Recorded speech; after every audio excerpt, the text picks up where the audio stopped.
A very good morning to all of you. We will be starting in a bit of 5 minutes. So I do request all of you to take your seats. And in the meantime, we will have more ladies coming up to the audience as well.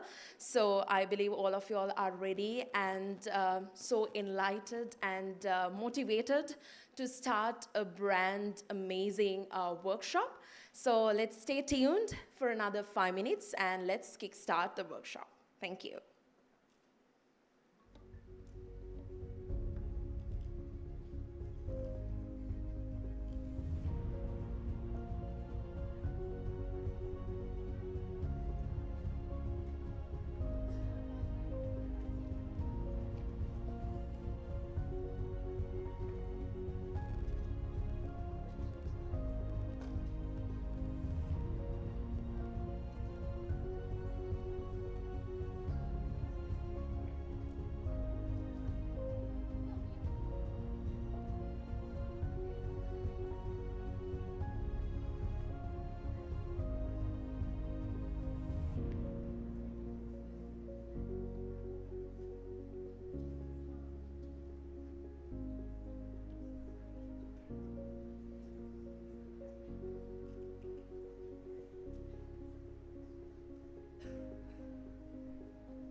A quick announcement before we begin with. So I believe all of y'all have this docket with you, but by any chance, if you all don't have it or if you have misplaced it, can we have a raise of hands so that the staff members and will come and get you with a docket?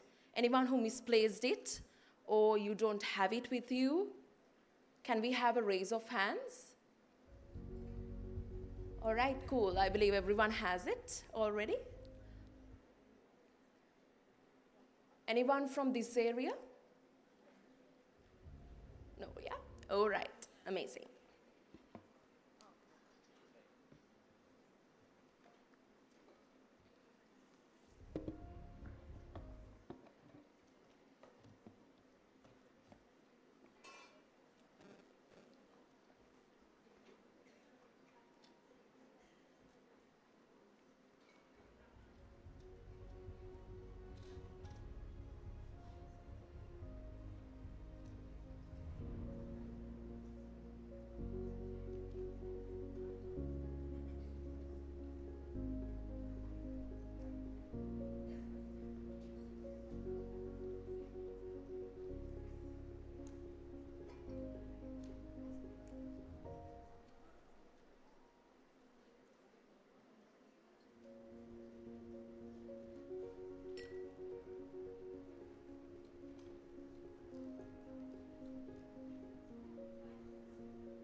A very good morning to each and every one of you.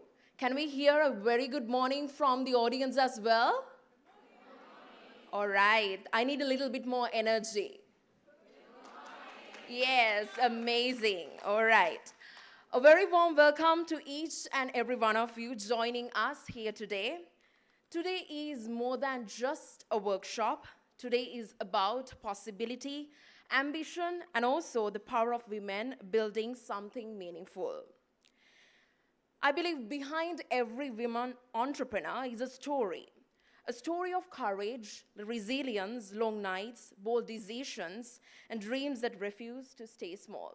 And I believe you all took that step today to be here, and that itself speaks a lot. And today, Janet Sparcelon-Lavessens brings two stories together through this initiative, Her Business Matters. Because when women grow businesses, we don't just build companies. We build communities, we create opportunities, and we inspire the next generation of women who will dare to dream even bigger. And today, we are bringing many of those stories together in one room. I'm Prashansa Gunawardana, and I'm really happy to be your host for today's workshop, and it's truly my pleasure to welcome you to this special Women's Day learning session designed to empower Sri Lankan women entrepreneurs with knowledge, tools, and connections to take their business further. Now, over the next few hours, we are going to explore some of the most important pillars that help businesses grow and take initiative and thrive. So, we will hear from experts. Let me take you all through what you all are ready and what is in store for you all throughout today's workshop. Marketing strategy and brand building using TikTok and Meta to grow your business. Winning with quick commerce, scaling with your smart logistics, building your personal brand, understanding accounting and compliance, and also learning how to pitch to investors. And we will also conclude with a powerful panel discussion on building brands that will truly last. Each session today has been thoughtfully curated so that you leave not only inspired, but also equipped with practical knowledge that you can apply to your business journeys immediately. So I encourage each and every one of you to make the most of this opportunity, because it's going to be a wonderful opportunity that you can take home and look back and keep on getting inspired each and every day with the knowledge, the experiences, and everything that you will grab today. Don't forget to direct your questions. I believe all of you all got a QR code, a link in your WhatsApp groups, and you can direct your questions through that link to each and every panel and each and every speaker who's going to speak over here.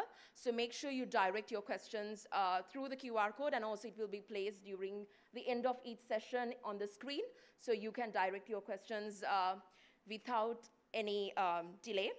And also make sure to take notes and do connect with the fellow entrepreneurs over here and also the speakers who are going to speak to you all today during your break after the program as well. Now, initiatives like Her Business Matters are incredibly important, because empowering women in business is not just about talking about it. It is about creating real opportunities such as this and sharing knowledge, building networks, and opening doors for growth.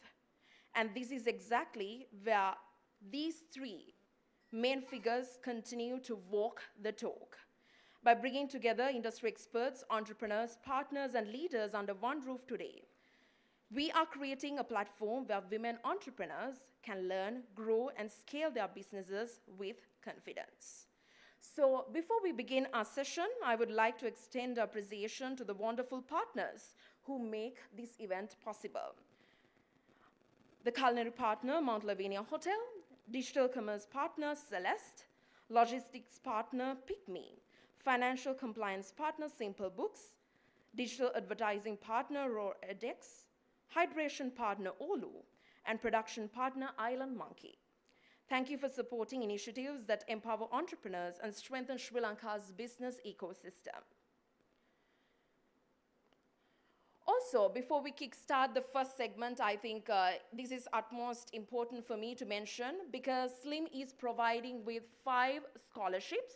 So if you take a look on your docket, there is a coupon. And in that coupon, you can fill in your name and the required information. So make sure you do it in the meantime while the sessions go on. And during the break, you can put it into the raffle draw box because we will have a raffle draw at the very end of the workshop. And 5 lucky women entrepreneurs over here are going to get this scholarship from Slim. So make sure if you are interested, I believe all of you all are interested. So if you wanted to take an opportunity to explore a marketing course, an educational scheme related to marketing, I think you can test your luck by providing this coupon, filling it and placing it during the break time because after the break you won't get the time, so make sure you do it during the break. All right, I believe all the required information and everything's been given, so we are ready to kickstart. So before we kickstart, can I have I want to see some energy in the room. So are you all ready to kickstart today's workshop? Yes. Amazing. All right. To begin our learning journey today, we start with something that lies at the heart of every successful business, which is a strong marketing strategy. Because having a great product or service is only the beginning, right? The real challenge is how you position your brand, how you communicate your story, and how you connect with your audience in a very meaningful way.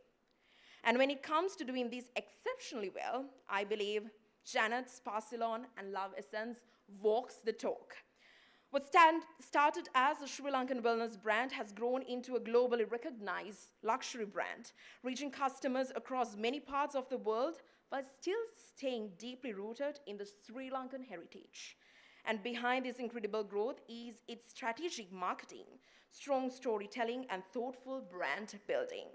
So who better to begin today's workshop than the team behind it all? Our first session is titled Marketing Strategy and Implementation. This will be presented by the Sparsilon marketing team, and the session will include a brilliant presentation, and you can direct your questions through the link, through the QR code, and make sure that all your questions are being clarified by the end of the session. Ladies and gentlemen, so let's give a big round of applause and welcome the Sparsilon marketing team to kick off this workshop.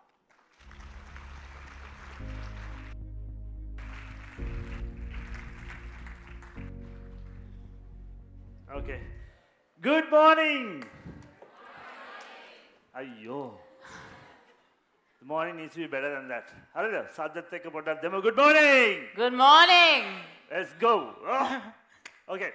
Firstly, before we get started, this needs to be a workshop where you guys learn. Yes. Can I help? I thought you had your hand up. She's waiting for you. I hope you find you. All right.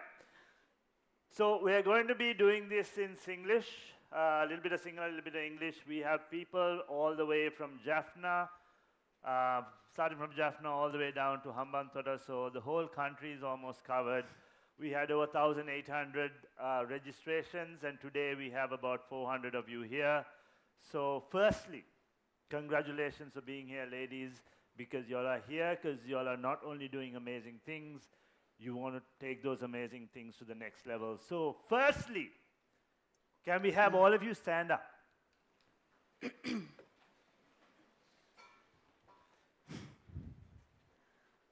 Okay, we're going to do something to get our bodies ready for the day. Then people think that when you think of our fuel for our body, that it's food. It's not food. You can go days, weeks without food, but what is the one thing you can't go without? What is our fuel? Our breath, absolutely. Okay? So get some nice breath into our bodies, get the oxygen running through our whole body and get the body a little ready. So keep your back nice and straight. I'm going to get you guys to take some deep breaths. And it's going to be in through your nose and out through your mouth. If you don't hear it, you're not doing it right, okay?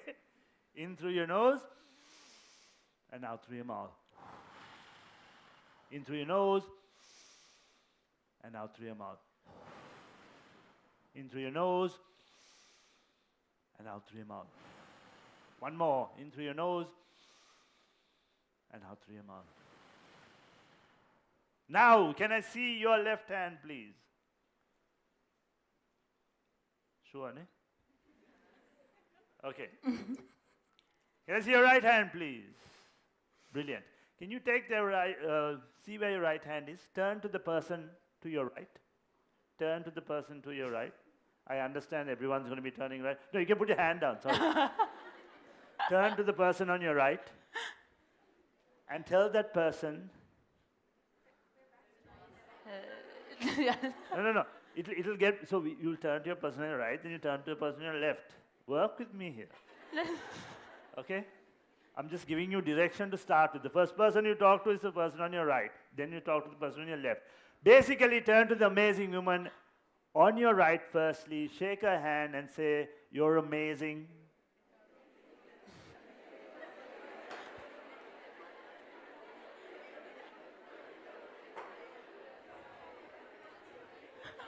Now turn to the person on the other side and tell her, "You are amazing."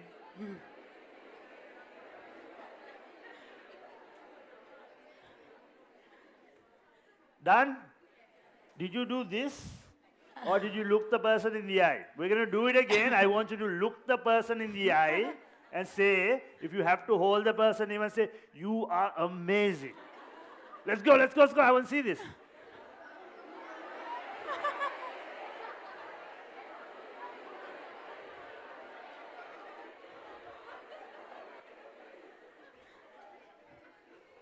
Ladies, how cool. We're in a room full of amazing women. How cool is that? Woo! Round of applause, all of you. Let's go.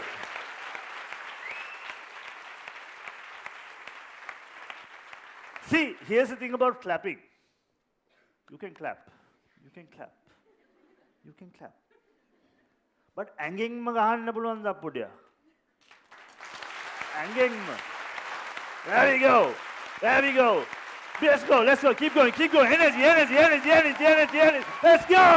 Let's go. Exactly. Woo! Nice. Have a seat, ladies. I can feel the energy in my look. Yeah. Brilliant. So I went around talking to some people. There are lots of people doing lots of things. We have home bakers. We have people doing clothing. There are people doing art. There are people doing tech. There are people doing multiple things. Some of you are doing it on the side. Some of you have made it your core business. Some of you have decided that from this day onwards, it's going to be the core thing you do. So congratulations, you are amazing. What we're here to do is share with you things that have worked for our brands. And we've also brought these experts in. ඕගොල්ලන්ගේ business එක. ඕගොල්ලන්ගේ හීනය ඊළඟ මට්ටමට ගෙනියන්න තමයි අපි මෙතන ඉන්නේ. ඉතින් අද ගන්න පුළුවන් හැම අංශුවක්ම ගන්න. Squeeze us like an orange. Right? Get everything you can out of us. එවලා තියෙන ප්‍රශ්න ටික අපිට ඇවිල්ලා තියෙනවා. Apart from that, in the breaks, come find me, come find any of my team. Let's have good conversations. The other thing is, we are a group of entrepreneurs, which means එකට වැඩ කරන්න මාර opportunities තියෙනවා. අද මට හම්බුණා, next to each other was a wedding planner and someone who makes candles for weddings. I'm like, talk. They already did the exchange cards. Phenomenal. That's what it's all about. So take this time to learn, take this time to collaborate, because the women of Sri Lanka have always been strong. I don't know how many of you know this, but my mother is Janet Balasuri. My siblings are here as well. She started a business many decades ago. අපි අම්මා පටන් ගත්ත කාලේ වැඩි කාන්තාන් ඒ Jobs කරන්නෙත් නැහැ. හැබැයි අවුරුදු ගණනාවක් තිස්සේ අම්මා බියුටි උගන්වලා දහස් ගණන් මිනිස්සු මේ බියුටි කියන ඉන්ඩස්ට්‍රි එකට ඇවිල්ලා ඒගොල්ලෝ ඒකේ කරියර් කරගත්තා. So I have seen the impact a woman can have on so many women. I have seen the impact of women when they get empowered. ඒ ශක්තිය ඒ තමාට යම් කිසි දෙයක් කරගෙන ඉස්සරහට යන්න පුළුවන් කියන ඒ එන එඩිතර බව ඒකෙන් වෙන කාන්ත වටේ ඉන්න කාන්තාවන්ට ලැබෙන ඒ ගැම්ම මාර වටිනවා. So you guys are a huge role. You all have a huge role to play for Sri Lanka. Because when a female business goes out and does well, it gives a lot of confidence for other female businesses to come and say, "Matat karanna puluwan." So well done. Let's get into it. Yeah? With handsome boy, yeah? Must be all this Barcelona using. Exactly. Shall we go? Can we get our presentation? You have a clicker? Yeah.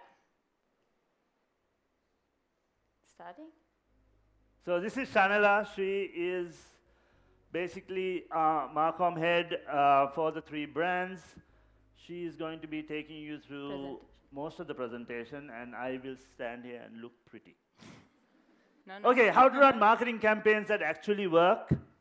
See, we are talking to you guys about campaigns that are predominantly going to be on your social media. Why is it going to be predominantly on social media? Because you have to market where people are. ලෝකෙ ඉස්සෙල්ලම marketing උනේ කොහමද? You went to the market, you stood on a tall thing, like I'm standing and say, let's say you're selling potatoes, you say, ala, ala, ala, ala, ala, labai, labai, labai, labai, ala. That was your marketing. Product, marketing. How did you amplify the marketing? You got on a bigger stool. Then things evolved. Came posters. Posters gawa ala labai. Kaage alada? What's your name? Rushirage ala. Right? Then we moved on. Came newspapers and things like that. Then newspapers salapa ala. Hondama ala. Hondama ala tiyena kalangada? Rushda. Rushiraga. Then what came? Radio. And other people started talking about Allah. Then came TV. Then came the internet. Then came social media. The great thing about social media is the conversation is not one way.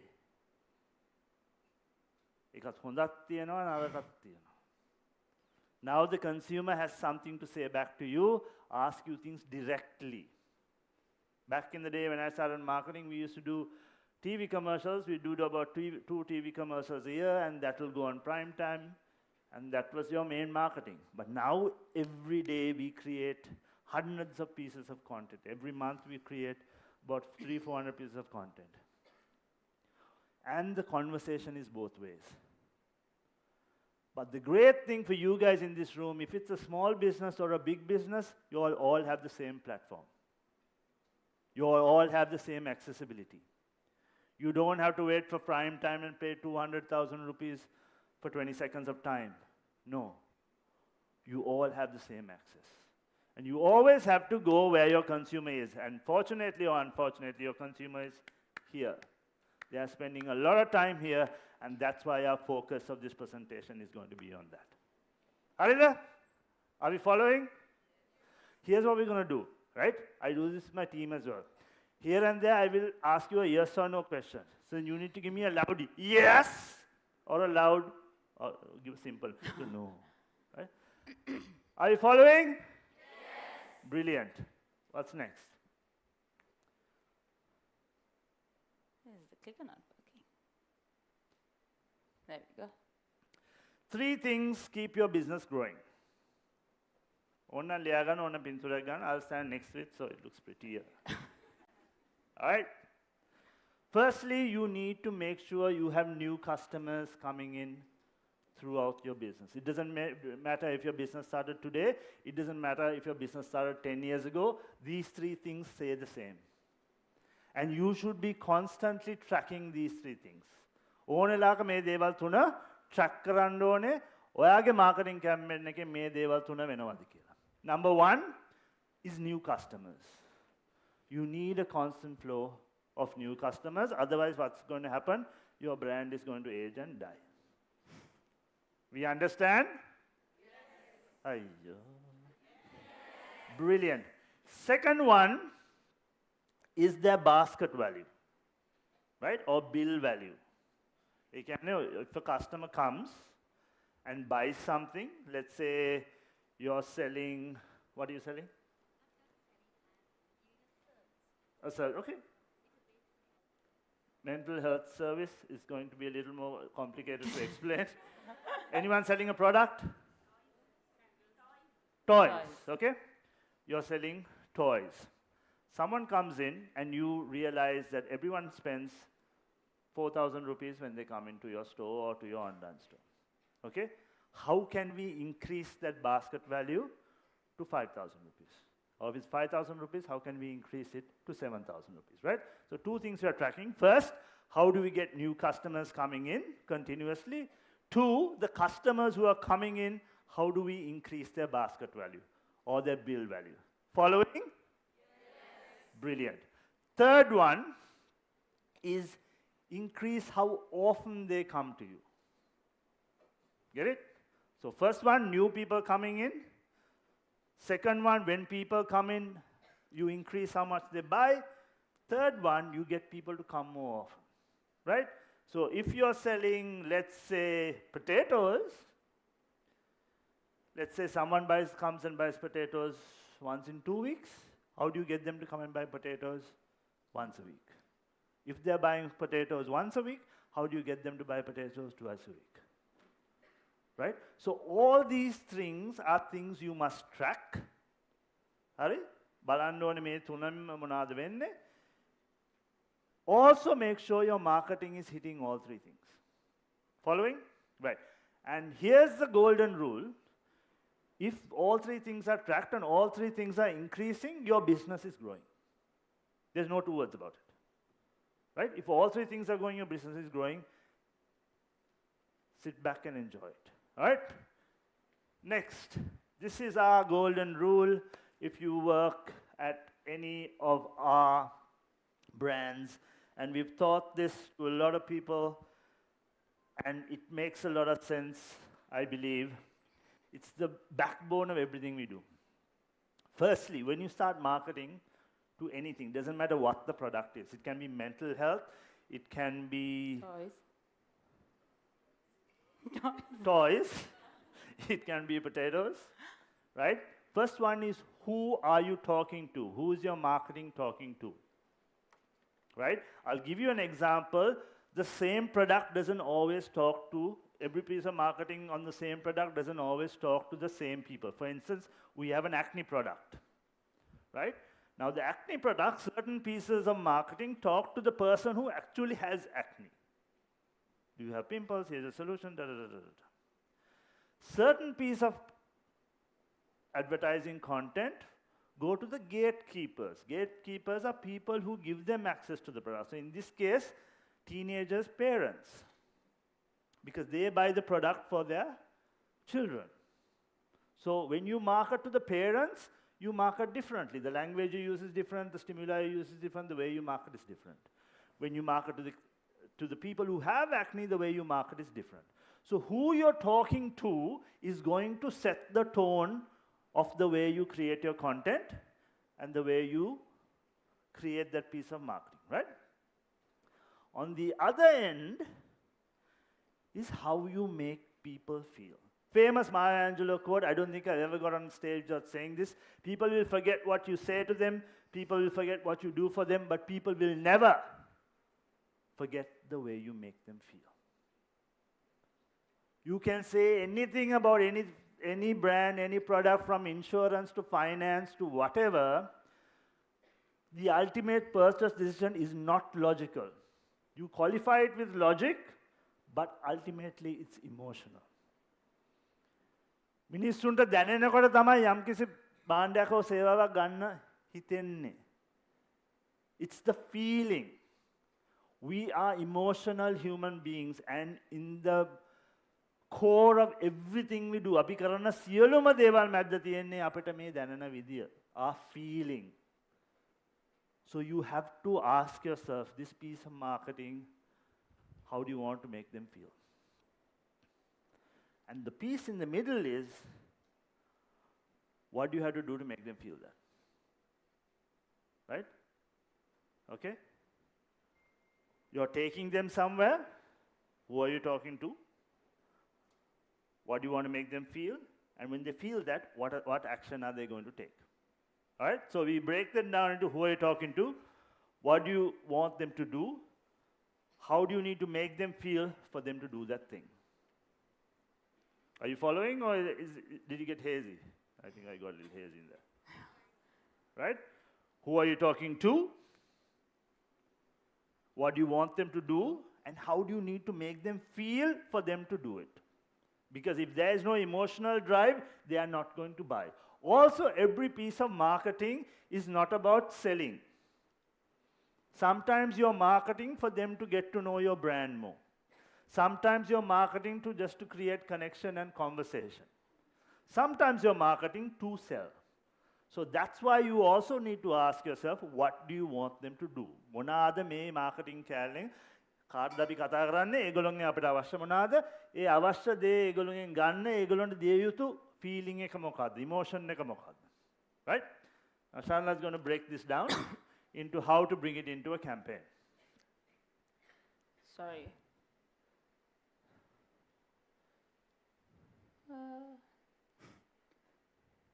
Can you guys change it for us from there? Okay. Let me clear my throat first. Okay.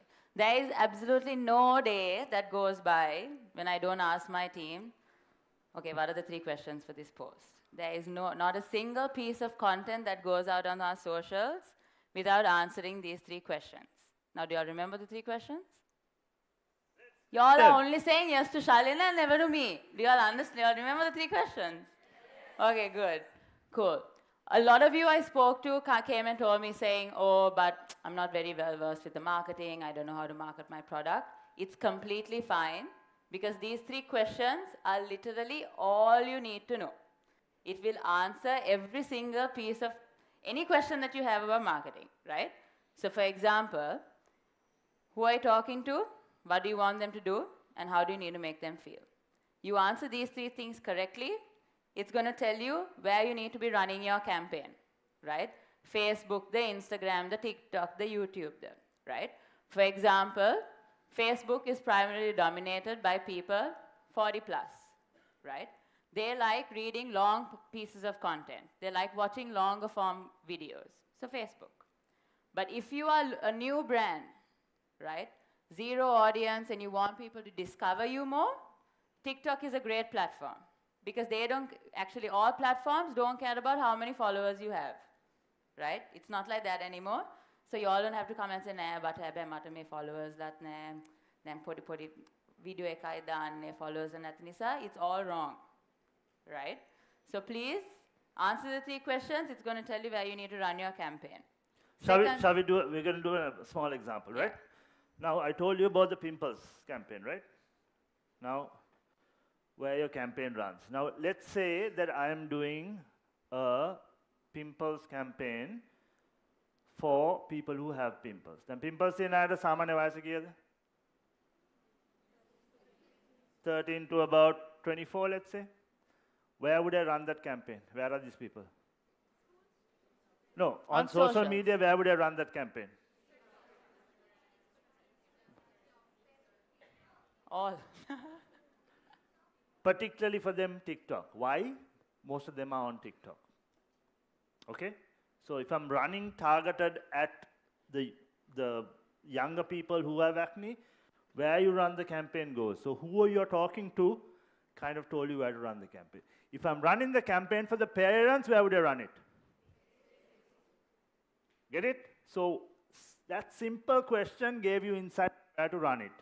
So now when you're running a campaign, you can run 2 pieces of content on 2 different platforms. It's giving you 2 layers of marketing for that product.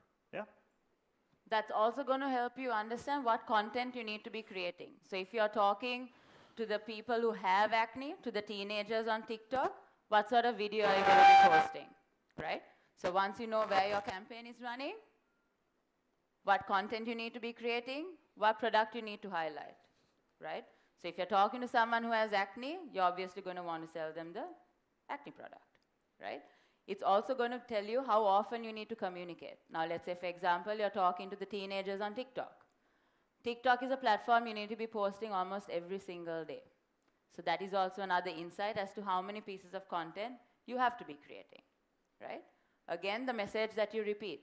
Do you have pimples? This is what you need to use. Clear? If you don't answer these 3 questions, what you're going to be doing is extremely random marketing. What a lot of businesses get wrong at the start is there's not enough targeting before you start the marketing campaign.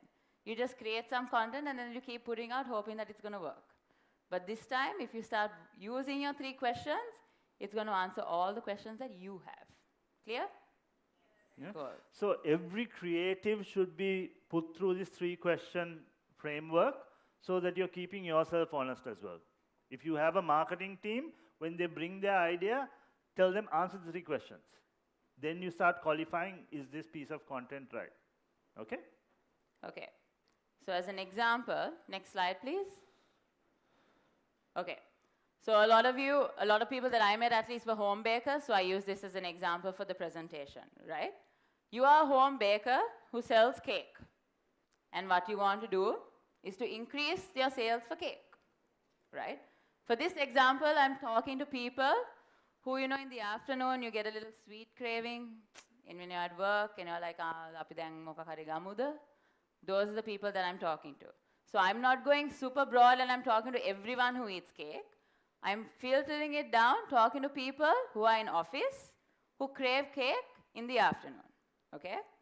What I want them to do is to buy my cake, correct? And then what do I want them to feel? Oh my gosh, that looks so good, I really want it. It's as simple as that. That's the feeling. I want them to feel, oh my gosh, that's so good, I want it, right? Right, so with this, when we discuss this example, we see this at office almost every day. Tuna vitara veddi, suddenly Uber bags are coming in. Cakes and brownies and desserts and all that, right? Now, where are these guys getting triggered? Right now, we said Colombo because if your business is in Colombo, if your business is somewhere else, then you target somewhere else, right? This is a very specific example. So here you're targeting to sell a piece of cake to someone in office by making them feel, oh, it'd be nice if I had something now. You all know the feeling, right? Yes or no? Yes. Let's go. Okay. Next. Cool. So remember what Shalin spoke about at the beginning, about the 3 ways that you can make a sale? The first one was increasing the number of new customers, right? So for this example, I've given you a few tips on how you can do that. So one way that you can get new customers is by creating amazing content, right? Now don't worry, you don't need massive production budgets and a cameraman and a videographer and all that to come and create your content. Like the example that I've given, right? If this clicker works.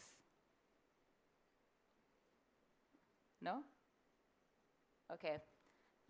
Based off of this, right? Can we get someone to run the video, please? The first one. Okay. Which video do you think is going to work a lot better? The first one or the second one? Why? Okay, now do you think you can video that from your phone or do you need a massive production budget? From your phone, right? So it's creating content that makes people want to say, oh my God, that looks so good, I want it, right? So show your product in a way that grabs people's attention and makes them have that feeling that you answered in the 3 questions. Clear? Right. Also, just to add one more thing, I spoke about this to a few people outside. Context කියන එක. Right? A lot of bakers and people who are in that business will lay out the cookies in a nice tray, will show a nice picture of a cake, and it's just sitting there with no context. But when this happens, you're like almost eating it, right? Yeah. It's like almost there, like, give me, right? So that is what context is. People are dumb. You need to give them everything they can to make that picture up in their head. So make the picture for them. I'll give you an example. You're selling vases. ලස්සන වාසයක් දාලා වාසයක පින්තූර. Beautiful vase. I took so much time and created this. It's a stunning vase. Picture of a vase. Someone looks at picture of a vase. But then you take the vase and you put some flowers in it. Then a few people are going, I can put flowers in a vase, no? Till you put it, then you figure that out. That's cool. Maybe I'll buy a vase. But then you take the vase, you put flowers in it, and then you put it on a coffee table next to your tea and coffee and service. And then you go, I also have a coffee table. No? I can put it there. Do you get it? It's happened to all of you all, no? Yeah. Those Pinterest boards. Imagine those items on the Pinterest boards were individual, you would have never picked it, right? But soon as someone gave it context, it changes. And you need to do that with your product. Give it context. Yeah? So another thing that you can actually do to just elevate that particular video is having multiple people with different spoons coming and eating it. Because then you're actually talking, this is a good size for me to also take to office and go, no? To order it at around 3 p.m., right? Influencers, working with influencers. How many of you all work with influencers? Yeah? Okay. How many of you all hate influencers? Satu. We have a few influencers in the audience also. Okay? You need to be using your influencers based on your 3 questions. Because whatever it is that you want people to feel, they need to be communicating that for you. Right? So rather than having an influencer go and be like, mata ada cake ekak hambuna mang dan meka kanawa, right? No point. Because who are you talking to? You're talking to people at work. So the second the influencer starts making a piece of content where she is also at work, sharing this amazing cake, and everyone is going, oh my God, this is so good. ඇති වෙන්න තියෙනවා ඔක්කොමලට කන්න පුළුවන්. Your 3 questions are answered. Right? Third one, paid ads. So the team at Raw is going to be going into this in a little bit more detail, but this is a really good way for you to start getting in new customers. I'll give you a little tip, right? Now, a lot of you all said that you all don't have massive budgets to run ads, which is completely fine. But a good sign and a cheaper sign for you to actually get most of your ads is to run the content on your social medias that are performing the best, right? So let's say, for example, you posted 3 videos of 3 different cakes. The chocolate cake one is working the best for you, right? ඔය තුනම දාන්න ඕන ad එකට. Chocolate එක විතරක් දාන්න. Because if it's working without putting money in it, imagine what would happen if you do put money behind it, right? So a good way for you to identify what ad you need to run is to see first, හරි, organically මගේ video එක කොහොමද perform වුනේ. And you run that. And try and figure out why that video worked. And you start creating more videos like that, right? Another thing that I wanted to touch on, again for this example, and might be relevant to a lot of you all, is delivery times, right? How many of you all order on Uber Eats and sometimes when you all are really hungry, you all will filter it under 30 minutes? That's because you want it soon, right? So now if you're going out and advertising and then you're telling people, saying, "Nෑ සතෙන් තමයි ගන්න පුළුවන්," you've lost them, right? So it's very important to have that coming in because I actually did a bit of research before doing this.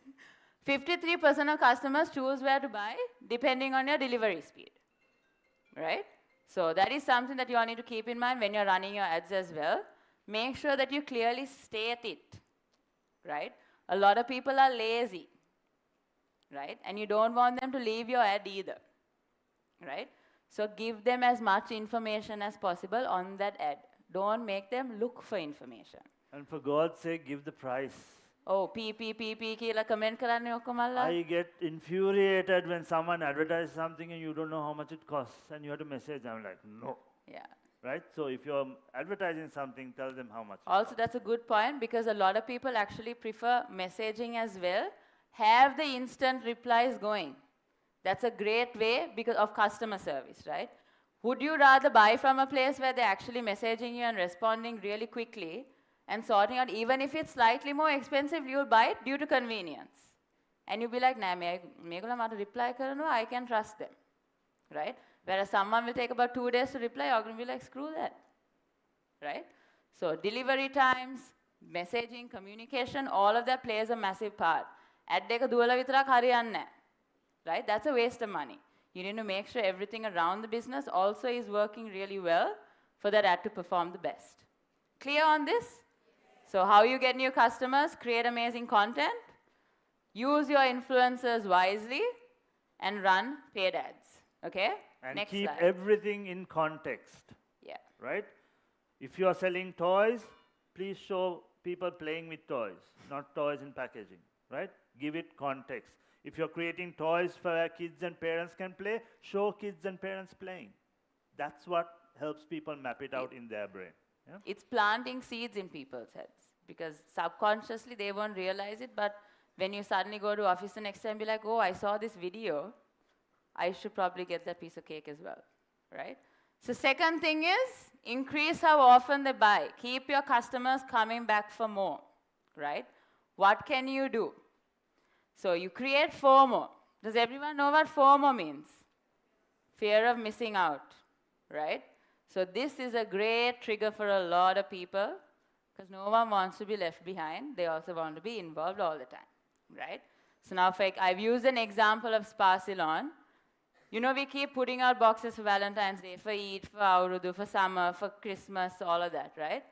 Because we want people to keep coming back, right? It's not the same thing that we keep giving out. So even if you are a home baker, now for example, for Valentine's Day, I'll create a heart-shaped cake and push that, right? For Aurudu, I'll do something different. So you're giving your customers a reason to keep coming back for more and be like, Ade, I also want to try that. Right? So you keep them coming back. Now, if it's toys that you're making, show a new toy that you've been making, right? If it's a new service that you want to talk about, keep bringing it back, right? So also, what works, guys, is when you're doing this kind of thing, do limited releases, right? You might do a special cake. Let's say everyone loves your chocolate cake or your chocolate cookie or your particular brownie. Today, you're doing a version with hazelnuts in it. But we have only 50 slices. And you say it, we have only 50 slices. I tried it for the first, I tried putting hazelnut in it. It's amazing. First time I'm releasing it, I'm only releasing 50 slices or 20 slices. Okay? There's this famous example about restaurants. They teach this in the marketing when they do market restaurants. When a customer comes and sits, the waiter gives them the menu and says, sir, would you like to see our specials?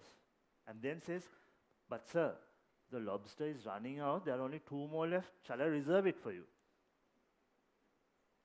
Now, you haven't even looked at the menu. You don't want to lose the lobster. You're like, hey, okay, we'll take one. Before you think, he's given you a scarcity and he's created FOMO. And you've eaten into it. Right? So that limited release, particularly for certain things like through small businesses, will work really well. okay, so similar to that, to create the FOMO, you can also give out a few offers where they have to keep coming back for more to actually claim the offer, right? Pizza Hut does this really well. If you order it today, in the next 2 weeks, you get a 15% off. Now, I know that a lot of us don't like to miss out on a really good deal, right? So you'll have that 15% sitting, and now if you don't order it, you're wasting that money. Girl math it, right? You're saving if you get it. So your customers also are probably thinking the exact same thing, right? There is no way that they're going to let go of a little discount to keep coming back for more, right? Another thing is create loyalty, right? You do this by building a community, right? Personalization, simple way of building a community. Show your customers that you care about them, right? Now, for example, if you see someone from this office keep ordering cakes from you, right? Write them a little note, right? Send them a free slice of a new flavor that you're trying out, right? You're building that relationship with them. After you build that relationship, do you think that they're going to go and order from someone else? No. Guys, it's amazing what a difference it will make if you put someone's name on the delivery box. It's an amazing deal. Think about yours, right? Coho does it very well. They always put the first name and say, hey, Shalin, hope you enjoy the cookies. Simple thing. It's probably taking them 2 seconds, but the name මේ නමෙන් කතා කරපුවම මාර වෙනසක් තියෙනවා. ඒක it goes down to the way you make people feel. If you have your customers' names, use it. It feels personal, particularly when you're starting out small businesses, you have the time and that relationship. Build those relationships. Put down the name and say, enjoy it, have a beautiful day. A little thing like that goes a long way. Yeah, so I've used the example of Koh also because on each of their boxes, they'll say it's made for, let's say, Chanela, right? Be like, oh, that's so sweet, right? What are you doing there? You're making people feel something, right?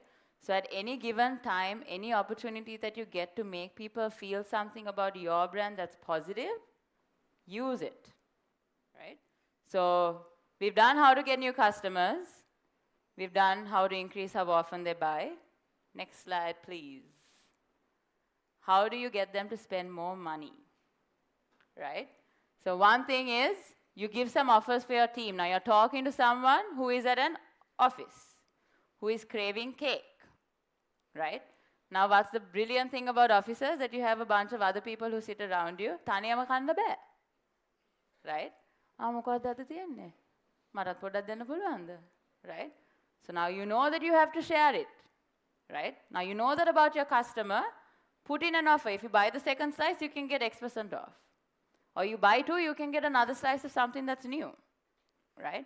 So immediately your basket value goes up, right? The other thing that you can do is suggest add-ons, right? Uber does this really well, where it will say, okay, now you ordered this, why don't you get this as well, right? For example, you can give them a milkshake, right? Say we have a new chocolate milkshake as well, that will go really well with your chocolate cake, right? Like I said, now, Dola Duka also now is coming into play now, right? You can't let that go. And I'll be like, yeah, and milkshake would sound really good, right? And what we do in offices is, we're splitting, no? So technically, you're not paying the full price. So you're saving. So you can order more, right? So you're getting into the mind of that customer who is in office, surrounded by a whole bunch of other people who are also craving the cake. We've all been there, so you know what that's like. Use that insight, right? Clear? Cool. Next slide, please. Also, we are very sorry. We just realized a lot of people who are fasting I here and we know. are going on about cakes. I know. Bear with us. It's almost done. Right. So how you increase your sales is by answering those 3 questions at the start. You get new customers. You increase how often they come and spend with you. And what's the third one? How much they buy, right? How much? What's the basket value, right? So all these different things that you can do, running your ads, creating good content, using influencers, right? Creating that loyalty by building a community, creating that sense of FOMO, all of this is going to contribute for you to get that increase in sales. But the first thing that the first and most important thing that you need to do before all of this is what? Shalin explained it at the start. What do you need to do? Answer the 3 questions. It's not going to lead you astray. It's going to help you nicely funnel everything in and be like, okay, this is who I'm talking to. This is what I need to do. Right? Next slide, please. Now, a lot of you are going to be like, nah, madam, I don't have budget. I don't have followers. I can't do this. I can't do that. The brilliant thing about social media today is that the algorithm has changed entirely. Right? So it's no longer the people that follow you who are going to be seeing your content. It's going to be absolutely anyone who is interested in what you have to sell, which is great because your social media is doing the marketing, the targeting for you. So now if it's the cake, and a lot of people in office are constantly looking for food, automatically the algorithm is going to keep showing your videos, which is why it's extremely important for you to answer that, who are you talking to? Because if your piece of content is not going to tell the algorithm saying, hey, I'm talking to someone at work, how is it going to know? Right? Use your captions, use your videos, any voiceovers, any text. Give that context. Right? Give any piece of your content context. Right? The algorithm learns from what people watch, what they like, share, and save. So now a lot of people, if you're talking to work, shall we order this tomorrow? Shall we get this? You'll save it, right? So keep all of those behavior patterns in mind as well, right? Next slide, please. What it means for your business is that you no longer need to have any excuses about starting your content. You just have to get up and do, right? And also, from the great thing, guys, is I think when the rotating comes up, they'll start talking to you. The more authentic content or phone content is doing better today than fully produced content, right? So you all are actually in a really great place. But you have to make the content and keep making the content. Content එක හදද්දිත් 3 questions අහන්න ඕනේ. Cake එක හදද්දිත් 3 questions අහන්න ඕනේ. Because like I was talking to someone else, pointless making cake that makes you happy. You need to make the cake that makes someone else happy, right? So you need to ask those 3 questions when you're making your product as well. Yeah? Okay, next question. That's an important one. Best practices. These are a few things that you have to keep in mind when you are creating this content, right? Choose a hero product. Now, if you're talking to that, shall I move? Step down for a minute. What we'll also do, guys, is all hopefully on the WhatsApp group, we'll send you all the presentation as well. Yeah? Okay, so choosing a hero product, right? Now, if you're talking to these people who are in an office, would your hero product be a small cupcake? No, right? It's going to have to be something that people can share. People are going to want saying, oh my gosh, I need to get that. We can share this, right?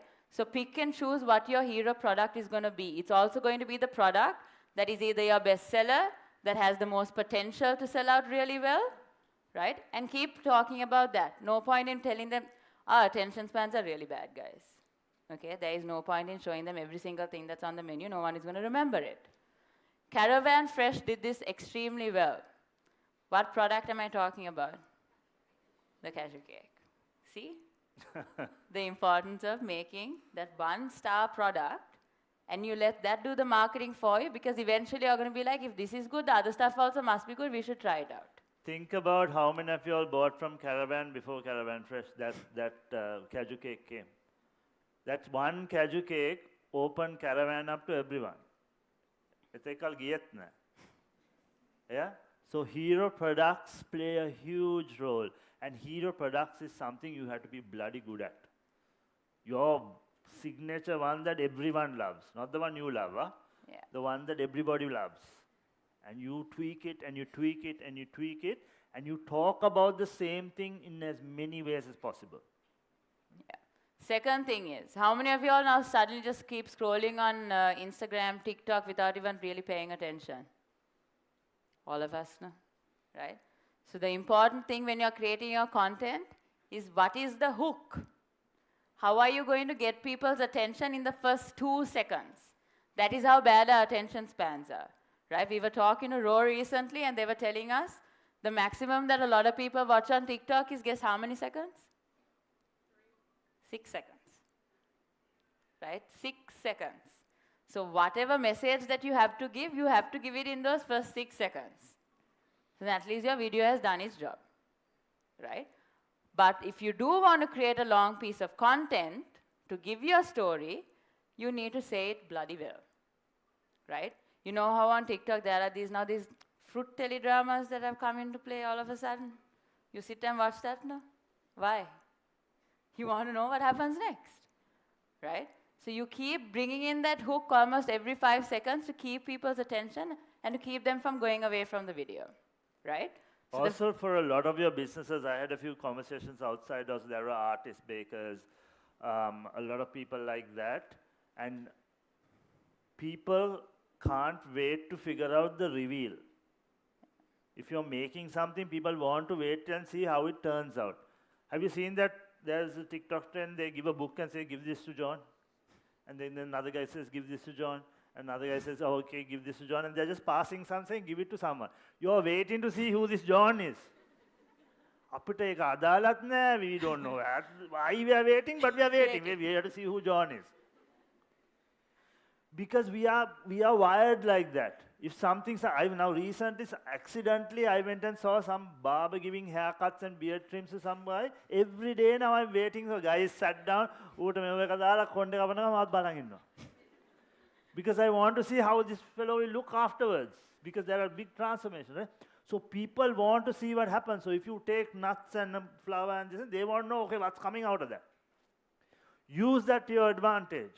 Show the process. I met two artists. I said, are you not drawing on camera? You must start drawing and people will wait till you finish. Right? So these things use to your advantage because you are a smaller business. These are things you can show. Yeah? Yeah. Just a quick tip in creating phone content also, just wipe the camera first. 100%, that is half the reason why the quality is really low. Right? Wipe the camera, make sure your lighting is good, and that is honestly all that you need. Right? Third thing is be where your audience is, not where you are comfortable with. Just because you browse on Facebook doesn't mean your audience is browsing on Facebook. So you all need to figure out where your audience is and create your content and post your content on that. Get out of your comfort zone a little bit and start learning the platform, right? So you can speak to our team at Raw to help you out over there, right? No, little note about TikTok, right? Now everyone, the older folks on TikTok or the more mature people on TikTok don't like to say they watch TikTok.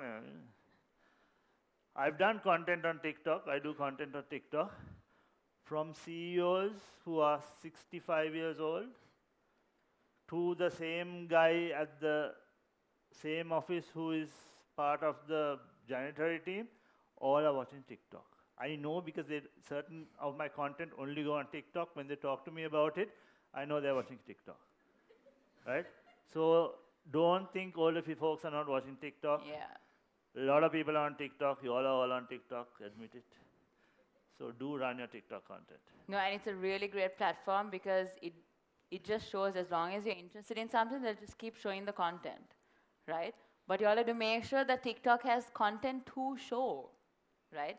If you put one video a week, TikTok is going to be like, okay, this is not a very active user. You put that one video, no one's going to wait for that second video to come after about a month, right? So give it all the content that it needs to keep showing it to the people who are interested in that type of content. Otherwise, you're losing out, right? The other thing is you have to say the same thing in different ways, right? You listen to it once and you're not going to pay attention to it, no, right? While you're doing something, how many people will come and talk to you? Then you go to the kitchen and then you'll get distracted about why you went to the kitchen, and then you'll come back. So many things happen, so you have to keep telling these people the same thing in different ways. Example, right? Water, right? Old water. One story. Old water comes from a special spring somewhere, okay? One story. Another story, old water is really nice. On a warm day, you're by the beach. It's chilling in a thing of ice, you take it and drink it. Another story. Another story, you're making a cocktail, you're using old water because you're doing something, right? Or it's cricket season. You pull the old water out of your bag at a cricket match and drink it. You're giving it context. Same story said in different ways. So even whatever you're making, you need to give it context. If it's toys, during gifting season, it's about gifting. During holiday season, it's about parents and children spending time together, right? During times where people visit each other, you show families visiting a house and playing together. Give it context and say the same thing in different ways. Understood? Okay, so I've already covered this point of posting frequently. You all have to just get up and just go do it now, right? So try as much as possible. Go today even and just shoot a video, right? Let's do this. Get your phones out. Come, let's go. Phones out, phones out, phones out, phones out, phones out, phones out, phones out, right? You are going to take your phone. You are turning it on the selfie mode. You're going to get your Her Business Matters file next to it. And you're going to take a picture of yourself and you're going to post it today. Say, went here, taking my business to new levels. Come on, we're taking the picture. Let's go.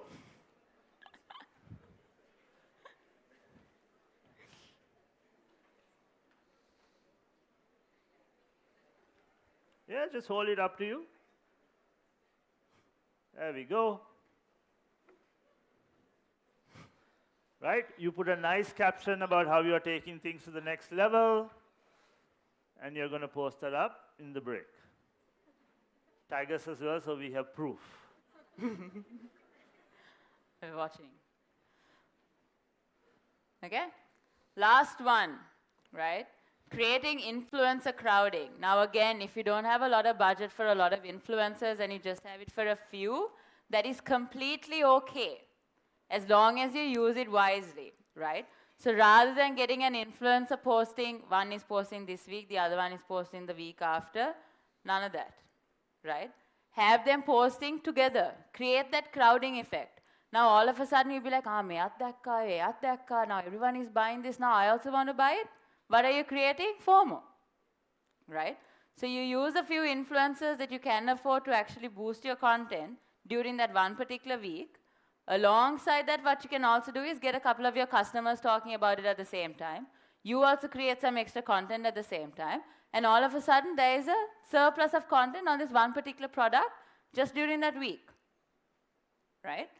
So I'll just give you all an example because we did it recently with the launch of the lipsticks, right? So rather than us pacing it out like every other day or like, once in a month or whatever it is, we get everyone to keep posting it a couple of days, right? First 3 days of the launch, you get everyone posting about it, then everyone is feeling, oh my God, there are a lot of people talking about it, I also need to go and check it out. Yeah? Good? Cool. Next slide, I think we're done. Any questions? Let me just use we all have it submitted. Question submitted. Yeah. I think we answered a few within the thing. Yeah. If you want to yell out a question, do it. Yeah. Be a lot easier. No? All good? Okay, so there's a question that says, Back. Shall we get a mic? Can you shout? Let's see. Yeah, there's a mic here. Are you shy? Okay, you ask the question. No, she's ready. Okay, ready? Yeah.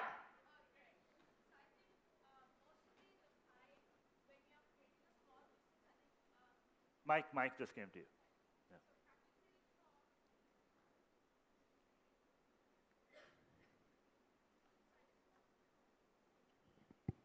Yeah. Okay. So, in creating a luxury brand like Sparsalon, how would you apply in terms of, let's say you wanted to create that limited plus close feel, so versus using influencers and creating a crowding effect, using paid ads and creating more kind of organic content, would that still apply to if you want to create a more luxury brand that your products are priced at a higher point?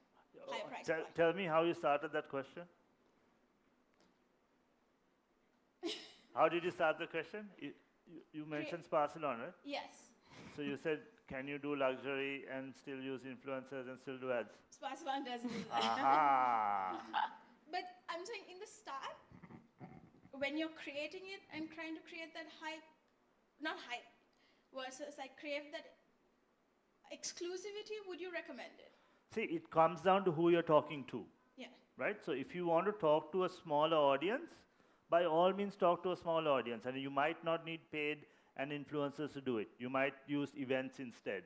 You might use little gatherings, or you might do collaborations with someone, and so on and so forth.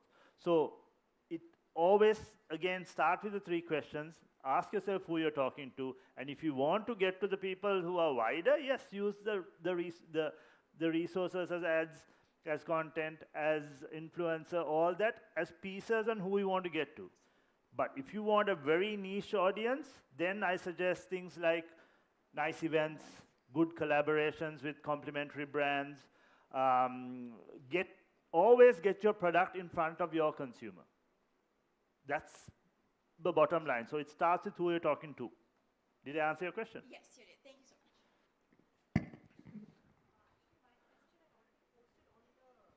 Okay, we probably have it, but ask anyway. So I'm planning a lifestyle edit. Okay. And how do I go about getting even sponsors and also invitees? Because we approach some of the marketing, the best marketing people here, Okay. PR firms, but they seem to be charging us a box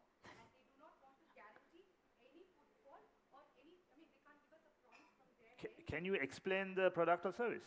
Okay, so we are planning our Indo-Sri Lankan lifestyle edit. So I'm bringing, I mean, I don't think anybody has done that till now. So we are bringing vendors all the way from India.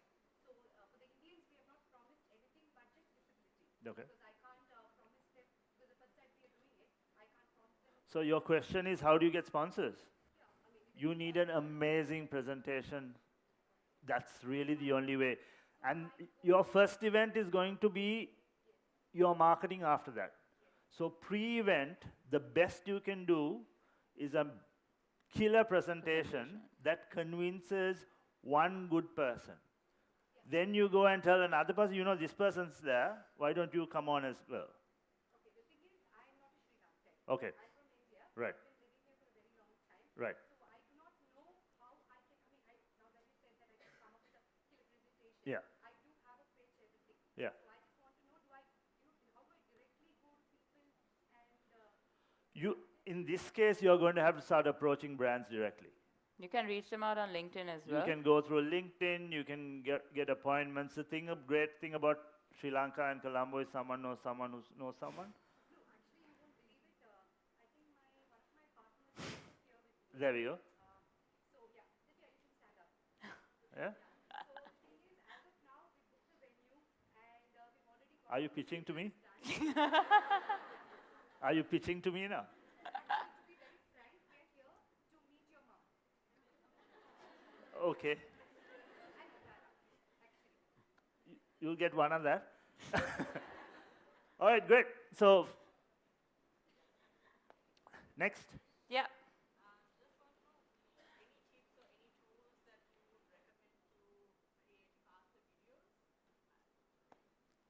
Faster videos is to create more videos in a shorter amount of time. Shoot everything. What do you do? Shoot everything. Yeah. Shoot No, everything I and just- then start editing it down. Yeah, so usually what we'll do is just take about 5 or 6 hours during the day and shoot almost all the content that you need.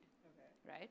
You can use platforms like Canva or CapCut to get your edits done faster. Also, CapCut has templates where you can just slot in all the images and the videos that you want, and it creates the video for you. That would be Are the you best. asking how to figure out what content to make? That and also how to, be more efficient, because it does take time to create. good Answer your content. 3 questions. Okay. Because that is going to filter out what videos you actually need to be posting. So that in itself is an efficiency, right? So once you start answering those 3 questions, you know, okay, I need to make this video, I need to communicate this, I need to communicate this. Now you already know what videos you need to make. Then it's a matter of making sure that you film your content and you edit it accordingly. And you don't have to be making 1 minute long, 2 minute long videos, right? It's just a bunch of about 7 to 10 second videos, or maybe maximum like 15. So have a planning day and a shooting day separately, and you'll get better at it the more you do. Is your education business around you? Yes. You have to make a killer personal brand. That's where it all lies for you. You have to be seen as an expert in your field. You need to do I'm doing a thing on personal branding. We'll cover some of that. But you need to start showing up as an expert in your field, and that's going to be your biggest sell if it's education. Yeah. Also create that trust. If it's an education brand, you are talking to parents, right? So The raw guys will tell you this. I don't know whether they will tell you this or not. But some of the biggest spenders on our social media platforms are education. Those big tuition teacher dudes. Yeah.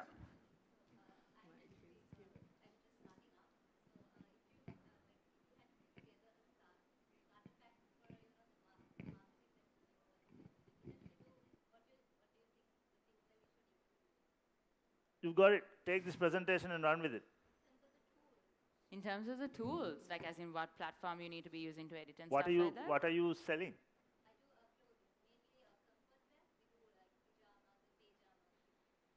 So Pajamas. who are you talking to?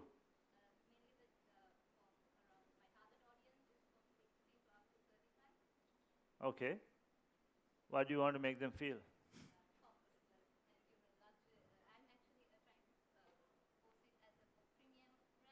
Okay.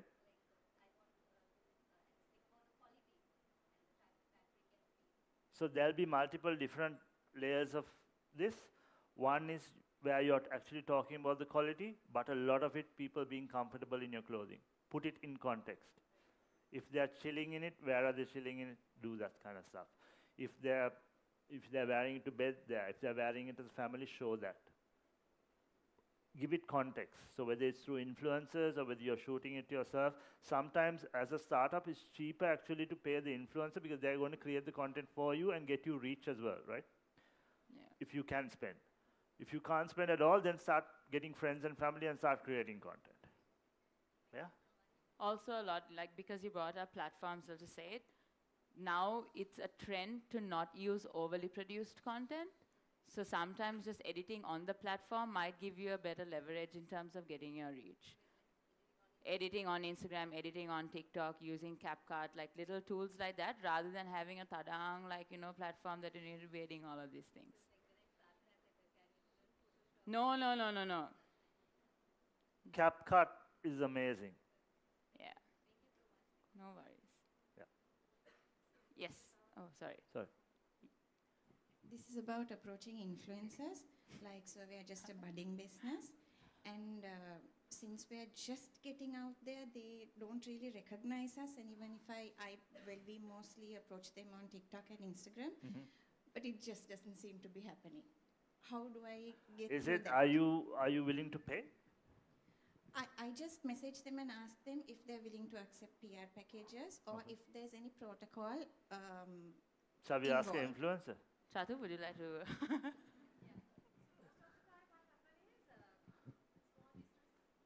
Can we get her a mic?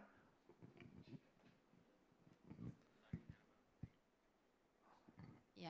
So most of the time what happens is small business people, when they message us, they just say hi.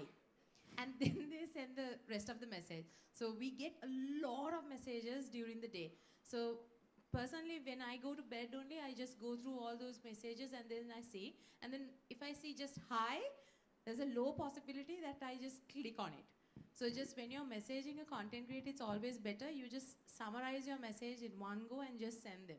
That is one of the things. And the other thing is, when you explain the product or like what it is, you have to say like, okay, this is my budget. Or if you don't have a budget, that's fine. Because most of the influencers, I do it all the time. I do it for free most of the time, actually. So then Let me write this down. Let's say that new business comes. So then you have to just mention everything in one go so that we can have a look at it, because obviously we can't do everything for free, obviously. So, but then whatever we do, we have a great idea whether we can do it or not. So just try that. Because what happens a lot of the time is it goes under message requests and it doesn't show on your normal messaging platform. So sometimes it's a little tough unless they actually go in and they check the individual ones. Also, there are a few influencers running like influencer hubs where a few people coming together. Sasha is going to be here in the afternoon. Yeah. She's hosting the podcast. The panel. She runs a few influencers together. Maybe have a conversation with her. Thank you. One more question I think we can do. She's been raising a...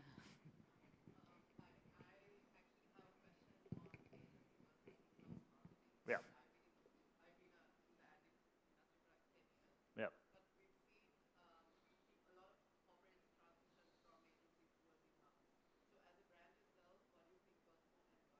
We are 100% in-house. Yeah. But we are a big house. We are about 100 people. It's pace is the thing. The back and forth with the agencies is what's forced us to go in-house because it takes longer. Also, we shoot a lot of our own content and so on and so forth. So it's what's made us go in-house is speed and agility.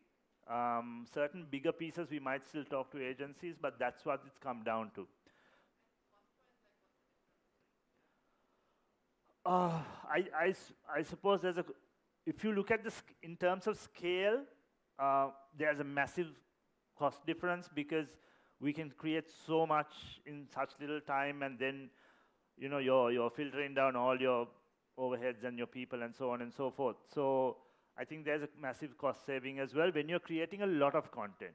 If you're one of those brands that have one major campaign a quarter and things like that, then agency, I guess, still makes sense. But if you are as agile and create as much content as our brands do, then in-house to a Makes the most certain sense. degree even is essential. Yeah. Okay? We also have the advantage of all three brands being in the same house, so certain production equipment and all that, there's a saving there, but the people are different. We'll quickly take your question as well. Yeah, you. Yeah. Yeah.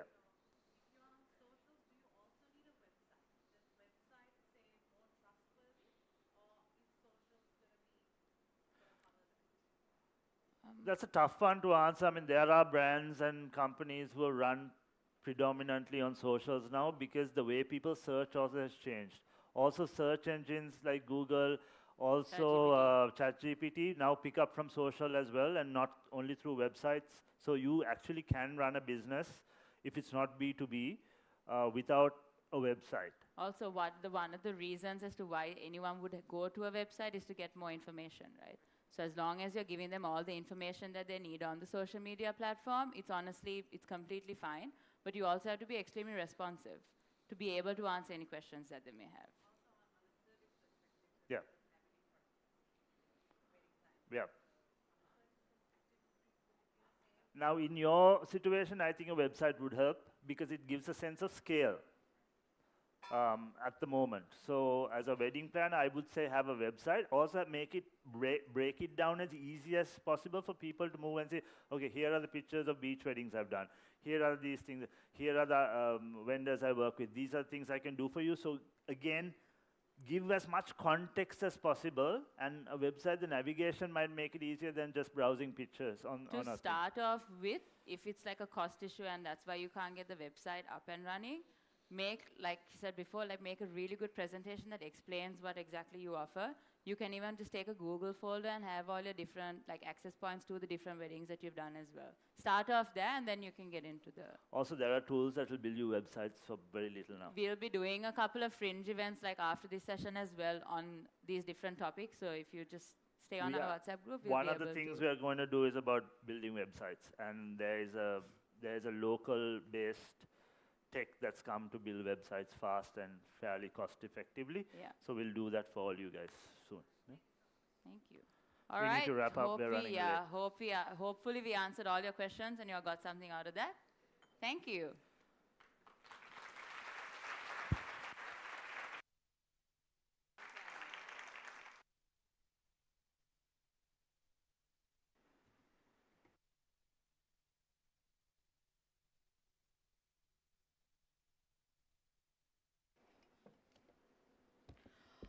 All right, I believe you all will be only limited to the QR code, but I wonder there was so much of interaction going on, and love to see the enthusiasm you all having since the beginning.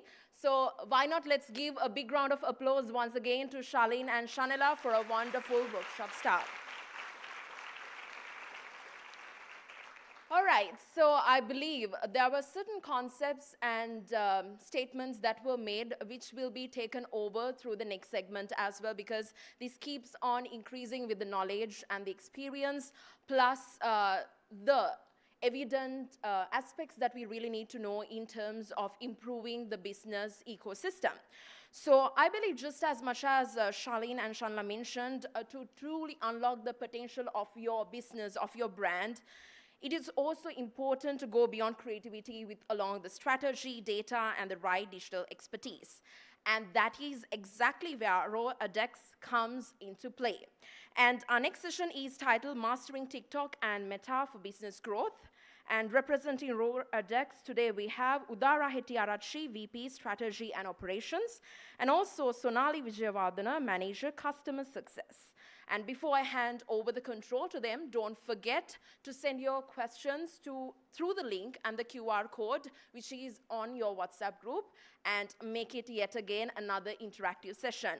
So let's give a big round of applause, and let's join me in welcoming Udara Hettiarachchi and Sonali Vijayawardena.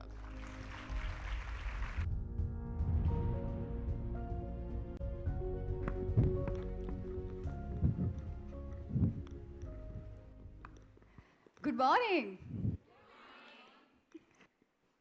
some familiar faces. Yeah. It's always a nice. No, I think it's not. Sorry.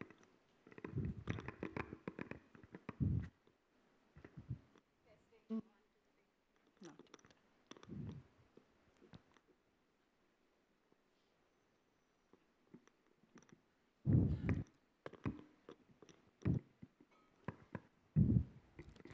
All right, sorry about that. I was just telling Sonali, it's always so amazing to be in a room full of women entrepreneurs. And I think there's enough ideas, Yeah. courage, and hustle just listening to your questions, maybe to even kickstart a whole other Sri Lankan economy. And I love the way they're making the maximum out of this, like everyone. Yes, it really helps Yeah. us. Just to introduce ourselves, I'm Udara Hettiarachchi and I represent RoAdex. Yeah, I'm Sonali Vijayavardhana and I'm a manager client success at RoAdex. So we represent Meta and TikTok as well. Yeah, I think I'll just give a little bit of an introduction as to what we do. For the past 6 years, RoAdex has been the leader in the platform reseller space in Sri Lanka and also a few APAC markets now. We are a reseller for Meta and we are also a reseller for TikTok. And in market, we are currently the only such players. And we are very, very thrilled and honored, first of all, to be here under the invite of Sparsilon, whom we have been working with for the longest time. I think, first of all, I want to thank Shalini and Shanela because they did about 50% of our work for us, Yeah. no, Sonali? So we can skip the entire first part of the presentation. Exactly. Okay, we will not do that, but let's get right into it. If we can Right. move on. Yeah.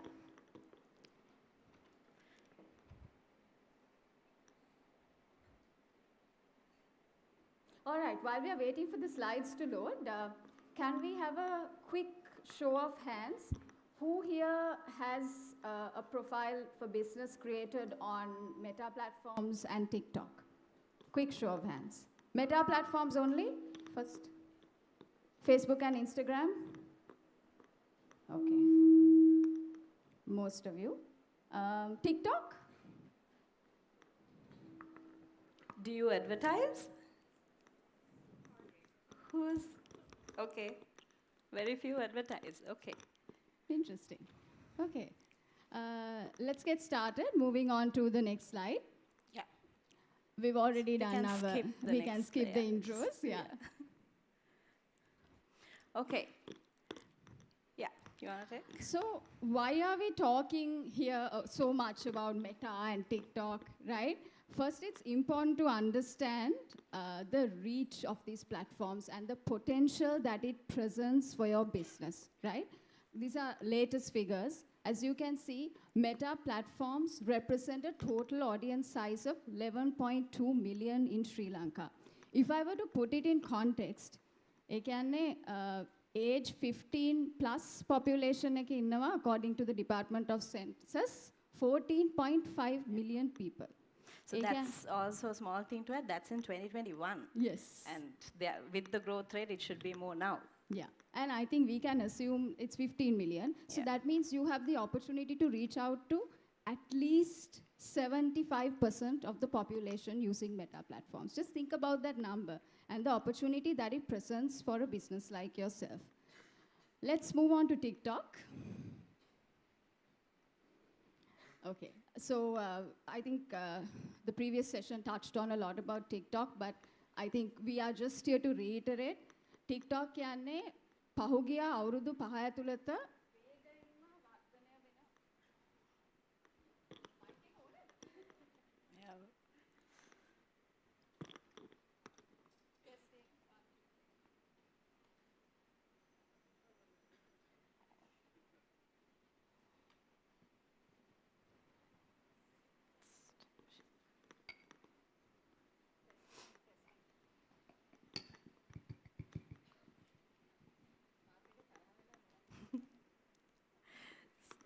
Until this is sorted, maybe I can.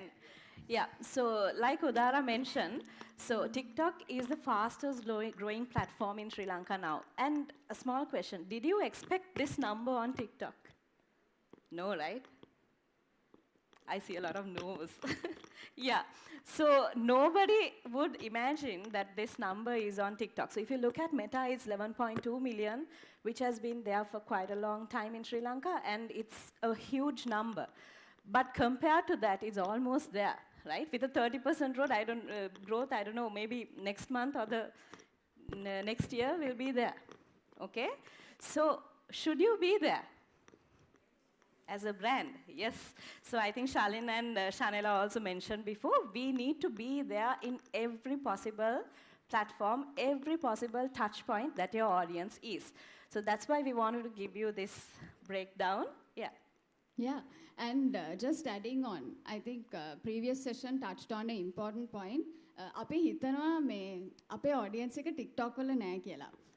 That's a common misconception I think that we have. අර old audiences target කරන product එකක් තියෙනවා නම් නිකන් assume කරන්න එපා TikTok is not a platform that they will be on, right? I'll take the example of my own household, right? My mom watches Banner on TikTok, right? She watches Banner on TikTok. That's her latest thing. So I didn't even know that, and it's an amazing insight, to be very honest. Yeah. Actually, so yes. It's just that people are consuming different types of content on the platform, but they are on TikTok, right? Let's move on very quickly.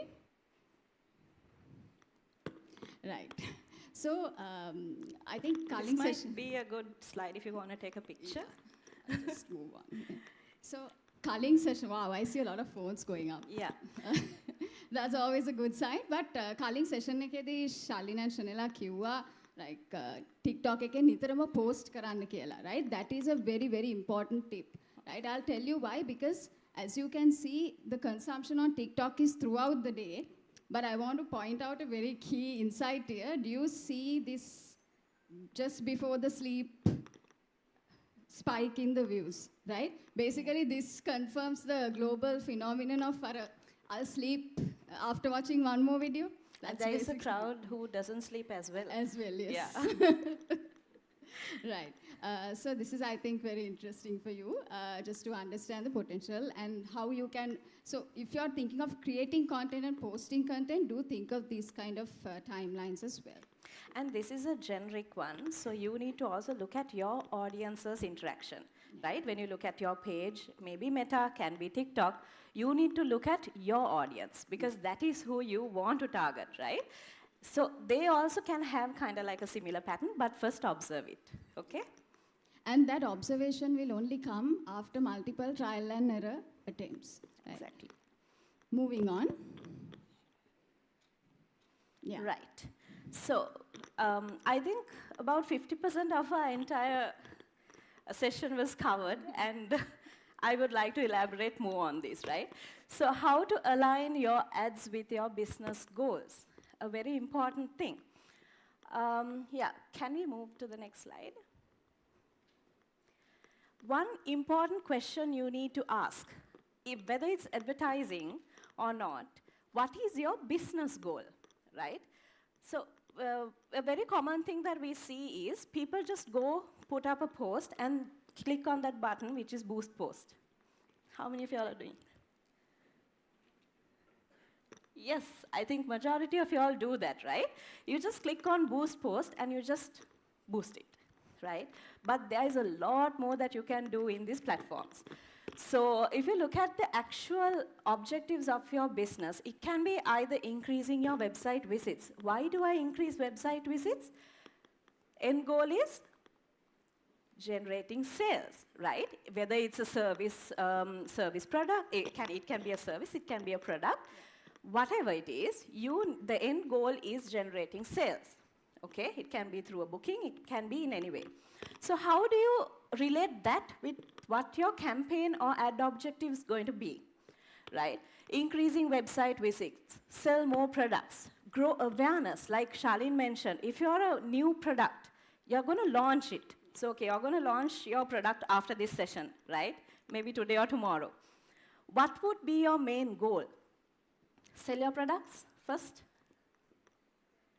You want them to know who you are, right? So what do you do on the platform? There is an objective called grow awareness, right? Do you build your brand in your audience and get them to know about you, okay? And reach more people, that is also another objective. So based on what your business goal is, you need to figure out which objective I'm going for when it comes to advertising as well. Yeah. Just to add on, අර page එකෙන් boost කරලා මේ ඔක්කොම කරන්න බෑ, right? Yes. You need to specifically select the objective that you want and drive your results and campaigns towards that objective. Yeah.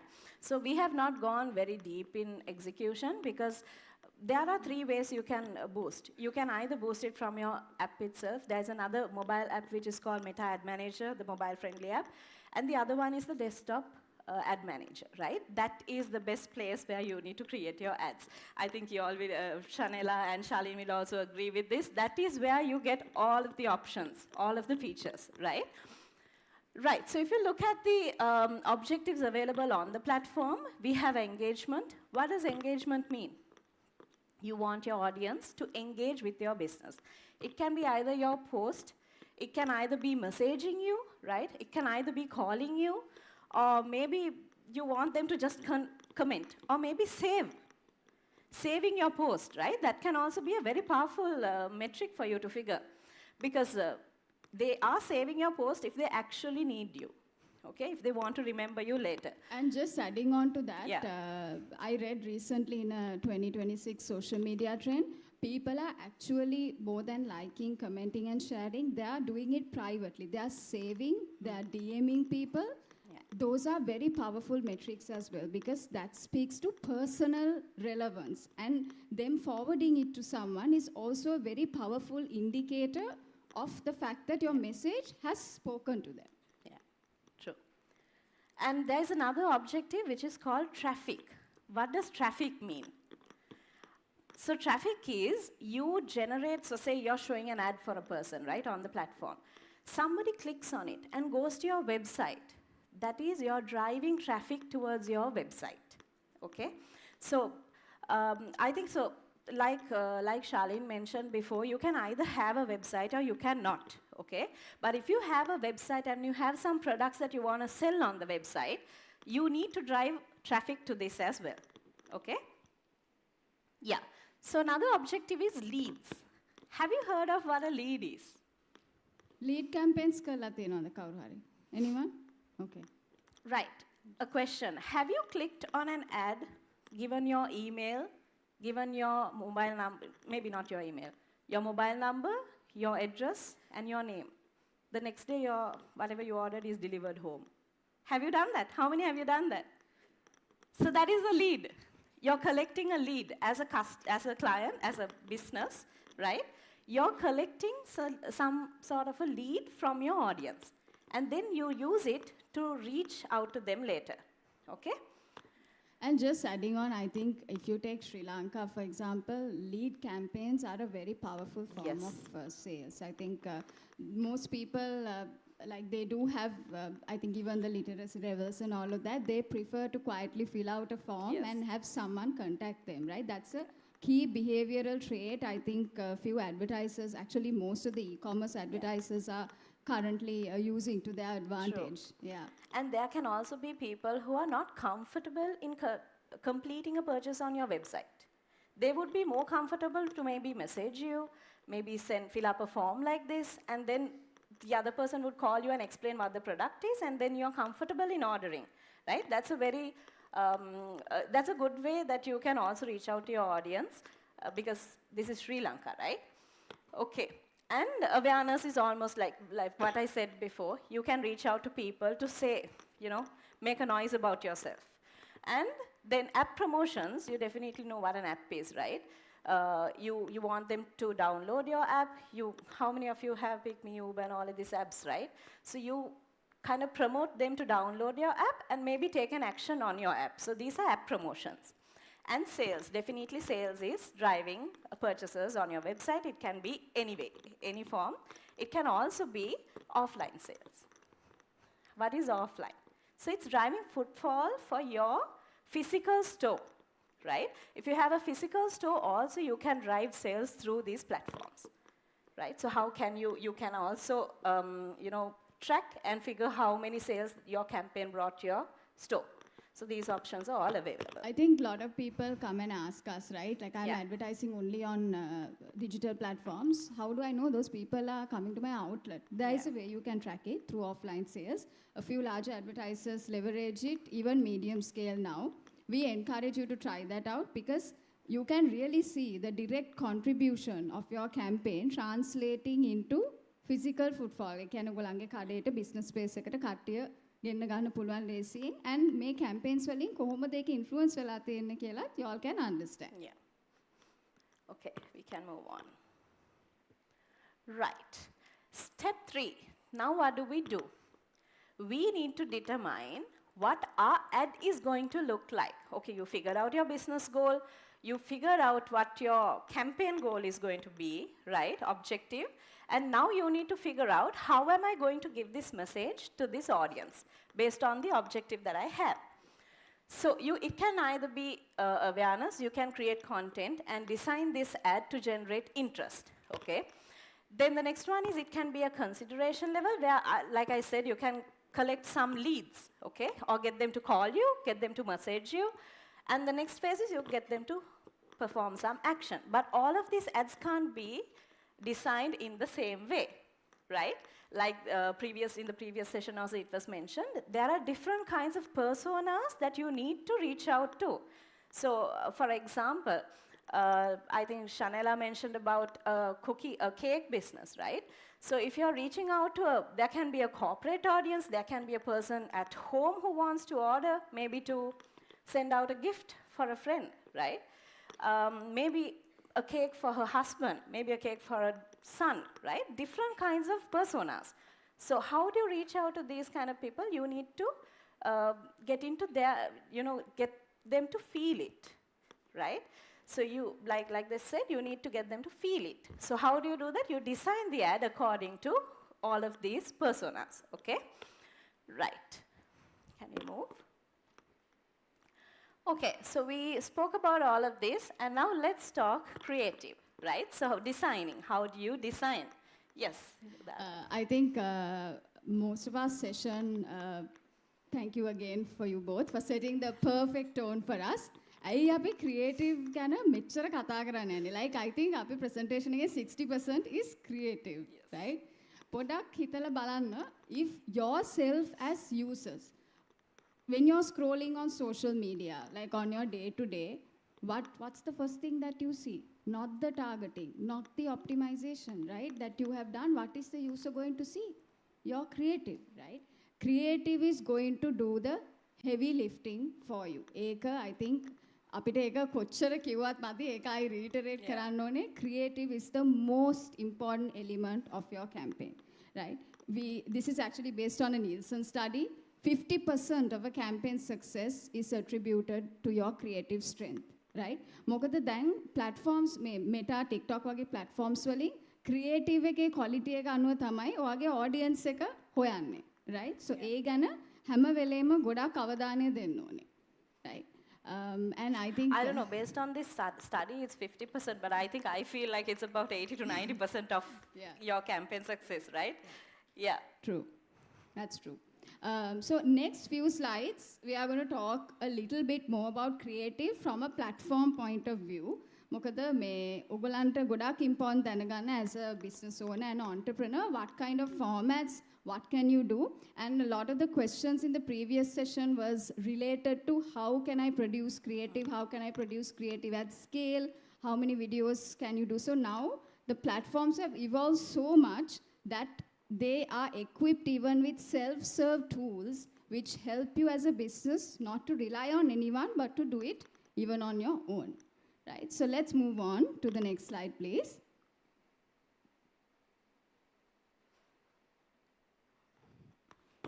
You can send it. Okay. Yes. It flipped already. Yeah, it's flipped already, yes. Yes. Flip the script, right? Let your creative do the work for you and your creative will find the audience, right? Kalin, I think, හොඳ point එකක් කිව්වා Shalini and Shanela. right?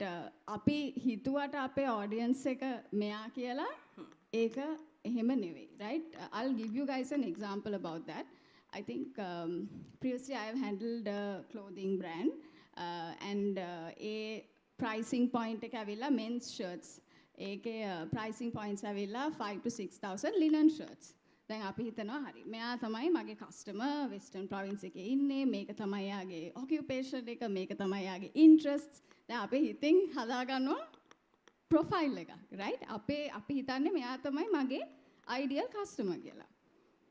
හැබැයි එතකොට අපි targeting එක ඒ විදිහට තමයි හදන්නේ platform එකේ. එතකොට මම ඒ targeting එක platform එකේ set කරාම what happens, right?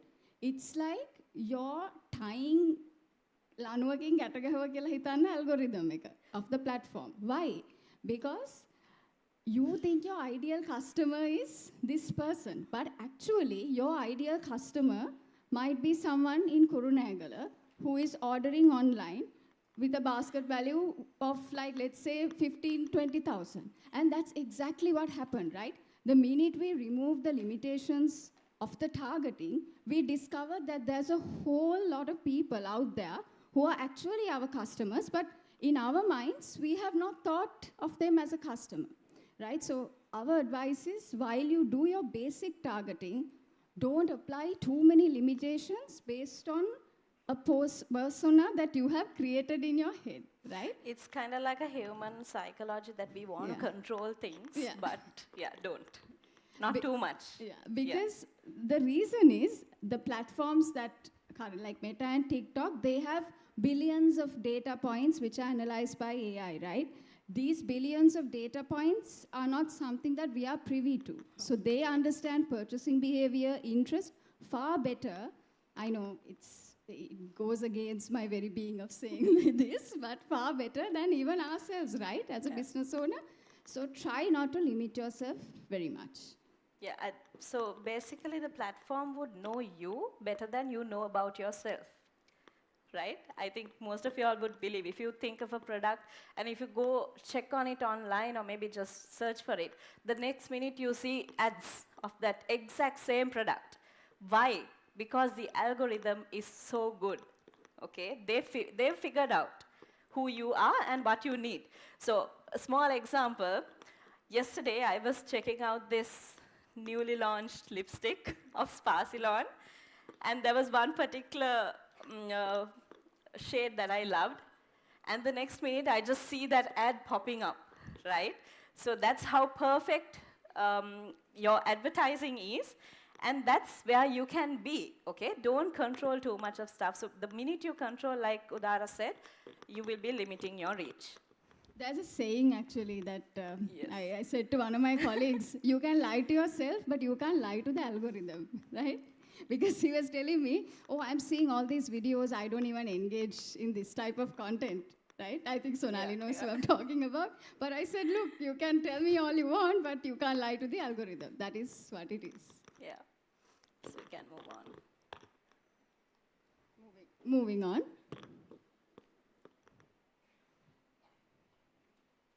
Let's look at a video, very quickly. Sounds, okay. Right, so Meta Ad Manager has multiple formats, creative formats. You can use either single images, you can use carousels, you can use collections, right? All of these types of ads are ways that you can design your ad, right? The only thing, maybe a few of you all have boosted a post. Maybe the only thing you know is you can boost a video, a single video, or you can boost a single image. That's what you know currently. But there are so many other ways that you can reach out to the people. A collection, maybe you have multiple products in your website, right? You want to showcase all of these products to your audience. How do you do it? You use a collection. You have one, maybe a cover video, a hero image, right? And then you use that catalog. It's called a catalog. You can create a catalog on the Ads Manager, and you can use all the products to, be seen at the bottom of that creative. And people will be able to engage, maybe click on it, go to the website, all of that, right? So this is just a type of a format, and you can also run carousels. Most of you all must be knowing a carousel is where you just slide and you can see the next video, image, go on, you see it, right? So that's another type of creative format.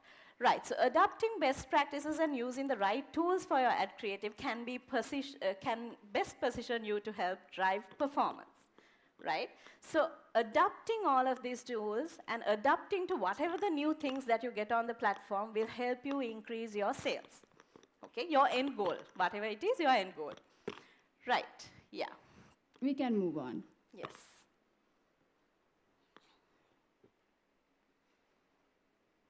Right. No, the previous one. Okay. If there's a video.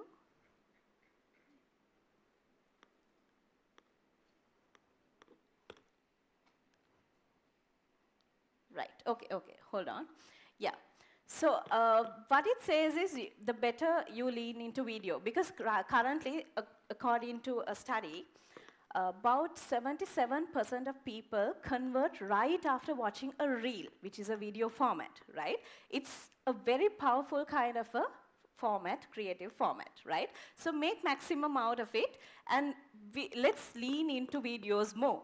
So when you talk about videos, reels would come into your mind first, right? TikTok videos, reels, right? This is what would come into your mind first. So let's watch a small video. Next slide. Next please. slide, yeah.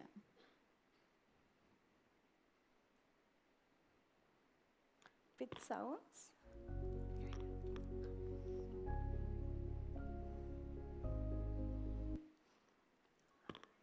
Can you enable sounds of the video? Can you enable sound?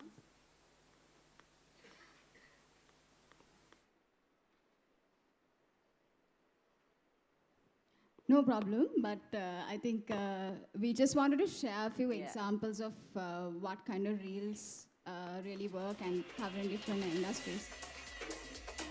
Can we play it from the beginning? Thanks. Okay.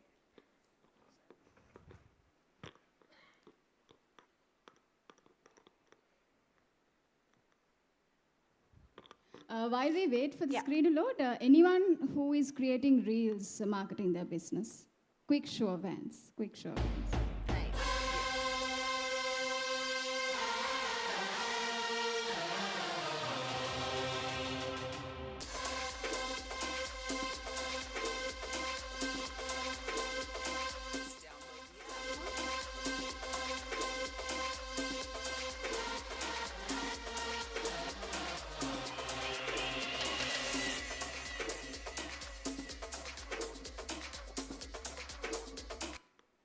Yeah, so this video will actually show you how powerful reels are. And if you look at all these videos, they are not like, you know, the perfect videos. They are lo-fi raw images and raw videos, right? Either with raw video images, they've collected a few of the images and maybe created a slideshow, or maybe they've created a collection, right? It's not the most perfect video. So that's what I wanted to say. Eka, I think Shalin and Yes. Chanel also said, I think post-pandemic, this culture and trend of authenticity really came to play. And we have seen research on meta platforms and even TikTok. Content that is shot on mobile using very, I would say, lo-fi kind of quality, they outrank the more polished creatives that are produced, right? It's very prevalent across multiple industries. Can we move to the next slide?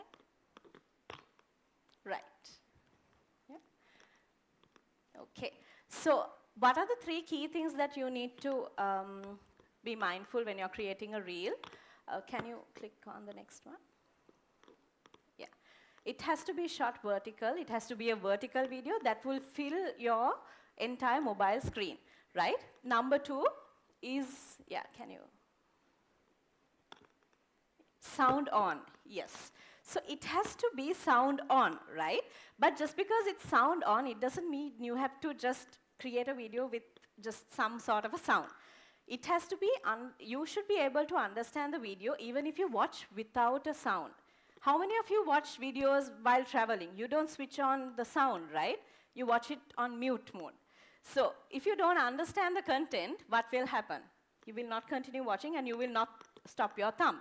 So you need to create for sound, but you need to also optimize for sound off. Right, the next one. And this is one important thing. Have your key messages in the safe zone, right? What does safe zone mean? Yeah. So you see all the, whatever your page name and all the hearts and the share buttons and all of that. Avoid all of these areas and have your key messaging right in the middle so that people will be able to notice it just in a blink. Because your caption and all of that, the longer your caption is, the more space it's going to take up on your video screen, right? So try to keep it short and fill as much of your video message on screen. Yes, right.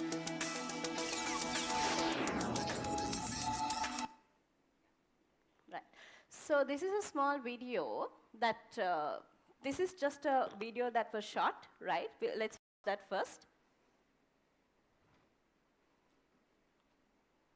Yeah, you can play this video.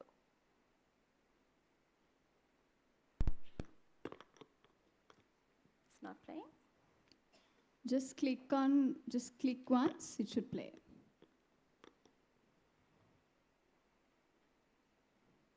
Okay. Right, okay. So this is a video that was shot, and how they've spiced it up so that people would be engaging with your video is the second one. I don't know if you can play it. So adding sounds using your free loyalty music, right? Royalty-free music and remixed video showcases, right? And adding a hook, a very important thing, adding a hook to your video and the logo, your brand logo, right? So this is, so maybe we can share the video after. I don't know, it's not playing here. So what we just wanted to say was, don't worry too much about like the content that you're producing. You can shoot this off your phone. This has been filmed off a phone, right? The platform offers so much of options like remixing, adding captions, adding music, which can just elevate it very simply, your production, right? That's what we want to say. Don't feel like you have to do a massive production to get your content out. You can do this yourself. Yeah. Let's move on to the next slide.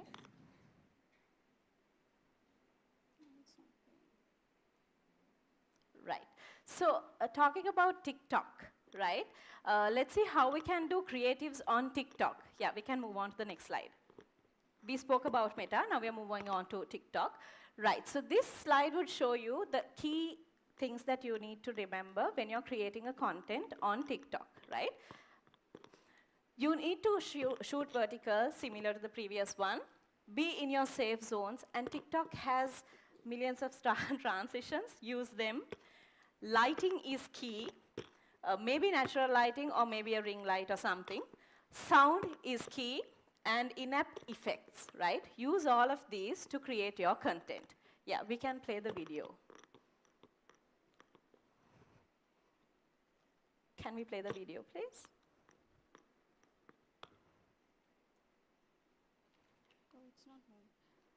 That's okay. So, but basically what we want to highlight is the video covers everything that we want to say, right? Make sure that you are using lighting, in-app effects, all of that. Don't use every effect and transition, but play around and find out what you can do, right? Okay, let's move on to the next one. Next slide.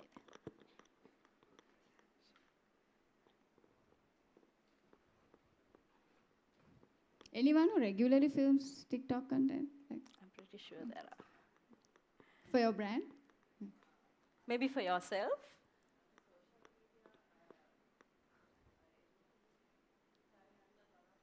Right. Right. Okay. Interesting. All right. Right. Can we go to the next slide, please? And they want a minute. Yeah.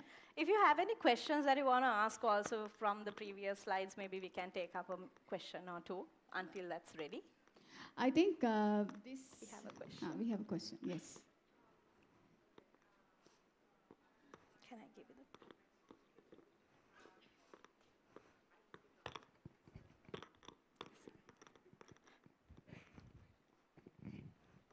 Hi, my name is Aruni, and I run a Mexican home-based kitchen. Okay. and so I'm not sure what the correct words or anything to use for this, but there are different types, I think, of or different ways that you can identify yourself as on whether it's Facebook or Instagram, either an influencer or a business or this or that. And when you are in that category, you're limited with either the music or the kind of content and things like that. One thing I wanted to find out was which would be the best one that, you know, you have like all the things that you need to use, all the tools that you need to use, which would be the best one? Right. Good question. So there are multiple assets available, creative types. Okay. Creative types available on the platforms, right? Give me a second. So what should we use is a tricky question. We need to use all. But you can use the most powerful one, because like I said, Reels is very powerful now, and video content are very powerful, right? So, but it doesn't mean that you should limit your content to videos, because there can be different kinds of people. Like I said, there are different personas. So those kind of people might also engage with static posts. There are different people who are still sharing memes, right? We all share memes. So those are kind of static posts. So if we don't have all of these assets and we don't have like a mixed asset approach, we might lose certain people who are there, right? So it's always best to have all kinds of creative types, but if you are limited, maybe you can select a video, or maybe whatever you are able to create, just put it out. Yeah, did I answer? So just to summarize it in a better way, like we can't say this piece of content is going to be the best for your business, but we would say... content, okay.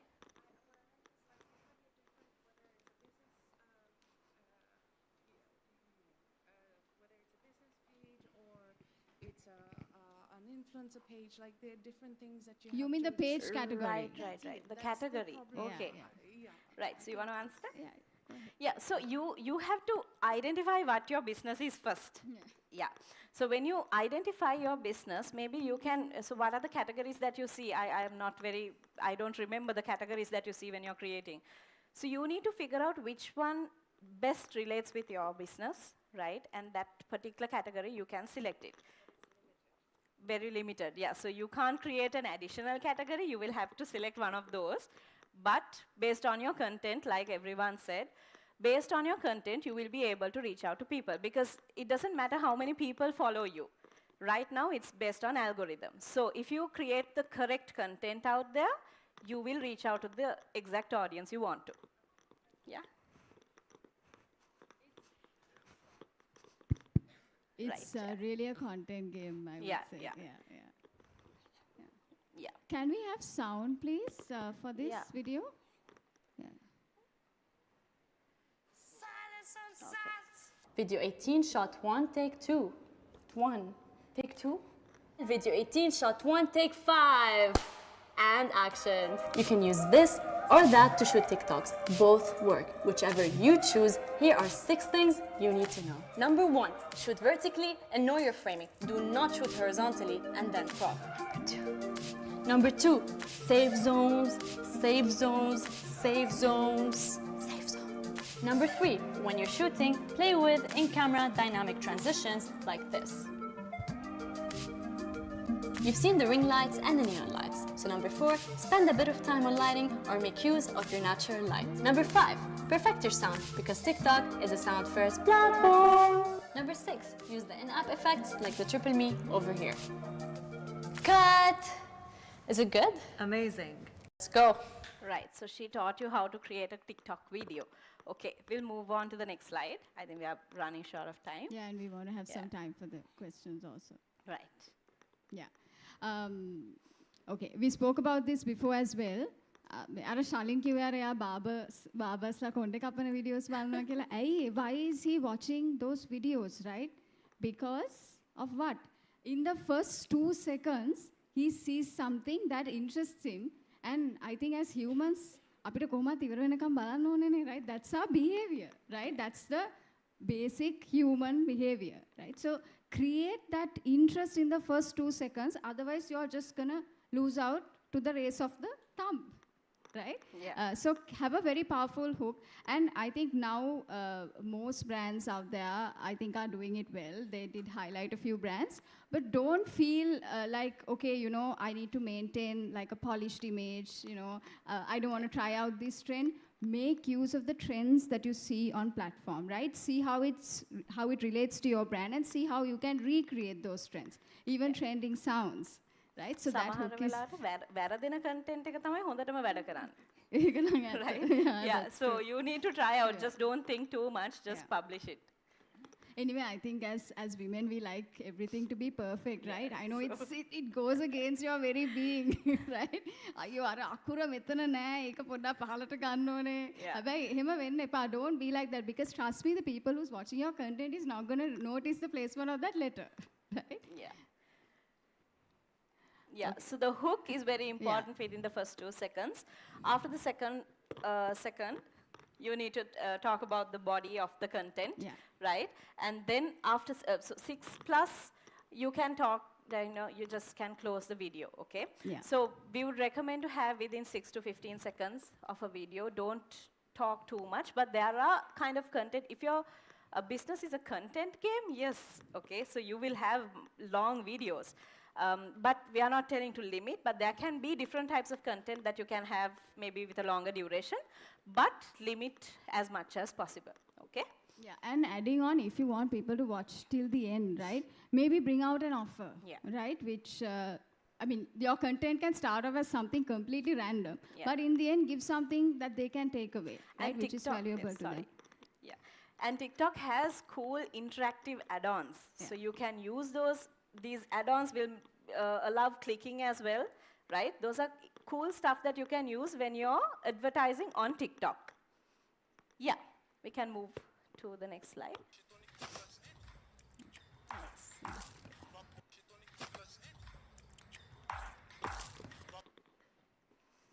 Right. Yeah. We put together a cheat sheet for you. You can actually take a picture of this. We are not going to get into it in detail. If you can move on to the next slide, it will give you basically everything that you need to know about creating a TikTok, right? Starting from what kind of content you need to do, what kind of hook you need to have, what is the structure, the key messaging, what kind of stimulation do you want to feed the audience with, and all of that, right? So please feel free to take a picture of this and use it. They are unable to see. Right. I hope everyone took a picture. Yeah, we can move. Right. So TikTok Symphony. This is a very interesting topic. Have any of you all heard about TikTok Symphony? Creators may have, no? Yes. So we had a question before in the previous session, how do we create more content, right? Currently we have AI, but I don't recommend you having like completely AI content. But there are platforms that you can use AI to maybe polish your content, have some kind, you know, you can create, compile videos, right? You can do all of this. TikTok Symphony is one of those. It's a free tool available on the TikTok platform. If you have a business center on TikTok, this will be enabled for any of you all, okay? And you can create, can we go to the next slide? Yeah. So you can basically create, you can play the video in the background while I explain. Yeah. So you can basically convert images to videos, right? You can give a prompt and ask them to create a video for you. And yeah, so when it comes to the food business, I think you can make maximum out of this tool. Because if you have a picture of your, maybe your cake, right? You have a cake, you have a picture of your cake, and you upload that picture to this and ask them to animate maybe the background or something for you and add a music, you can add a soundtrack from the platform. So it will do the job for you, right? So these kind of things are what you need to try out because AI is out there. Just try this out and see what you can do with the platform, okay? And it's free, by Yeah, the way. yes, it is You don't have free. to pay additionally for this. Yeah. So just notice what's happening in the background while I explain, because this is what TikTok Symphony can do. We can also move on to the next slide. There's another video. Yeah, so how do you convert an image to a video? So this video also shows you how you can use a image. So this is an image of a shoe, right? You can select the template that you want, and maybe you can select like a theme, and it will give you a nice background, a cool background, and maybe an animated background for your product, okay? So you don't have to go and do all of the shooting like for each and every product. Yeah, you can, if you're a small business, you can do this to start off, and then later you can, you know, have like lovely setups, backgrounds, and all of that, and do it later on. But initially, if you want to launch it out there, you can use these tools, right? But don't make it look very fake, okay? Make it look real, because people don't like fake images, because that will represent your brand and who you are, okay? Don't make it too fake. Yeah. Yeah. Okay. We can move on. Yeah. We have only a few minutes. Yeah. So these two are two QRs that you can scan. One is for Meta Creative Center. If you want to get some inspiration on creatives, good creatives for Meta, what types of creatives for each category, you can scan this and you can go check out, right? Based on your industry, you will have different kinds of content. And Creative Center is where you can see the trends, trending songs, and all of that here, okay? Yeah. Right, so, yeah.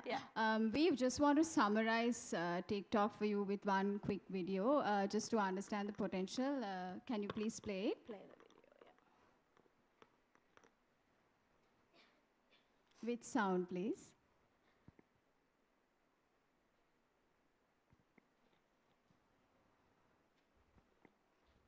Can we?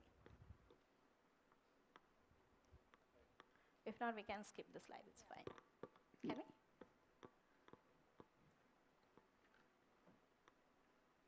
we? No issues, that's Okay, fine. it's fine. We can So- share it on with them, which can Yeah. be sent across, yeah. So what it all says is people are everywhere, right? Be where they are. Don't try to be in your comfort zone and try to figure out who would like my brand, who would do this, who would do that, who would message me. Don't do that, right? Be wherever they are and show your ad to them in a very personalized and relevant way so that it can relate to me or whatever I'm feeling right now, okay?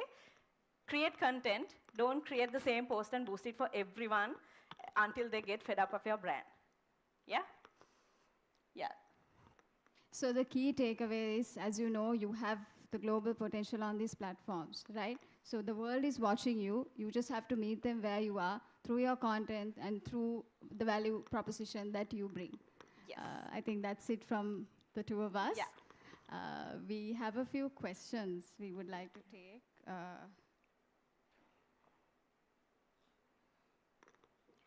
Can I take, so, Yeah. can you screen it? Yeah. This question? Excuse me. See the option. Can we ask a question from the audience? Yeah. Yes. Sure. Sure. Okay, so I'm Nitini, and I'm the Hi. founder of NK. So in my brand, I make bead bags, luxury bags out of beads, and I have tried content, I mean paid ads and organic content both. And recently I came across with the thing that once you start running paid ads through your platforms, your accounts, and then the organic content doesn't gonna perform well later. I think I have seen that in my accounts as well, but I still don't know whether it's a myth or something that we'll have to consider. And some people suggest that we can try having two accounts for the same brand and use one to run ads and use other one to run organic content. So is it actually a myth or something? So shall I answer that? So are you referring to TikTok or TikTok? Instagram. Instagram. So, okay. Instagram, when did you see like a drop? I think both actually. I saw this related to Instagram, but I have seen that my account is dropping organic content visibility on TikTok. Okay. Right. Okay. So usually on TikTok, of course, the case is because TikTok advertising started only last year, right? So because it started last year, there is a maximum number of impressions. So if I tell what impression is, you and I see an ad, so that's called an impression. So there is a maximum number of impressions that a platform can give you to buy, right? But so without advertising, we were all reaching out to them organically. So when advertising comes in, people fight for it. They pay for it, right? So when we pay, but still the number of impressions is the same. You know, it's not going to increase. It's the same number that we are fighting for, but we are paying for it. So what happens? The paying person would see, right?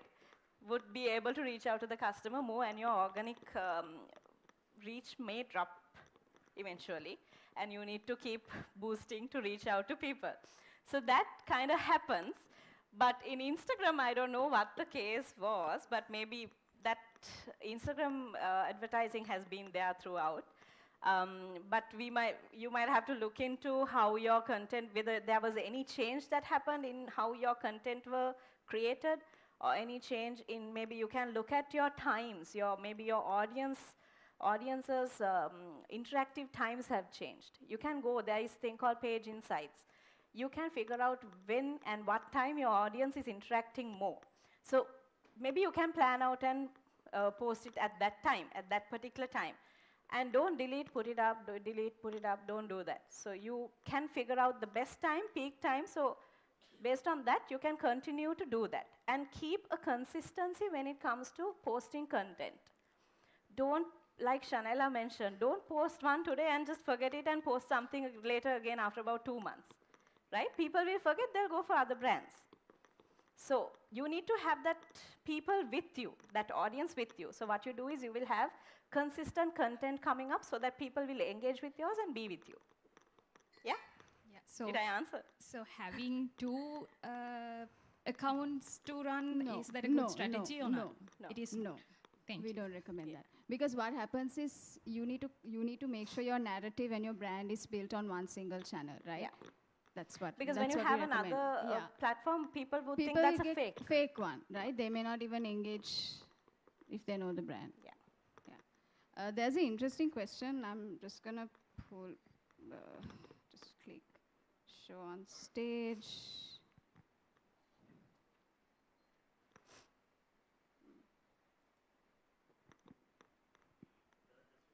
Yeah, okay, no problem.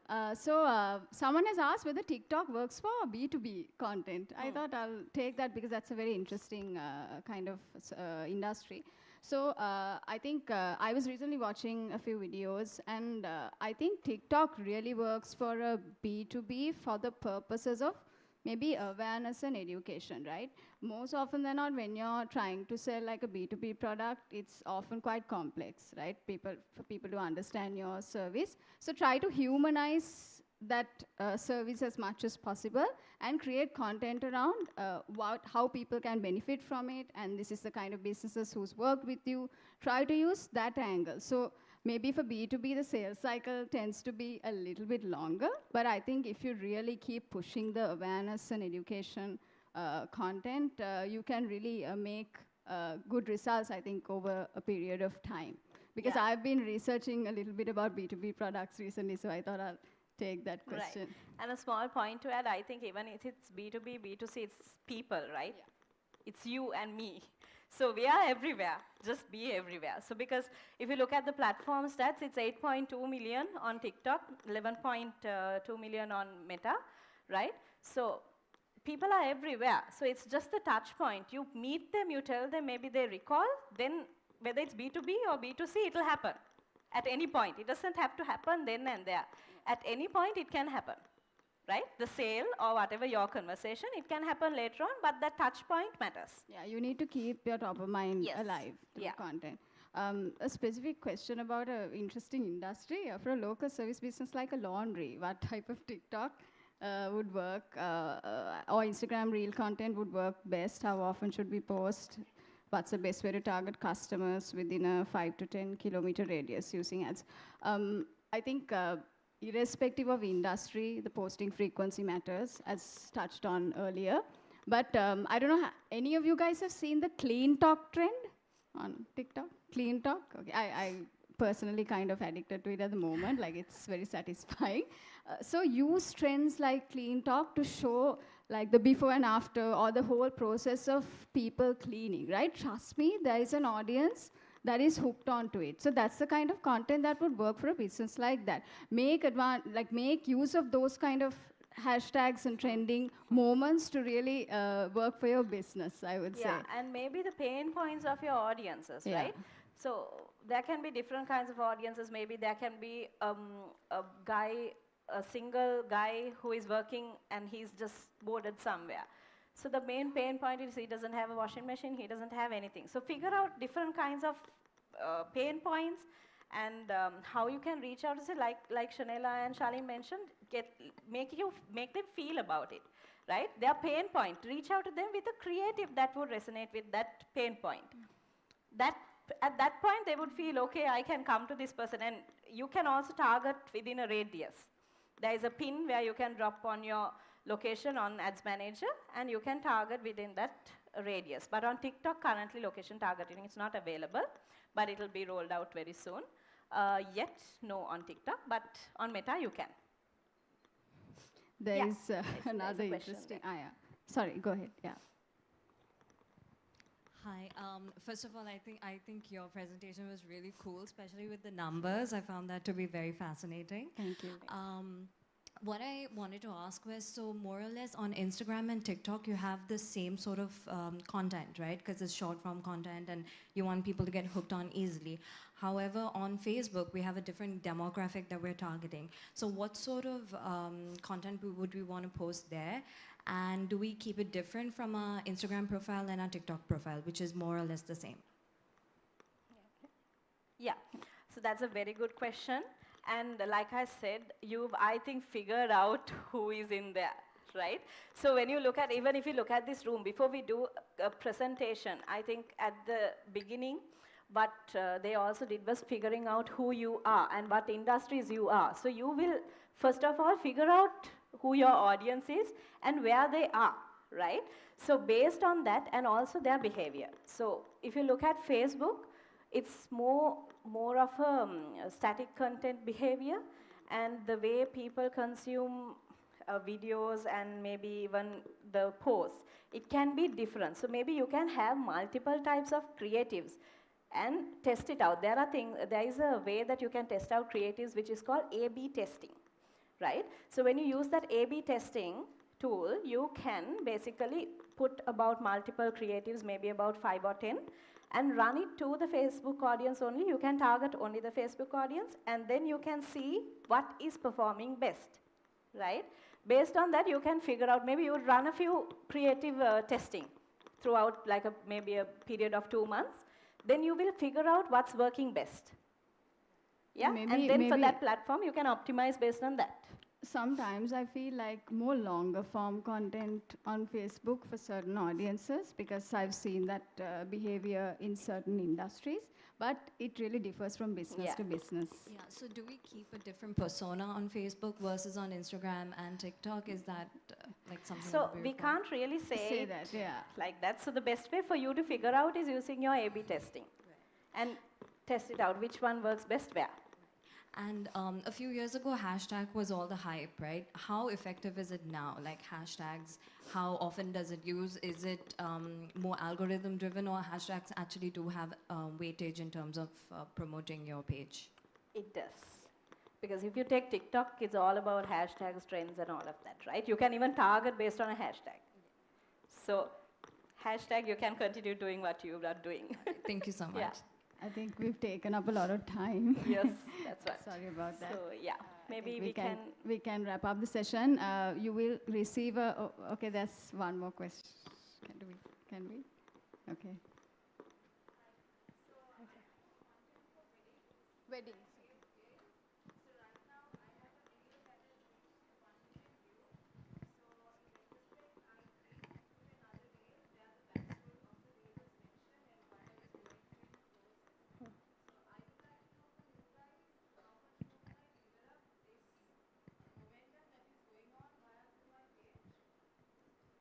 You mean like That's nice. organic? So, is it organically or Yeah. all organic? So yeah, since you're a content creator, you know it best, right? Because based on who your audience is in your particular platform, your profile, you know what sort of content they would engage with. So maybe since this has reached 1 million views, people would also be interested in checking out a few BTS videos of your, how you created your video stuff. Is that what you mentioned? Did you do? I mean, what I did was I put another reel linking the one that was trending. Right. Saying it was more of an emotional aspect of things of what I was going through at that point and Okay. how I created it. So now that is picking up, but I would ideally like to know what else can I do to make that more better. Can I give a personal insight? I recently got married, so I went through the whole like gamut of looking into everything. What I think really personally spoke to me was when selecting vendors was seeing a lot of the human element and actually even the BTS that went into creating what you did. Like personally, that spoke to me a lot rather than seeing very polished imagery and everything. And obviously, I think recommendations from friends also matter. That definitely. And also, I think the kind of, if you specialize in a certain type of weddings, I would say stick to that and really take it through all the way with your content. And also, I think you can even use that video to generate more bookings or maybe leads from your ads, right? And also, since you know that this kind of stuff are picking up, maybe you can continue doing whatever you did. And also don't make it only look like this kind of content, but maybe you can add in a little bit of flavor from this to your future content as well, because this content will die down after some time. You can't continue using this content throughout. So in the upcoming content, maybe you can use a little bit of what you did there, and maybe you can... Can we add a common point to all businesses? Yeah. Use retargeting, please, right? Yes. Find out who watched your video, engage with your content, Yeah. retarget them, right? Yeah. Build lookalike audiences based on those kind of people who has interacted with you, right? Trust me, I think you'll see a lot of traction faster. Yes. Yeah, this is common to all of you. Okay, I think Shanila will come and kick us out of the stage, so let's make a move. Yeah. Thank you so much Thank for the you very opportunity. If you want to connect with us, our contact details are on the docket that you will be receiving. So please feel free to call us and email us. Thank you. Thank you.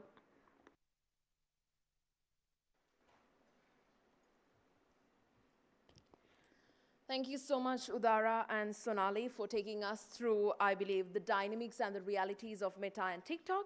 So without taking much time now, we went from marketing strategy to the implementation. And now we are moving on to a topic that has completely transformed the way businesses reach their customers today. And our next session is titled Winning with Quick Commerce. Leading this conversation, we have the founder and the managing director of Celeste, Janik Jayasuriya.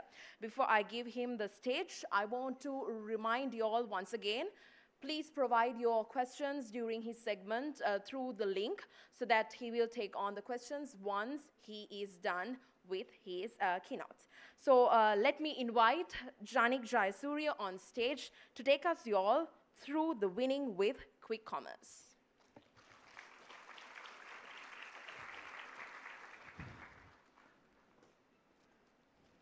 It's a very big picture.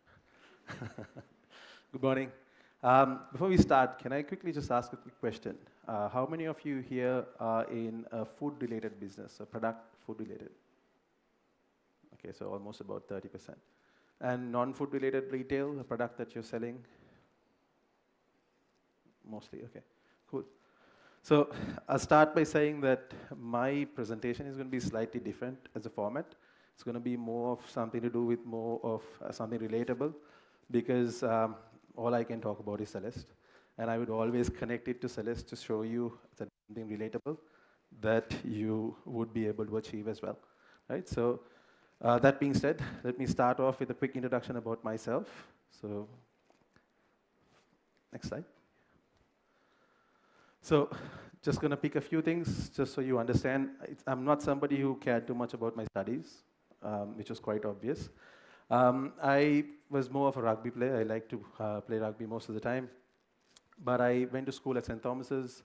I studied hospitality management in Switzerland. Came back, continued another couple of years of playing rugby, and that's when I started deciding to get into entrepreneurship or becoming a businessman. So I didn't really study anything to do with retail, anything to do with marketing per se, or sales, or anything like that. It was purely a business management degree specialized in hospitality, right? So, next slide. Let me ask this question. Quick commerce. Does everyone here know what quick commerce is? If I were to ask you, how many of you here know what quick commerce is? Hands? You've all heard of e-commerce, right? So e-commerce is your traditional online retail, which is usually same day, next day delivery, where you order through Temu or whichever platform that you are familiar with.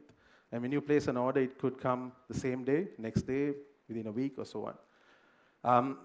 Then things changed and consumers started becoming a bit more demanding in terms of wanting it faster. And that's when quick commerce came in. So initially, quick commerce was globally known as a delivery within 2 hours. And then that gradually started improving to a point where it became 1 hour. And today here in Sri Lanka, we try to maintain a 30-minute delivery. But if you look at India, India has gone to another level where quick commerce in India is 10 minutes. And it started off initially as only groceries and food. Today you can buy a PlayStation, a laptop, an iPhone, anything you want, 24/7, and get it delivered to your doorstep in 10 minutes. And that is the impact that quick commerce has made. So that is what quick commerce is. And how Sri Lanka would look at quick commerce right now, it's the thing about quick commerce, it's mainly aggregator-based. When I say aggregators, it's Uber Eats, Pick Me Market, and so on, right? So right now, Sri Lanka is having 2 players in the market, and they're stronger in the more metropolitan cities. So you look at Colombo, Galle, Negombo, recently launched, I think, in Norelia, Kurunegala, and so on. And they're gradually going into high-density cities where people have access to mobile phones, internet, and so on, right? Next slide. Okay, so like I said, I'm going to use as an example, as a case study pretty much, to talk about how we started and how we got to where we are today, so that you can try to see which part of this can be related to your business and what you do, right? So Celeste started in 2020 in the middle of a global pandemic. I was initially doing a hospitality management company, but then out of necessity, we found a problem and we found a solution, and we started Celeste at that point. 2021 was when we started really establishing the business and realized that we had to change our model, because we went from a customer who was dependent on us, who had no other options, to customers that had multiple options now, and they had the option of going into a supermarket or whatever it was. So now we had to be a bit more flexible in the type of product offering we had.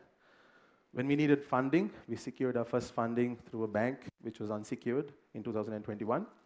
And then the biggest challenge, although we started as a business that started in a pandemic, was during the economic crisis, because we had taken all the steps that we had to take to set up a business, have all the redundancies, like having generators in case of a power outage, but now there was no fuel.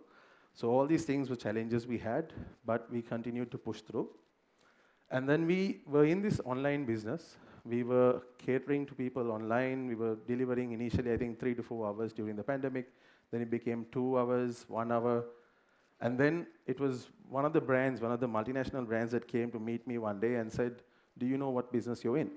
And then I said, online retail. He said, "No, you are in quick commerce, also known as QCom," right? So that was the day that I realized that we were in this space called quick commerce. And that was in 2023, almost 3 years after we had already been operating and doing this so-called quick commerce operation, right? So later on in 2023, we realized that when you open your apps and you start browsing through, there are multiple merchants, multiple competitors inside the app, and there was nothing available in the night. So we realized that customers wanted to purchase something in the night, but they had limited options. So we pushed really hard, and we wanted the aggregators to open 24 hours. They didn't see potential. They didn't think that consumers had a requirement to purchase overnight. But eventually, when we agreed that we would fund the additional incentives to the riders in the night, with a lot of back and forth, we agreed to start operating 24 hours. So Now you see the platforms also operating 24 hours because we pushed them to make sure there was a proof, a case study that could have been shown.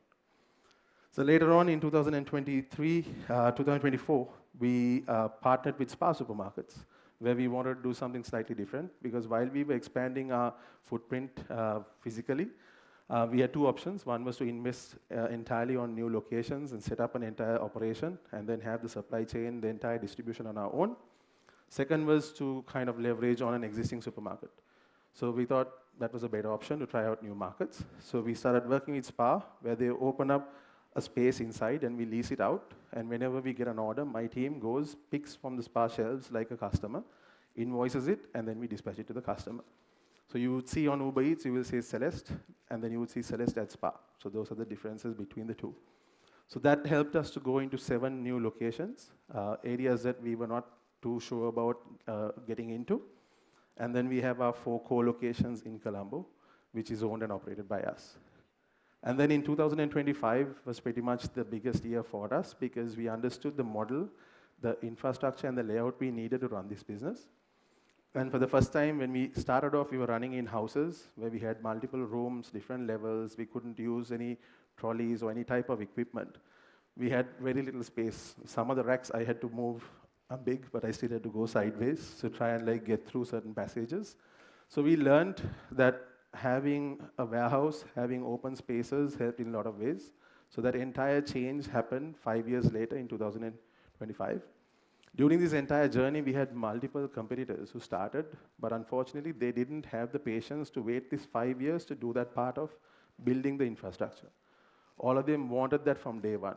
So before they had even 10 orders in hand, they already had a massive cost for operating, where they had huge warehouses, a fleet of delivery vehicles and all of that, but they couldn't afford to run that because they were burning cash on a monthly basis, right? So for us, one of the biggest benefits we had was being patient to wait until we scale to a certain point to be able to do that.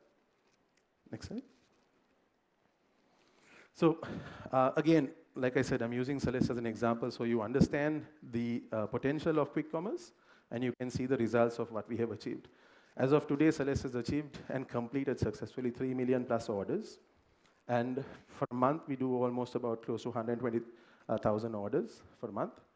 Our customer retention is about 71%. So that is because people who come in and order from us have a stickiness where they want to continue to order from us. Our conversion is 40%, which is one of the highest, especially because it is quick commerce. If you look at one of the highest conversions in online, average is about 10 to 12%. And then you have Amazon, who has a 30 to 35% conversion because of their Amazon Prime. But then in quick commerce, because people come for impulse purchase, we have a 40% conversion, right? In terms of my team, we started off with about 20 in 2020, and today we have a team of about 160 people for pick, pack, dispatch, customer service, and so on. We have 12 locations. We have transacted, we have sold units, pieces of over 20 million pieces, and we have been identified and we won 4 local awards and 2 Asian awards for our business practice and innovation that we have brought in. And you can see that we operate 24 hours. We have, if you take our overall customer ratings, we have over 120,000 customer reviews that we have received, out of which we have a 94% satisfaction rate. So all this data, everything, all this information we have is also because of quick commerce, because you have engaging customers who can give you feedback immediately, right? So next slide. So this is again just to show you how I operate, how my team operates. We don't want to benchmark local brands. We don't want to benchmark how any of the local companies operate because then we would kind of get quite comfortable.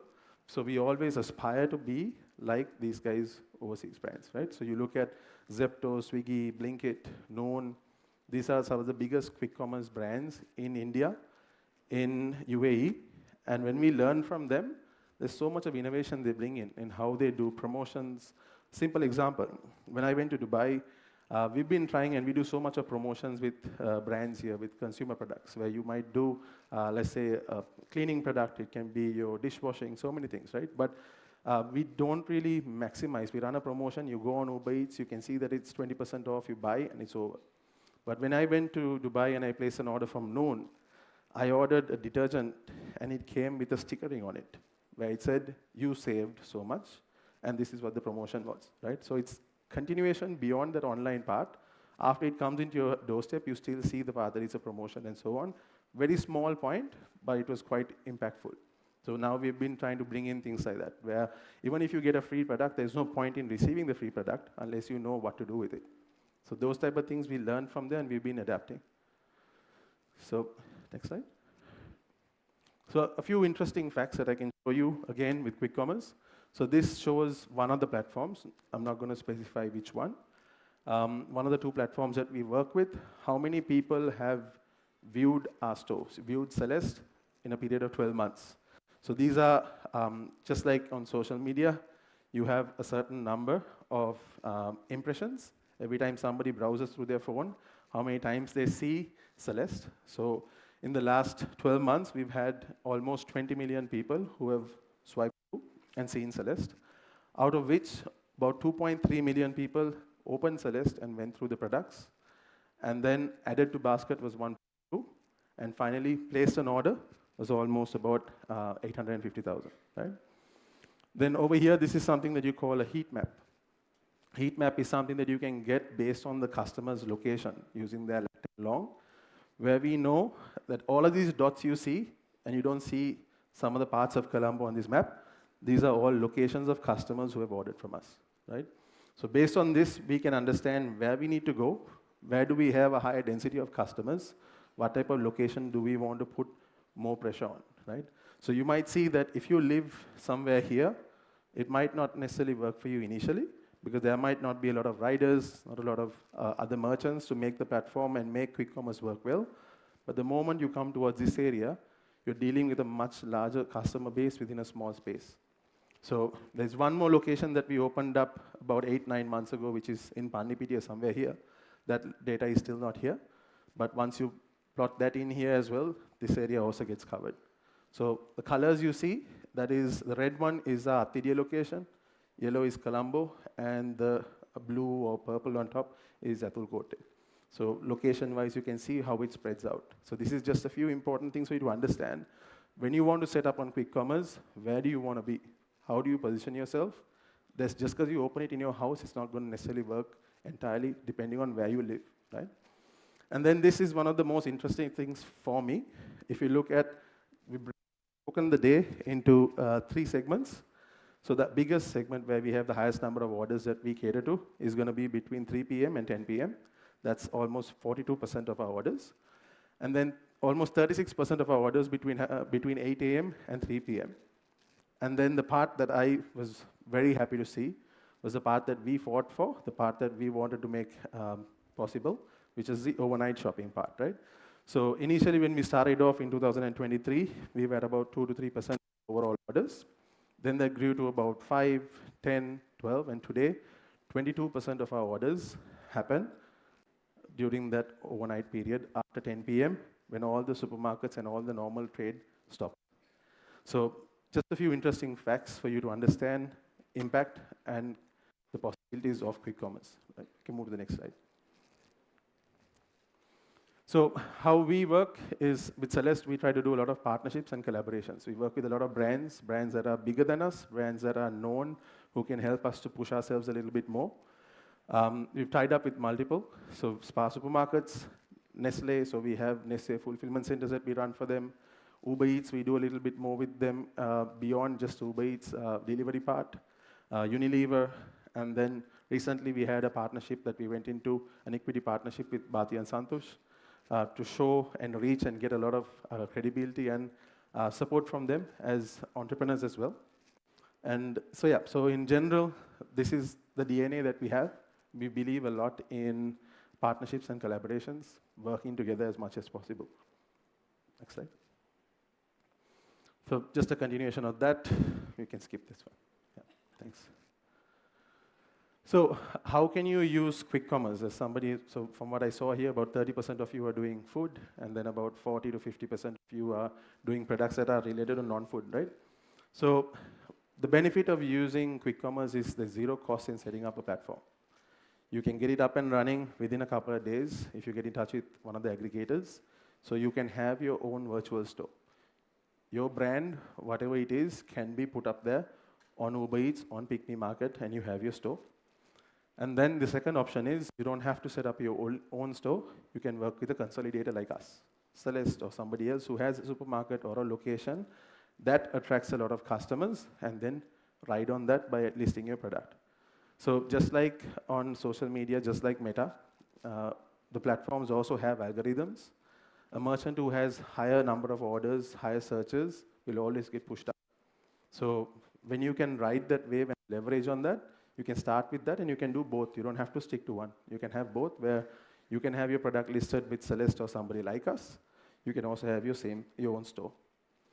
Then the third thing is, just because you have, now I know a lot of people here are very passionate about your brand, very passionate to a point where you don't want to cut corners, you're very particular about your packaging, you're particular about so many values that you stick to. But sometimes you're catering to just one audience with that. But if you want to do a secondary brand, and you want to do something that is slightly different, just to increase your number of orders so that you can cover your overheads, there's nothing stopping you from having a second store from the same location. So for example, Celeste, every single Celeste has a secondary store called Budget Kade. Why do we have Budget Kade? One of the biggest challenges we had was because Celeste sounds so prim and proper or luxurious, people think that it's expensive. So then we thought, what is the easiest word or terminology that you can put out that people will think it's not going to be expensive, it's going to be cheap. So we use the word budget and Kade, right? So right now our biggest competitor on the platforms is Budget Kade. Contributes about 5 to 6% of our overall. And there are customers who order from both and they think that it's cheaper, right? But we are trying to make it clear as much as possible, where we say Budget Kade is also fulfilled by Celeste.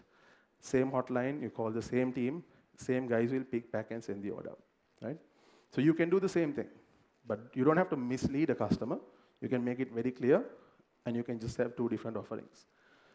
Then, to make it easier, depending on how many products you have, whether you have 5, 10, 20, or whatever it is, you can integrate.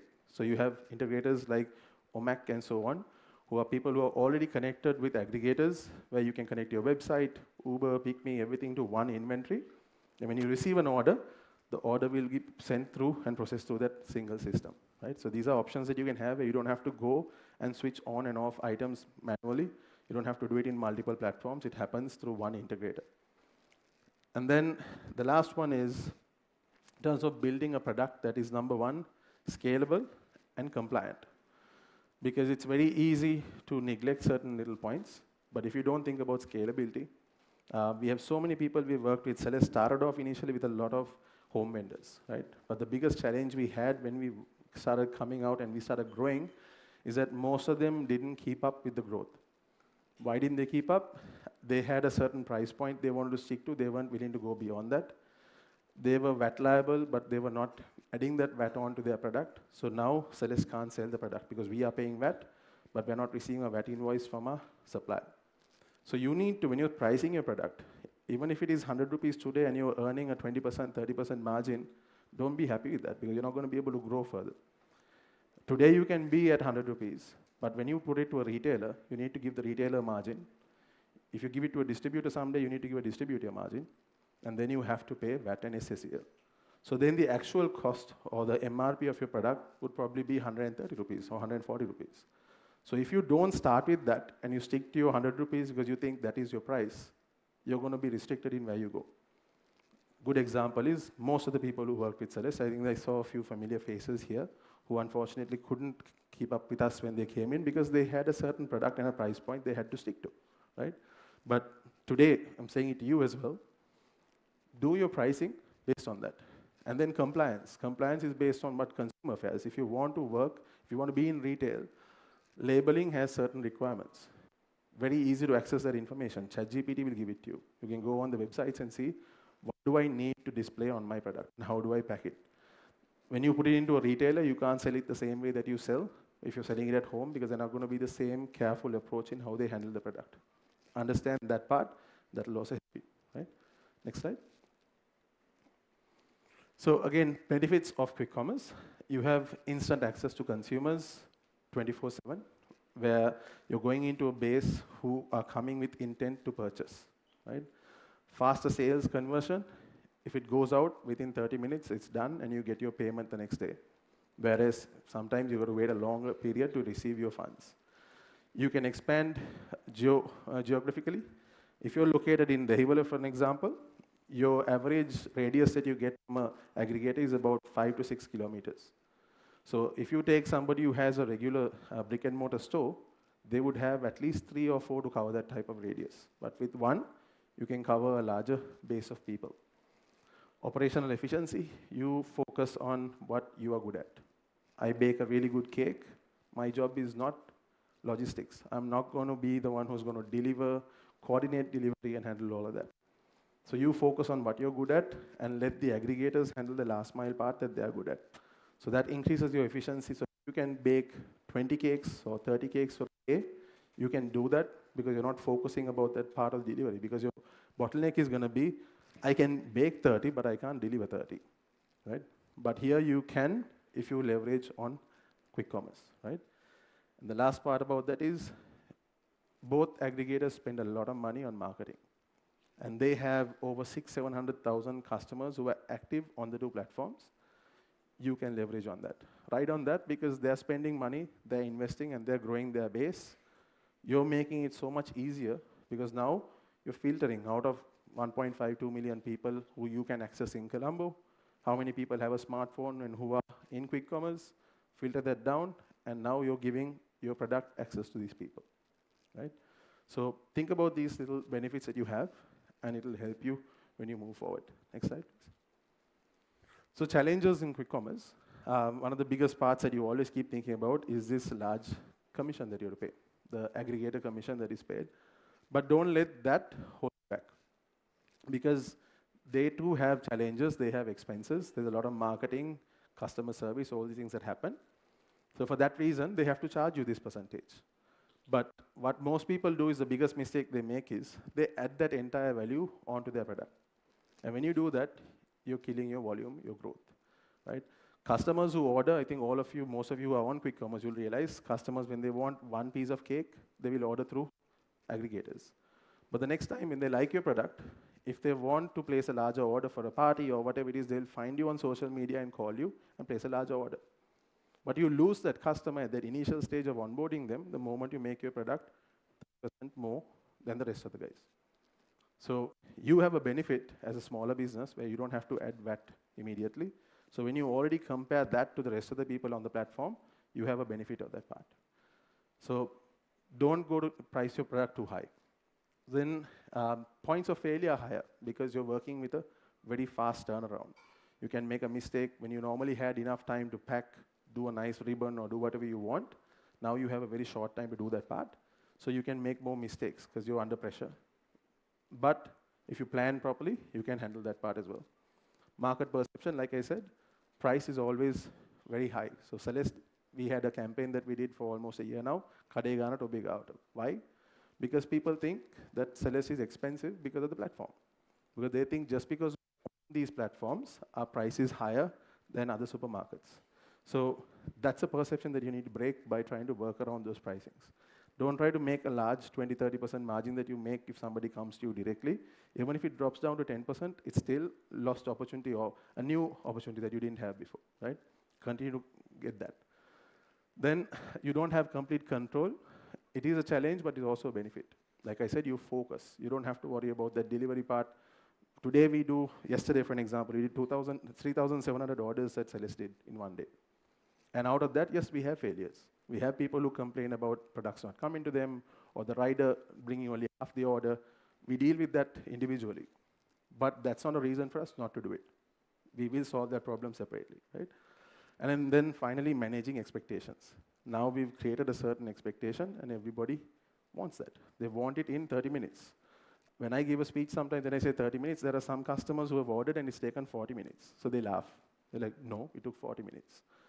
That's the expectation we've created. Sometimes we don't have complete control. It changes depending on how big the order is, how many items you have, or what time you order during peak time, right? But these are not challenges that should stop you from getting into quick commerce. These are inherent problems in quick commerce, not just in Sri Lanka, it's global, right? Next slide. So I think this is my last slide. showing you global potential of quick commerce to understand that quick commerce is one of the fastest growing industries globally. It's about a 25 to 30% growth every year. And today, quick commerce is worth close to about $100 billion globally. And by 2032, it's going to grow almost 600% to almost close to a little over $500 billion. Now, this is something that has been done because consumers are changing, right? People want convenience. They value convenience.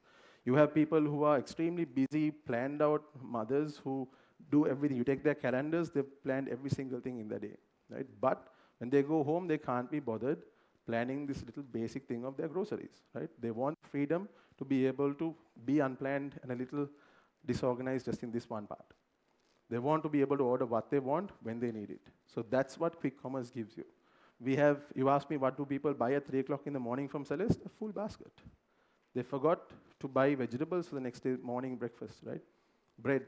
You buy normal products, right? So next slide. 6 years ago, I built a brand that nobody really cared about. Everyone thought that we did potential. But within 6 years, we were able to bring it to a point where all multinationals and all these big names have to be concerned and cautious about us. And if I can do it, if my team was able to achieve it, every single person here, you can definitely achieve it, right? All it takes is the commitment and all the input that you had. For the bit that I was seated here, I learned a lot about Meta and all the tools that are there, so thanks for that. There's a lot that I didn't know that I learned, and I think you guys have great opportunities to learn about stuff like that, get access to the information that you need, and leverage on all these platforms that you can utilize to get to where you want to be, right? So, last one.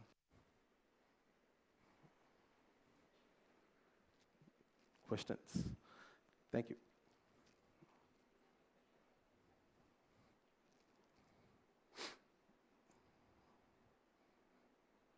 So a lot of questions on the platform, so.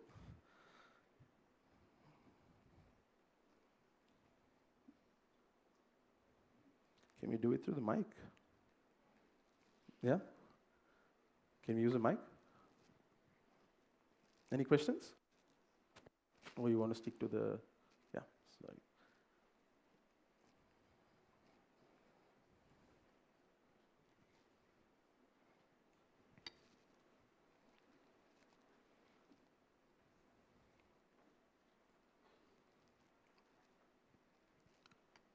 I think they have to switch it on for me. Hi, I'm Sabira from Power Crunch. We deal in like vegan meats and thing. So the problem I have found is because I'm a small business, of course I can't buy stuff in bulk, so my prices are higher. And then when I go through the Uber store, they have like a 30% markup or something.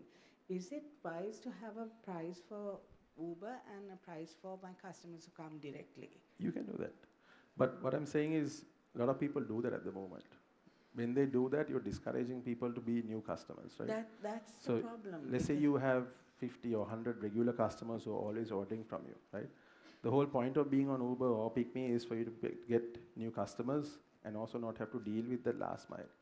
So if your margins are enough for you to give it at the same price, but then decide that I'm not going to get my full benefit if I go on that, but I get the full benefit if somebody comes to me directly, do that. Yeah, because the thing is, it's such a small niche that we, people's requirements, sometimes we custom make it to the person's, like somebody wants a vegan turkey for Thanksgiving, we do it as there. So, but the thing is to do that for Uber, does it have to be the same product? Can't you come up with a different product range for Uber? You can come up with something that is a different price point. So for an example, recently we started partnering with a brand called Umami, right? So Umami were doing very niche products in terms of like a very gourmet burger. The price point was high. So we told them, you're the same kitchen, same equipment, right? Why don't you create one more store and do a burger that is slightly lower in price, right? Because you need to cover your overheads. You can't only keep thinking about the thing that you're passionate about and what you like, right? The Umami founders are very passionate about their burger. They don't want to reduce anything. So I told them, let that remain, but you need to sustain as a business as well. So for you to sustain, what can you do? Create a secondary product under a different brand, and we have a second virtual store. So we also gave them to handle Sellers Cafe. So under Sellers Cafe, we have from sausages, chicken nuggets, keeves, iftar packs, and things like that. And those are sold at a very low price point. You're talking about an iftar pack for like 250, 300 rupees, right? So things like that that we do, where you're not going to make a lot of money, but you will onboard new customers, and you have a little more volume, which will help you recover your overheads that you have. Yeah? Okay.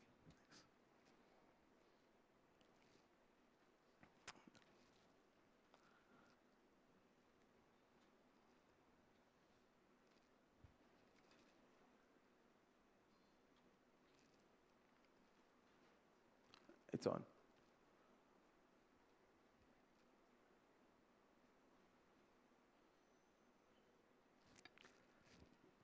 Can you give another mic? Yeah. Hi, this is Divya here. So I run a small business which I recently started. So I do spices and cinnamon. So I just want to ask, what would be your requirement if you were about to take a new product? Okay, so the challenge we have with spices is there are multiple brands that are doing spices, right? So on a weekly basis, I think we have at least 2 new brands that come to us with spices. We had to put a ceiling on that because we had to choose between who has market share. But the things that we would look at if we want to take you was, number one, have you built a brand at least from a cottage level where you have a certain customer base who would order from you?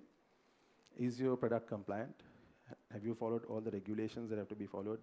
Basic stuff. Have you got a barcode on your product? Have you got the expiry dates? And then whatever nutrition values, right? So once you do all of that, and then your packaging has to be something that is going to be feasible to really sell on a platform like us, right? But at the same time, we started something called Sellers Roots, which we had to pause for a while, which we're starting pretty soon, within about a month. Sellers Roots is something that we're doing to cater to the people who we started off with, who couldn't keep up with every single thing that Sellers required as a tick, so we had to get as we grew. So in that, we can take on new products as long as you're within those compliant regulations, right? So number one is packaging, compliance in terms of the labeling requirements, and then your product's quality, if at all, that you really look at. And then you learned a lot today about the marketing side, which you don't need to have budgets for. You can do a lot of organic content. You do that and create a bit more hype about your product, and that will be great. I think, Ruvini, we worked with you for a while where we did your Mexican stuff, which was amazing, I must say. I used to, every time she comes to meet me, I would eat one of her burritos. So they were working very passionately about their product, right? And there were a lot of things, but then little things that we had to kind of make changes, right? With the packaging. There you go, she says it, packaging. So I hope now the packaging has got a bit more evolved from what it was. But then again, there are some products that you can't because it's a food product and you have to be a bit cautious, right? Any other questions, or can we wrap up? There's one more there. Yeah. I think, okay, sorry.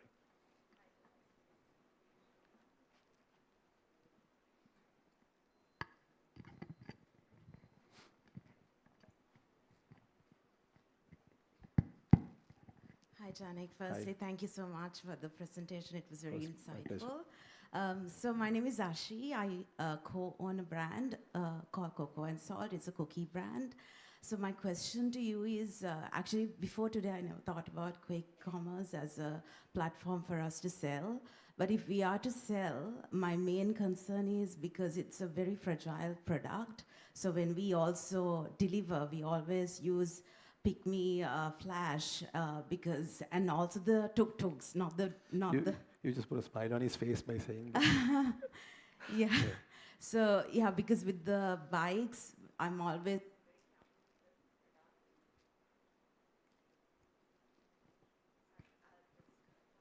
I think you get another mic.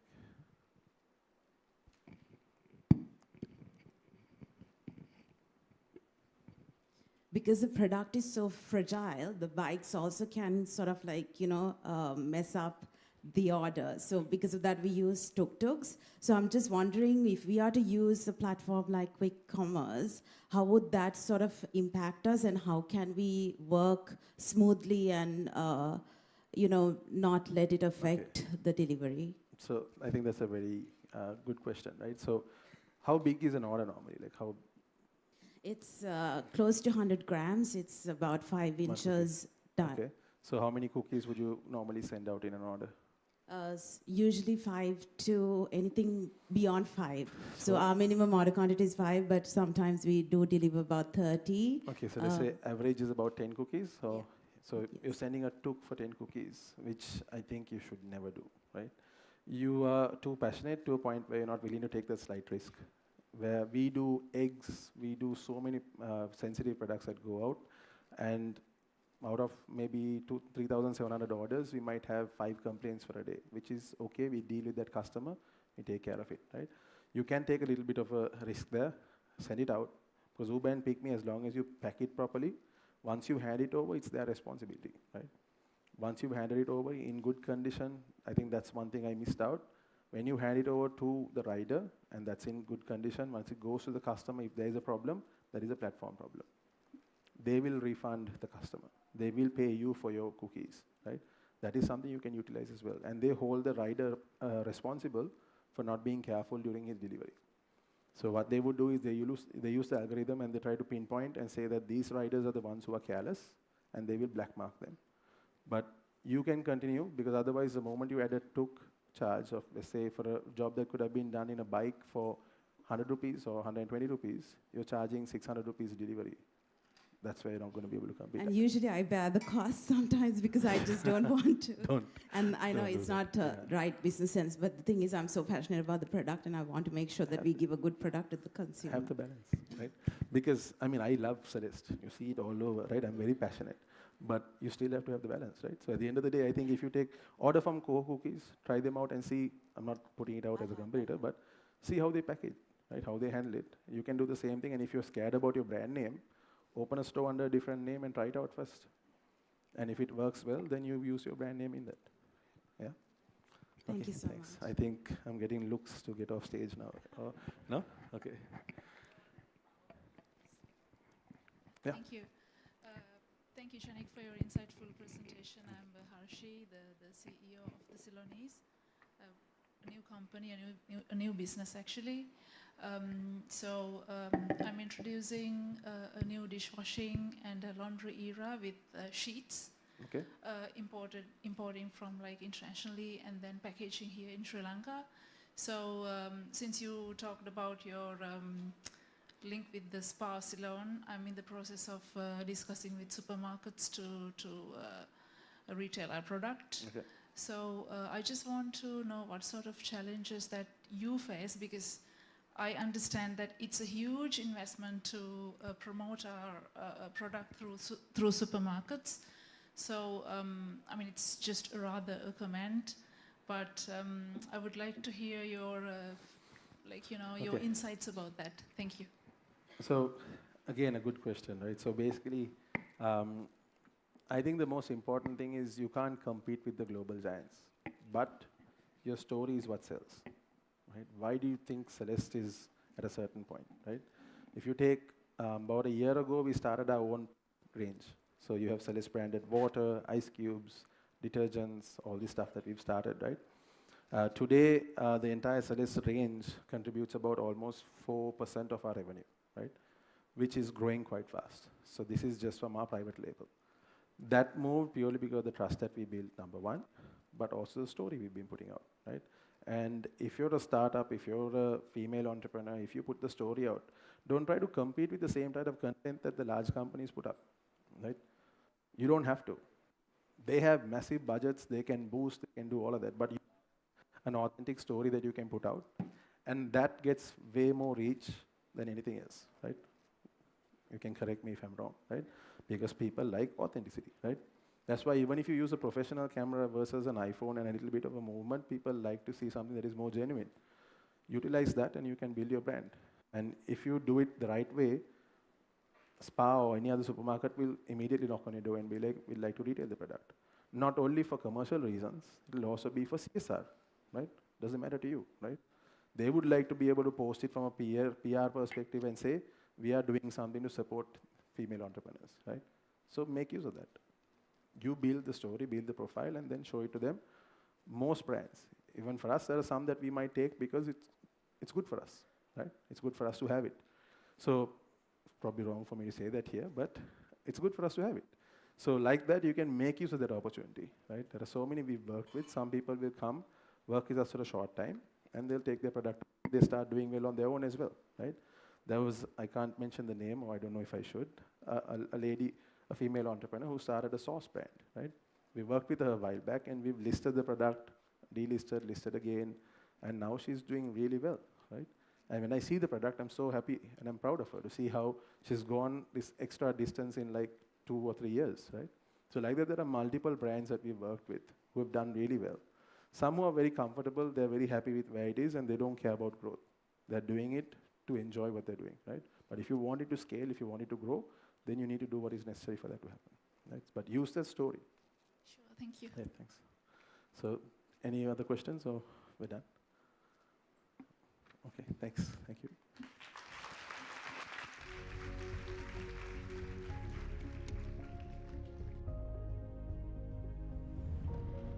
Thank you so much, Janik, for that plethora of impactful information and insights. So now we are moving on to another critical aspect of scaling businesses, logistics.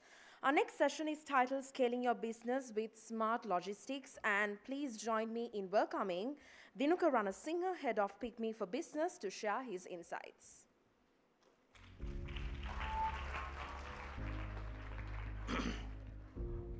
Hi guys, so before starting, can I see a show of hands for the people who are using Pick Me Flash for any of their deliveries? Super, whitewash. So okay, few things I wanted to touch on before I started my presentation. One was I think there were few misconceptions with regard to your previous questions, as in the aggregators, as in I will not be talking on behalf of Uber Eats, but on behalf of Pick Me Food and Marketplace side, there are a lot of things people were thinking, Mama, Pick Me Marketplace hari, Pick Me Foods hari, Uber Eats hari giyot, mage shop එක කොහොමද එකපාරට පේන්නේ? අනිත් කට්ටියගේ competitors ලත් එක්ක කොහොමද මම උඩට එන්නේ? So I think Janik touched base on that very well. Before you get on any aggregator, you all need to have your base. You all need to have your customer base, your customer segment. Start from small, as in small levels. What Pick Me for Business is basically helping out is with that. So it's a separate platform altogether. I don't think a lot of you all would have even heard about it. So can we have the first slide, please?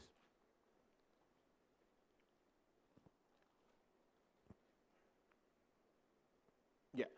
So Pick Me for Business, what it does is basically it helps out with companies, especially SMEs, even we have big scale, large scale companies and main banks even, with regard to scaling your business, with regard either it's logistics or whether it's transportation, whether it's employee transportation or any other matters, because we have the expertise and we have the know-how on what it needs for you all to move your business or scale your business to a bigger aspects of it. I think one of the biggest concerns what we support would be, I think Simple Books will be touching base on accounting or managing your finances. Now since you all are using Pick Me Flash for a lot of things, how many of you all keep track of your Flash expenses? How is it? Is it an easy task to, or is it daily that you have to keep track of it? Daily. So yeah, basically when you have around couple of new orders coming in, it's easy, but when the numbers expand, it's really hard to keep track of, and it's really hard to monitor as well whether it was delivered properly or whether as in your customer got it. So all those things are there, and sometimes, truth be told, there would be damages depending on how the packaging is done. So you will have to manage all those things on your own. So what Pick Me for Business does is it basically consolidates that, as in basically it gives you a monthly expense of all your Flash rides, and it breaks it down according to how you all want it to be, as in if you all can have your own departments, some might not have departments, but say you all have your different departments in, say now customer service would be a different department as to sales. So sometimes you would have to send some complimentary stuff if there are any orders missing or if there are any issues that you would want to do it as a customer service, so you can have that as a separate expense there. Next slide, please. Next one also. Yeah, so with our experience, what we are saying is we have 10 years of experience, that is managing ride hailing as well as logistics. And we have around 1,000 plus companies, starting from the big conglomerates to even the SMEs do come on board with us for different reasons. And we have 1.8 million active users and 2.5 million already we have completed the rides. Next slide, please. Yes, so the different areas that you all can be able to utilize PickMe, especially PickMe for business. One would be the courier option. Say you all are having a product which doesn't have a, as in quick shelf life where you can take 2 to 3 days to deliver. It might be items, not perishable items. I'm talking about, say, garments or any other items where you would want to courier it out. So you will be able to utilize our platform to couriering those items out of Colombo or in towards Colombo or anywhere else, which we recently opened up as a new vertical. Then the Flash aspects comes in. Flash, as Janik earlier mentioned, aggregators has a distance limitation. So it comes at around 3 to 5 kilometers. Janik, if I'm not mistaken, yes, 3 to 5 right now. Don't know. So it comes with either that kind of a distance. But with regard to Flash, where you will be opened up to a bigger area, bigger customer base, where we'll be able to say, okay, the most economical would be 15 kilometers on Flash. Using PickMe Flash to send items. And the beauty of this is on business, you can schedule your Flash. So when I say schedule a Flash, I think there was a question earlier with regard to cookies being used. So the cookie question, I really like the fact that you send a took for 10 odd cookies, but yes, it's too expensive, true enough. But you can look into it in a way that you schedule the took for tomorrow and get a couple of orders down there as well. So you can even have a promotion going saying, look, order on this day, and you can send it in a took which is viable. Or if you're sending one, as Janik said, not enough. Say, but if you're sending around 6, 7, yeah, the transportation cost would be viable compared to just sending one. So likewise, you will be able to schedule your transportation, which is a feature which is only available on our platform, because on the app you can't schedule anything on Flash, not even a bike. So on the platform, you can schedule a bike, a tuk, even a lorry if it's required. And also we have a bulk Flash feature, which is a new feature which we released. That is, you can send 100 odd orders in one go. So it's an Excel upload that you'll need to do. So I'll just quickly run about that would be. So for Coho cookies, this Valentine's Day, we did that, as in because again, what we are doing is a different channel of sales. So when Coho sends items directly to customer, that is their B2C, direct to consumer market. So when they send it through PickMe Marketplace or Uber Eats, that's a different channel that they're using. So likewise, Coho has different channels depending on where their customers are, and they have a quite as in a big amount coming to their direct, as in either to their Instagram or call and order. So for those, what they did was they scheduled the hires. So for instance, Valentine's Day, they scheduled all their hires well in advance. They got the orders and they sent it in bulk, which was easy and which we were also able to help out with the riders, giving them the advice and saying there won't be any issues. So one of the basic complaints, I'll be quite open about it, would be if you call a rider, put a flash, and they'll be like, card the cash then. So that issue is there. But with business, what we do is we inform the riders well in advance with regard to what the order is and how much careful they have to be. And also, on top of that, I'll explain a bit more in later, we have a goods in transit insurance as well. So then, as Janik also pointed out, if you pack it properly, that's a key question, as an important part, pack it properly and give it to us, we'll be able to deliver it and make sure that it's in good condition. And if there are any issues, we will be able to see how best we can help out with getting the claims back. Then apart from that, we have the trucks as well. Trucks goes from 7-footers, 10-footers, 14.5, 16.5. So all this, as in now, while you all are doing all this business, you all don't have to also keep track of what's this truck I need to use, how much of weight can I send. So we have a dedicated account manager to all the accounts. So it's a matter of you just calling him and telling him, look, I have a load of this much, or look, I need to transport these things. Because these account managers are well versatile in handling all your questions, all your issues, and giving you all a solution which will be beneficial for you. So then we will be able to see, okay, this, as in say, for instance, a 7-foot truck would not be sufficient. You can even get a smaller one or even a car to do your load, because again, you will not have to worry about that thing. The account manager will be there to handle it. Next slide, please.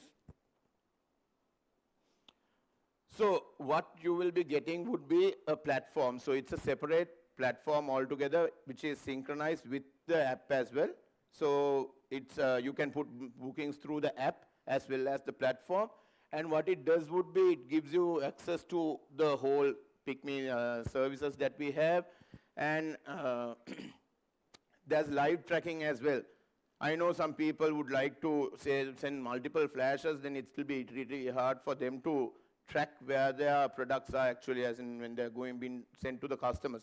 But here you will be able to give a basic dashboard which has all the deliveries going in that moment, and you will be able to live track as well if you want to just track the items, which will be another hassle if it's going send one by one. And you will have the data as in for the last 3 months. When I say data, I'm talking about you will have a basic start location, end location, the cost of it, as well as you will get a detailed map as well if you are interested to go about it. And you will be able to download these things and keep it for, as in end of the month reconciliations and so on. And that data will be available for the next 3 months as well. Next slide, please. Yeah, so this was what I was explaining earlier as well. So depending on not only logistics, if you all are looking at transportation, so if you all are doing servicing, as in like say if you all have a visit that you need to go, a custom visit or anything like that, this is the basic how we started, that is the reimbursement process. So rather than you getting employees to go and reimbursing their transport costs, you can straight away bill it to the company. Because then their employees would not have to print something and give it to you saying this is my reimbursement cost, which you will not have an idea about whether it was legit or not. That again will be another hassle for you all. In this case, you will be able to track and see exactly where the employees or anyone else has gone. So that likewise, you can have department-wise budget allocations. You can even put different restrictions on time of use as well as vehicle types as well. So you can say customer service has access to put any bookings throughout the week and weekends as well, but whereas you can say sales and marketing is only limited to Monday to Friday to utilize the company account. Next slide, please. Yes, so other than that, what else can we provide now? For instance, if you all have relocations, if you all have any other big loads that you all need to take out or raw material, we do have the trucks logistics service as well as helpers as well.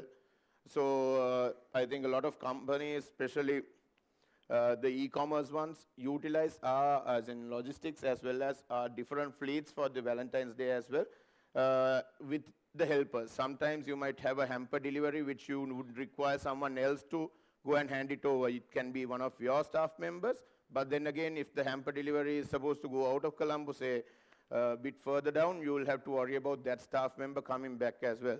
Whereas us, if you all have any deliveries or something like that, you all can send the vehicle with the helper where they will go and hand it over, and afterwards you wouldn't have to worry about coming their return trip as well.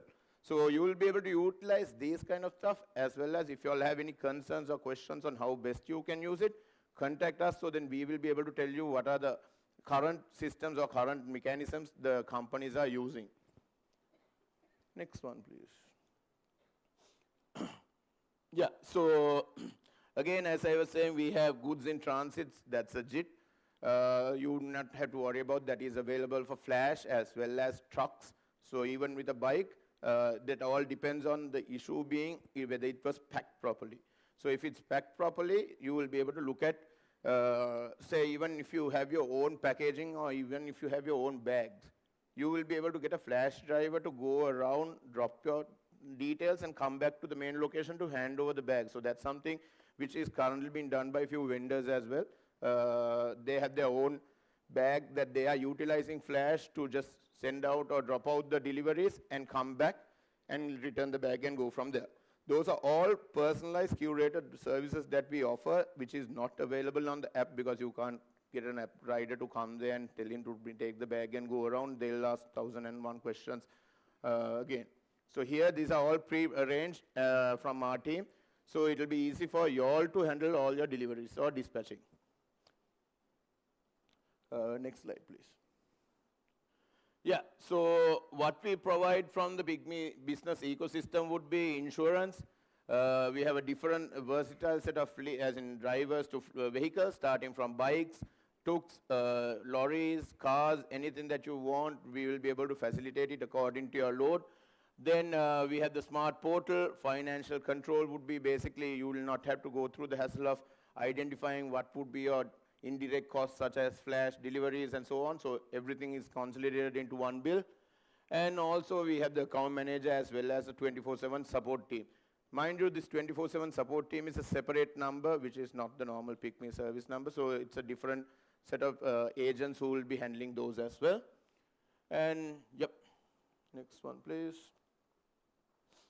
So these are details, I think, in your as in pack as well. There's a brochure about Pygmy for Business. You can go through it. We have a WhatsApp number. You all can WhatsApp us. Just give us a shout if you all need any support. We will be able to come or get on a call and find out what your business model is and tell you all a few examples of what are the existing customers we have and what are they doing, so that you will also be able to utilize the services and take it from there. Any questions? Are there questions? No.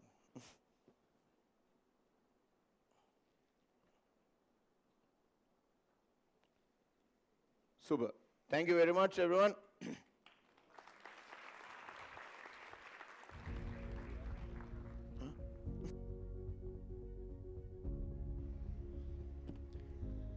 Thank you, Dinukar, for that insightful session. Moving on from, I believe, a plethora of food for thought, now to food to the belly. We will now take a refreshment break, which is going to be only for 15 minutes. So make sure you be here by 15 minutes. And don't forget to take your refreshment coupon, which is in your docket. So please take it with you. And you can hand it over at the table so you can get your refreshment sorted. And also, as I mentioned, the 5 lucky winners for the scholarship raffle draw, which is given by Slim. So make sure you fill your form and place it at the box, which is right in front of the registration desk. So make sure you place it during the refreshment break as well. And yes, now we can head on to refreshments. So let's be here by sharp 1 p.m. So enjoy your refreshments and also have a wonderful and a positive fellowship session. Thank you.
Thank you. Thank you so much.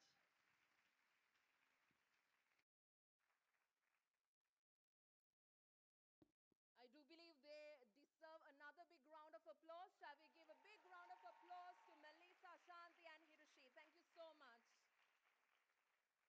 All right, I think now everyone's pretty energetic and ready for back to get into the sessions. I believe with all this energy, you are ready to hear something inspiring and insightful once again. And that is none other than personal branding, which I believe all of y'all, including your individual self, and also your businesses that you carry with yourself, deserves to know and hear. And we do have this amazing session to be conducted by Shalin Balasurya. So let me invite Shalin to the stage to conduct this session on personal branding.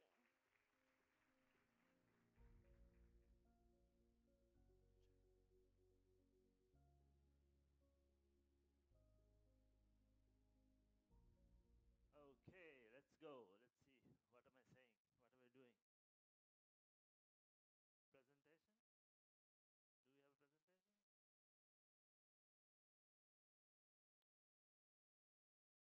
Presentation? Do we have a presentation? I don't know how many of you all can read Sinhala, but have you heard this statement? Zannawa kawuda kiyala? Ala dinada? So many ways of saying it. Right? There's that. Zannawa kawuda kiyala? Zannawa kawuda kiyala?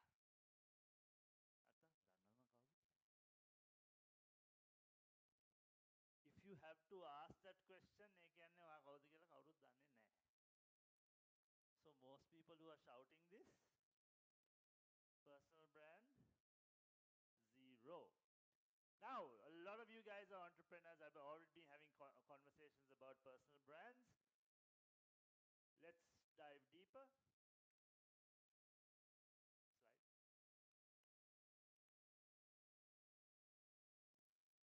A personal brand is not about becoming famous. It's about creating a connection, right? Particularly when you're building a personal brand for your business, to promote your business, it's about that connection. It's about how you make people feel. It goes back to that. Because we are living in a world now, even more than ever, personal branding is very, very important from a business point of view because it needs that human element. AI ads තියනවා, local overproduced content තියනවා, creatives තියනවා. In the mass of that, people want human connection. Human beings want nothing more than human connection. Whether you're an extrovert, introvert, whatever it is, we crave human connection. And that's what the personal brand gives us. Why is suddenly people like Mark Zuckerberg changing the way they dress and coming forward? Do you think he's selling an app? Why does he need to have a personal brand? He's changed the way he dresses. He's becoming more relatable. Why do they need the CEO of Apple to come and unveil a phone? Why? They can say, hey, here's the tech. Here's the spec, go buy the phone. No, the personal brand. Speaking of personal brand, refresh me on your name again. Rushta, come. So Rushta was one of the first 5 brands that was part of the Spa Salon, highlighted brands as part of her Businessmatters. Rushta does copper jewelry, and we did her first video, and Rushta says she is now a celebrity. And she's blown up. People have been reaching out, not just for the jewelry, but for the clothing as well. So she's going to expand to cover clothing as well. How cool is that? Thank you. A small step. The clothing on a hanger wouldn't have done the job. But she took it, she went. If you go back and watch her video, she comes off as a powerful woman in that. She is a powerful woman. Right? She comes off as such a powerful woman in that, and people looked at her and said, hey, I identify with that woman. I'm a powerful woman too. I want to dress like that. That's what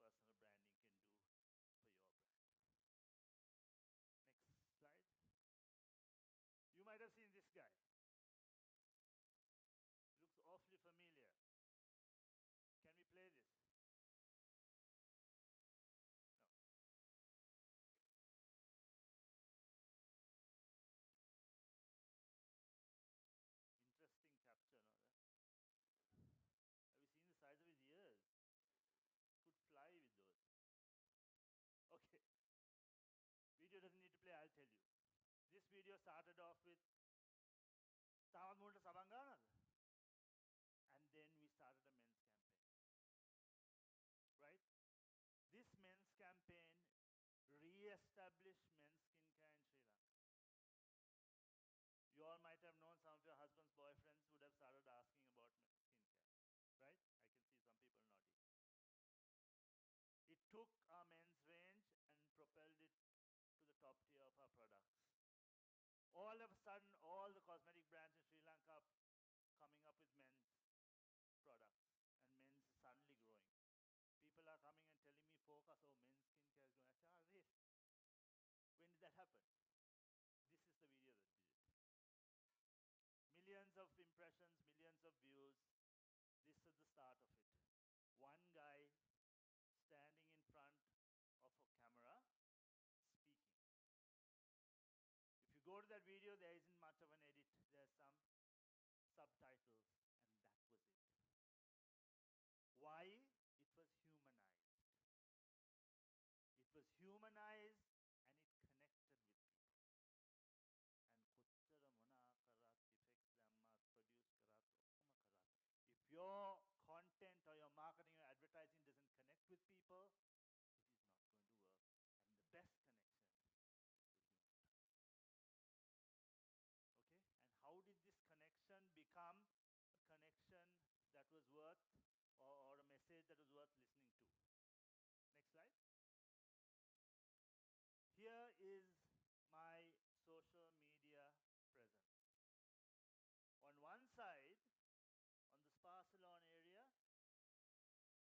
he's a wellness guy. Look, he's dressed like a wellness guy. And he does wellness events, sound healing, mindfulness, meditation. Right? Personal Instagram. Looks a little better. Travels the world with someone, photograph of him, Lord knows why. Looks full of himself, to be honest. But there's that guy. Now that guy is stylish, he's traveling well, going to cool places, trying to look good. All that is happening, and it's this whole luxury kind of feel. Then we have this guy. You would have seen, who's seen this guy on TikTok? Right? සිංහලෙන් කතා කරන්නේ ලොකු වැඩ මුකුත් නැහැ phone එක ඉස්සරහා තියාගන්නවා ඉන්න තැනක ඉඳන් කියන්න දෙන දේ බොක්කෙම්ම කියනවා. Very honest, completely stripped down, not like that, completely stripped down in terms of production, but a very heart-to-heart, malliye, nangiye, ayye, akke. That's the conversation.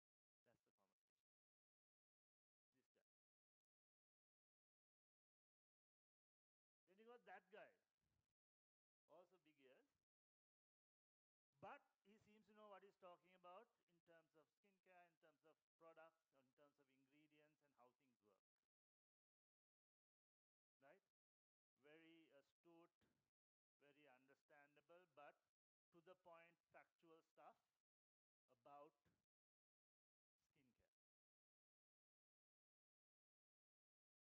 Same guy, I know him, but slightly different personas that say something about the larger personal brand. Okay? Now, that video you saw earlier of me saying Tama Muran Sabangano, then taking it out to the wider audience, wouldn't have worked if this guy didn't exist.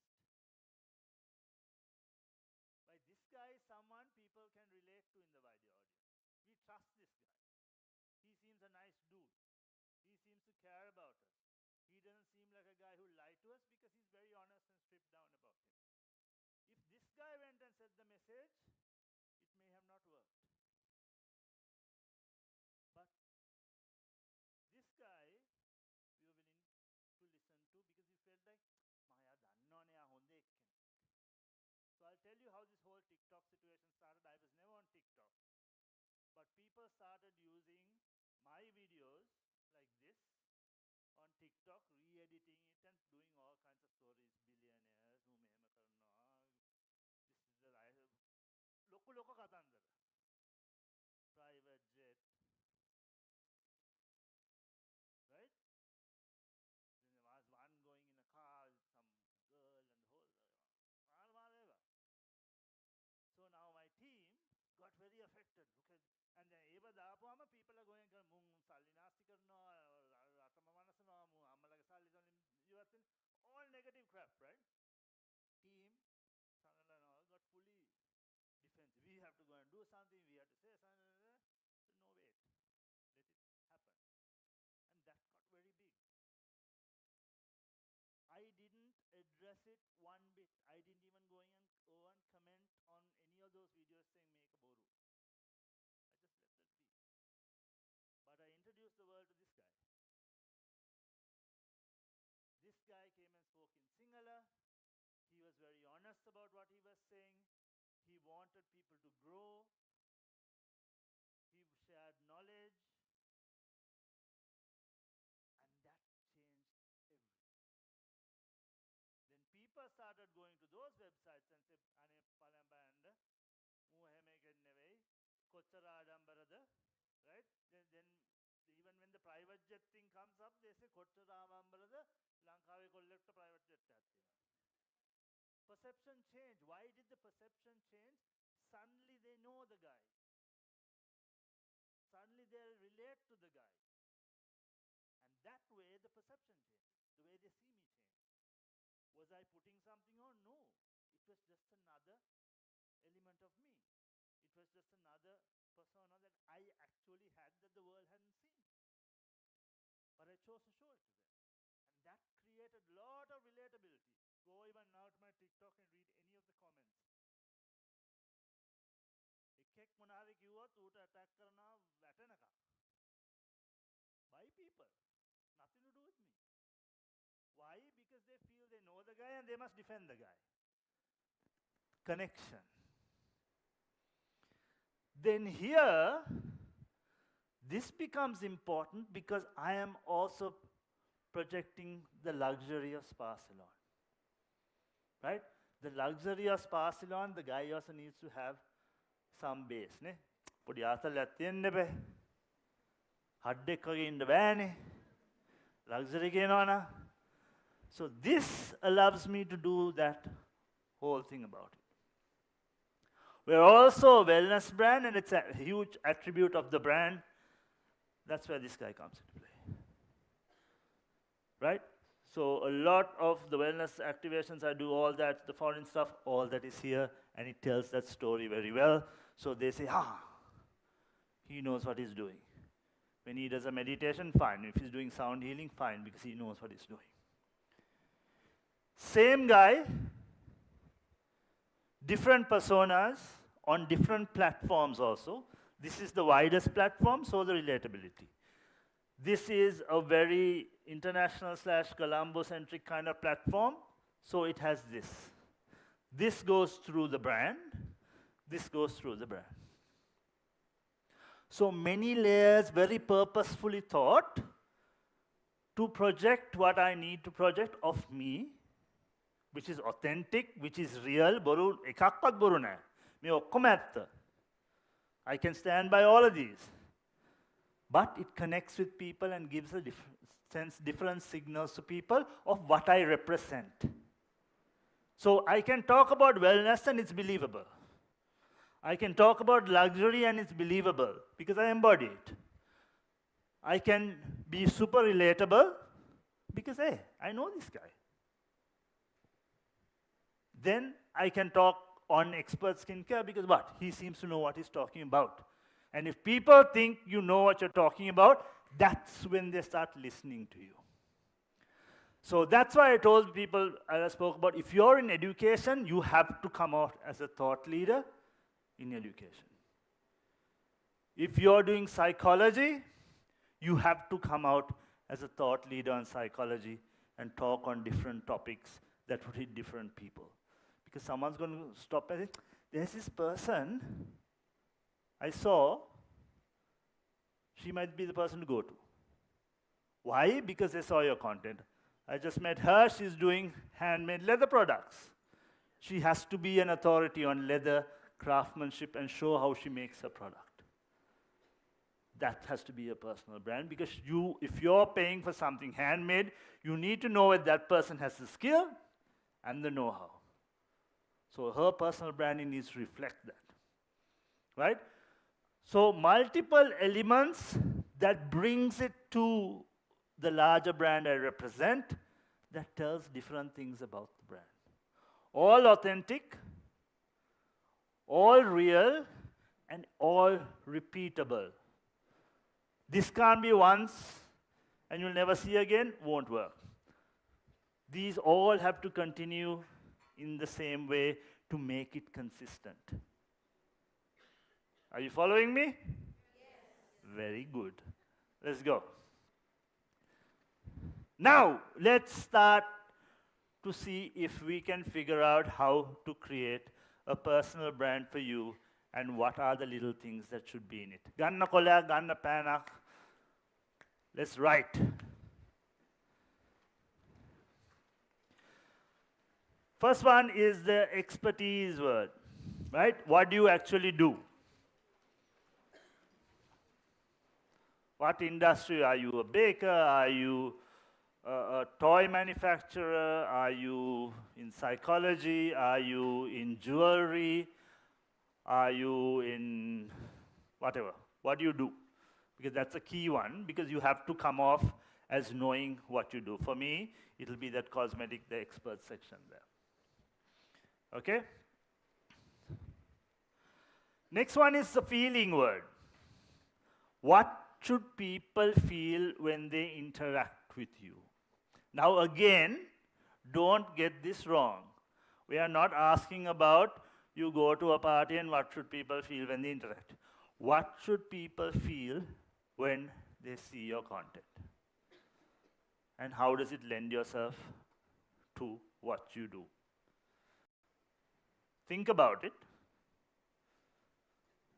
Right? For instance, if you are a toy manufacturer, there has to be some warmth in the way you speak. Because you're going to be talking about interaction and children and toys and so on and so forth. If you come off abrasive and strong, that's not going to work. Now, she comes off very strong, probably won't work for a toy manufacturer, but she makes copper jewelry that's our statement pieces, so that strength works. Right? The feeling word. The personality word. Now, the personality is a mixture of the way you speak, the way you present yourself. Okay?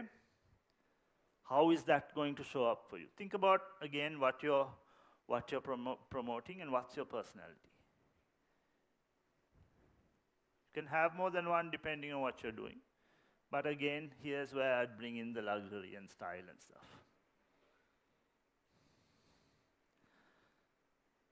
The next one is the difference word. What makes you distinctive from everyone else? Okay? Now write this down. We are not going to come up with this right now, but you have to go back and think how to properly construct your personal brand. But remember, you can't fake it. You can enhance certain qualities. You can choose not to show certain things, but you can't fake it. You can learn things and bring it into it. You can learn things and accentuate it. Then it becomes an act. Okay? So doing this, you will be able to figure out what your brand is. Now, unlike mine, you are not going to need to use different platforms, be different things in most cases.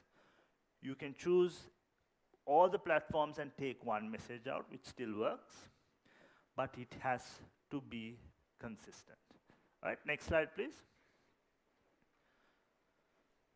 Here are the things it needs to be. There has to be clarity in who you are. Right? If you are pitching warm, you can't suddenly come and do a very abrasive, this is how we build our toys, this is, no. That same warmth needs to be in there. If you're doing food, for instance, there has to be a sense of warmth in the way you talk, the way you present yourself, the way you present your food. And that clarity has to remain. Samara, you're not in the mood. Agreed? Well, no one needs to see your bad mood. You either hold off till you're in a better mood to do it, or you train yourself to be able to stand up and deliver when you need to deliver. So there has to be clarity in what you present. Consistency. You have to keep showing up every day. You can't drop the ball. Okay? And consistency means you can't post today, wait for 3 months and post again. You have to keep going. If you're creating a personal brand, if you can post every day, post every day. Because that's the way the algorithm works now. It's based on interest. The moment someone shows interest on you, interest in a piece of content of yours, it's going to come back. If you create another piece of content tomorrow, they're going to see. And when one person likes it, more people like that get to see it as well. Right? So it's extremely important that consistency continues over and over and over again, and that's what consistency is, right? Keep doing it over and over again, no off days. Connection is the core to this whole game. People will go with me, people will say it with me, people will forget what you do, people will forget what you say, but people will never forget the way you. Nice and loud, people will never forget the way you. That is the key. So if I speak, I'm speaking again now when Otara comes, you will see me say the same thing again. Because that's where everything lies. The way you make people feel. Api okkoma minissu. Api අපේ ජීවිතය ගත කරන්නේ මොලෙන් නෙවෙයි. අපේ ජීවිතය ගත කරන්නේ මේ මෙතනින්. අපිට දැනෙන දේවල් වලට. අපිට රිදෙනකොට රිදෙනවා. සතුටු හිතනකොට සතුටු හිතනවා. සන්තෝෂය වෙන සන්තෝෂෙ විඳිනවා. Those are what drives us. Those are what creates connection. And you need that connection, particularly if you're building a personal brand. You need that connection even if you're building a brand, but that connection always has to be on feel. When you check your videos, if you don't check for anything else, it can be typos, there can be misalignments, there can be lots of things, but check for feel. How will this make someone feel? And that is going to be the change, whether it makes a beautiful piece of creative or an effective piece of creative. Sometimes even we create beautiful pieces of creative. As marketers, they're like, wow, superb. Doesn't work. No feeling. Okay? Next one. You can be real, but set boundaries. Okay? Now I'm on so many social media platforms. A lot of people think they know who I am. But how many of you know anything about my family other than the siblings who work in the business? Hardly anyone. How many of you know what I do on my off time other than what I show? Hardly anyone. Has anyone seen my Facebook? No, because it's private. I choose how much I share, even though it seems like I'm sharing everything. That's the power you guys have as well. I spoke to a lot of people and they're like, oh, but I'm shy, but I don't want to share everything. I don't want people to know everything. People don't have to know everything. People can know enough. People don't really need to know your weaknesses unless you want to put it there as part of your story, but people can know your strengths. You have every right to control how much you put out there. So if that means taking one platform and saying, no, that's going to be private, or having a second account where you share with your family and close friends, so be it. have boundaries. Boundaries are good. Because we can go out and do brands, build businesses, and become superstars and all that, but we need a sense of us. And that sense of you, you protect, you keep. Share with only the people you really, really love, and that's perfectly all right. So anyone who tells me, I don't want to do a personal brand because, oh, I don't want too many people to know about me, that's an excuse. If you're camera shy, pretend the camera is not there. Just leave it and do your work. If you think you can't speak, don't speak in the video. Perfectly fine. If you think your equipment is not good enough, rubbish. Everyone said it. The content that's doing better is the content that looks raw. People will love it. Tell them, you know what? I'm running a small business. All I can afford is this phone. And I'm taking videos from it, so sorry if the quality is not good enough. People will love it. Go and see the encouragement you'll get. If you're worried, oh, but my house doesn't look good enough, own it. People will love it. I don't have backdrops and lighting and all that. To that, I'll tell you this. If you're going to invest in two things, get a ring light, get a tripod. They're not very expensive.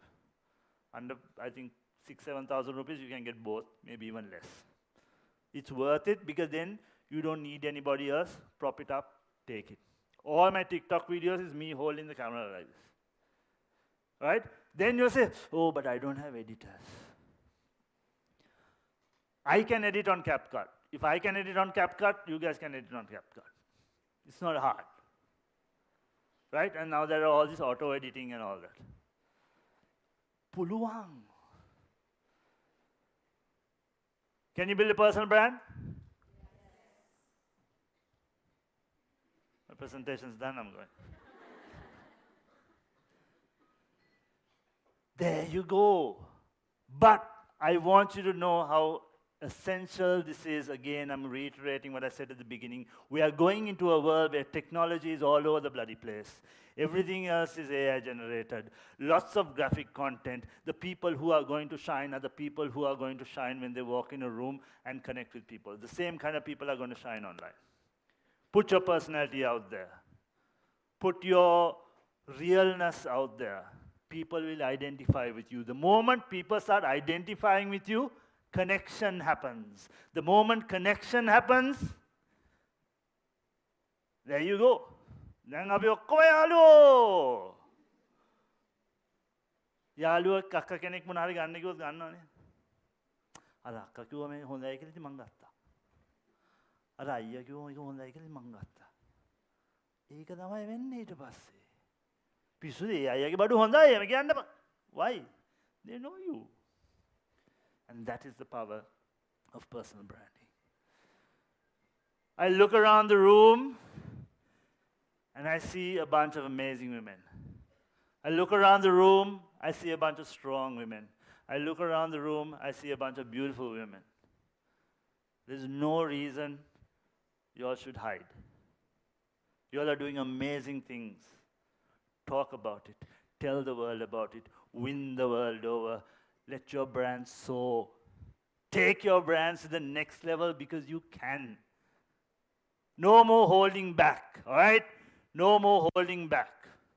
If you wanted to do something, do it. If you've been waiting not to take your brand to the next level because, oh, I'm not sure if it'll work, what if it doesn't work? No, do it. If you are waiting for a sign, here's the sign. This is the sign. There you go. If you're waiting for a sign, if you wanted someone to tell you you can, if you wanted someone to tell you, I need to put everything into this, today is the day. Write it down. Write it down. Today is the day. Who's ready to next level their business? Show of hands. Who's ready to next level their business? Okay. Take a piece of paper. Take your pen. Today is the day. Write it down. Let's go. Today is the day. Nice and big, nice and bold. Today is the day. Exclamation mark. Let's go. Today is the day. Right? Sometimes all it takes is the tiniest push, because you know you have it in you, you know you can do it, you know you can next level it. And today is the, nice and loud, today is the, thank you ladies for being here. Thank you for choosing to next level yourself. I know you can. I know I'll see these personal brands soaring. And I wish you nothing but the best.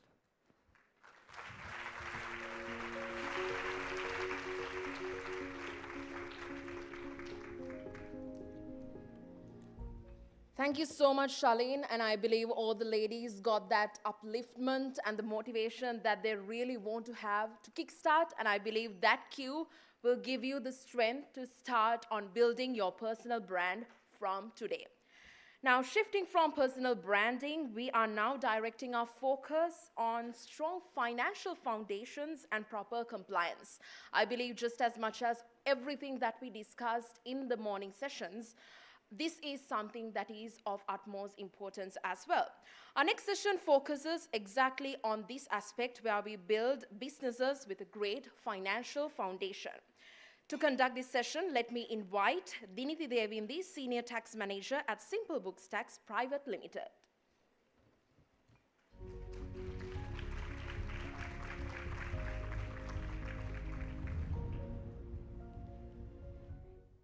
Hi, good afternoon everyone. Okay, so Sindhuak ඇහුවා ලස්සන session එකක් ශලින්ගෙන් ඔයාලා speech එකක් අහන් හිටියා. Everything was very interesting, very energetic, but this session might be very boring. So just after the lunch, poor tax and accounting. I don't think ඔයාලා කවුරුත් මං මේ කරන session එකට කැමැත්තෙන් taxation එකක් කියලා ආවේ නැහැ නේද? Okay, but අපි මේ මම try කරනවා මේ පුංචි වෙලාවේ maximum දෙන්න. ඉතින් ඔයාලට පුළුවන් තරම් maximum දෙයක් මේ session එකෙන් ගන්න. හරි.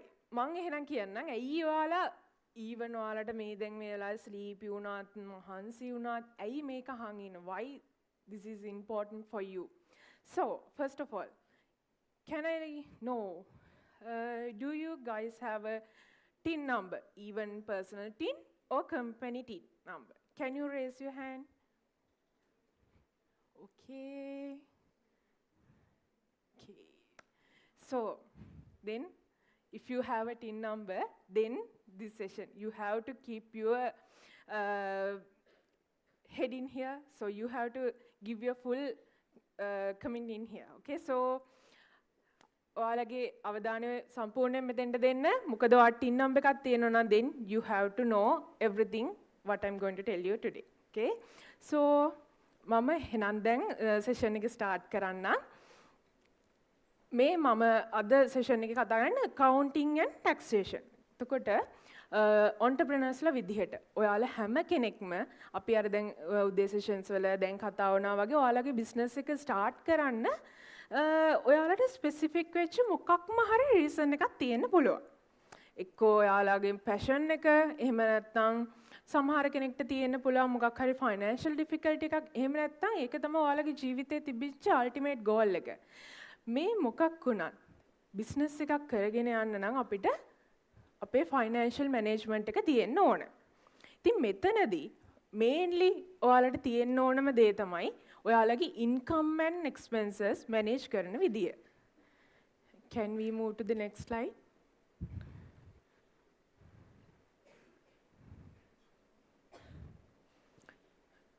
Okay, so since you guys are entrepreneurs or maybe in the beginning of your business, sometimes ඔයාලා මෙතන ඉන්න පුළුවන් business එකේ stable age එකට ආවයි.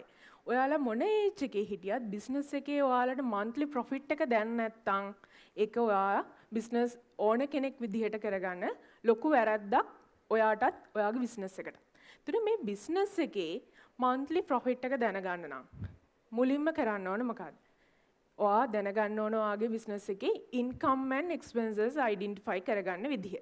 මට මෙතෙන්ට ඇවිල්ලා කියන්න ලේසි. You have to identify your income, you have to identify your expenses, you have to collect your bills. I can tell it, but මම ඔයාලගේ profiles බැලුවාම ඔයාලා ගොඩාක් අය අම්මලා. You have to take care of your children, you have to do your household work. So at the same time, you are doing this business. So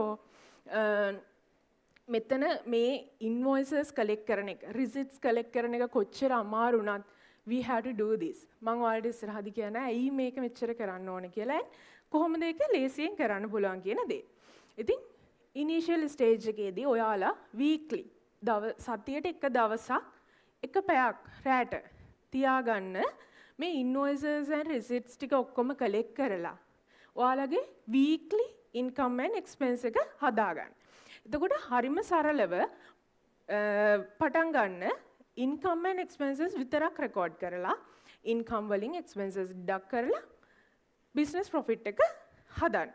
එතකොට මම මෙතනදී හරිම important මතක තියාගන්න මෙතන record කරන්න ඕන ඔයාගේ business related income and expenses විතරයි. දැන් ඔයා ගෙදරට තේකොළ ගෙනාවා නම් ඔයාගේ business income එකකින් ඒක මෙතන record කරන්නේ නැහැ. ඒක ගෙදර expense එකක්. ඒ වගේම තමයි දැන් ඔයාගේ husband ගේ salary එකෙන් ඔයාට කීයක් හරි දුන්නොත් ඒක business එකේ income එකක් විදිහට අපි record කරනවද? නැහැ. අන්න ඒක.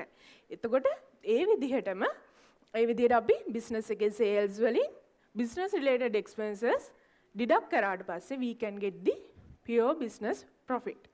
So weekly මේක start කරොත් ඔයාලට හරිම easily monthly business profit එක හොයාගන්න පුළුවන්. Next slide.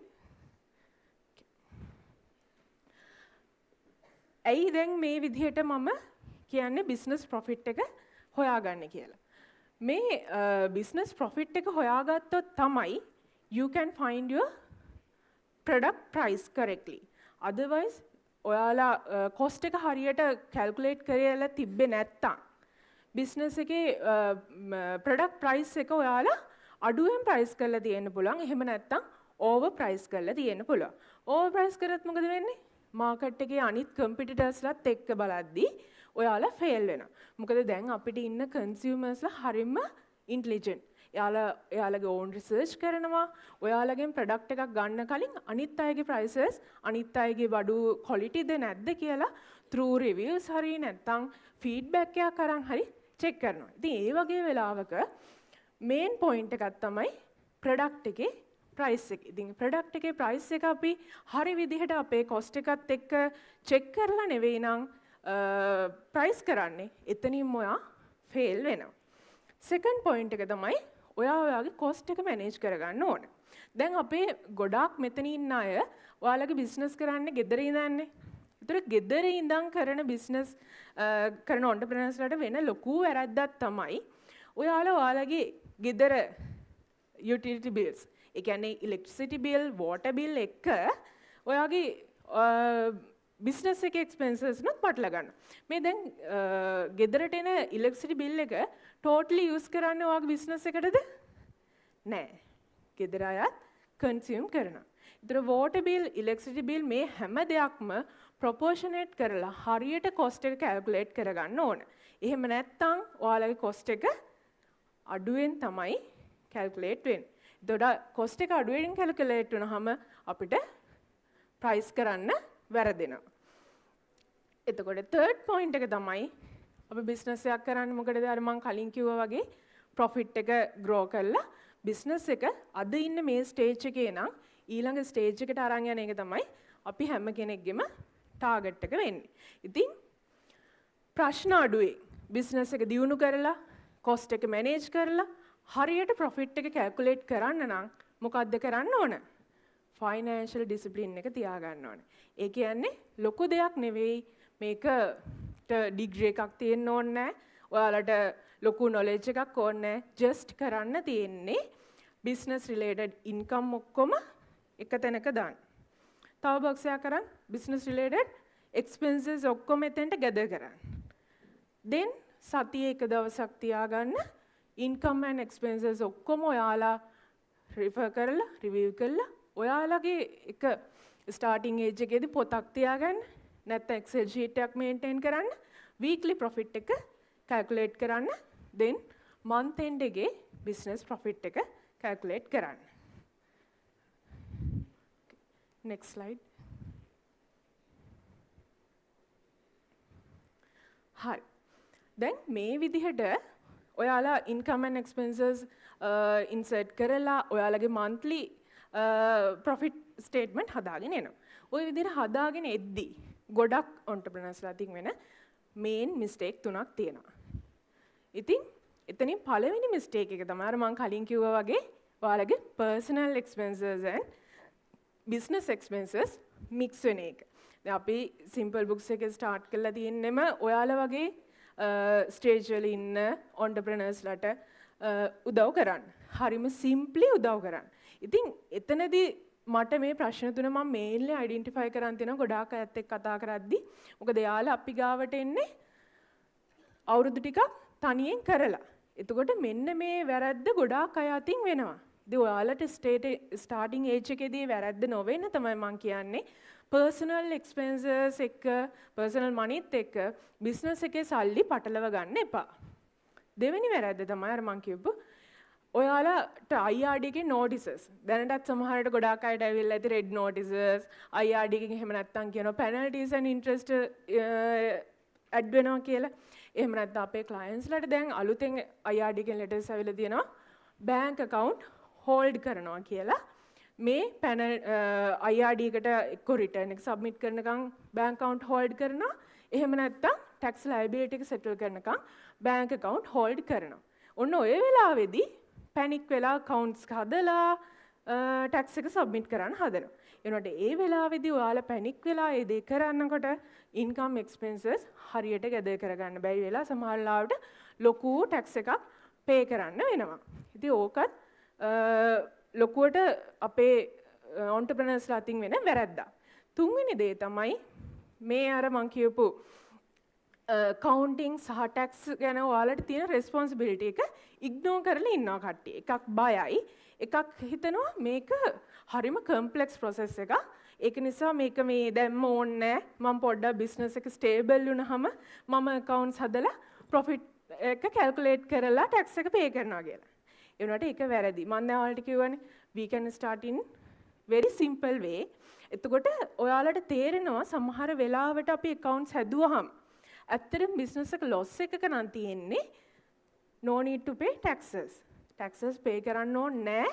business එක loss එකක නම් තියෙන්නේ.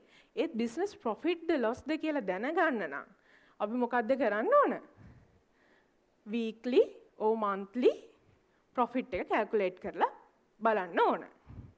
next slide.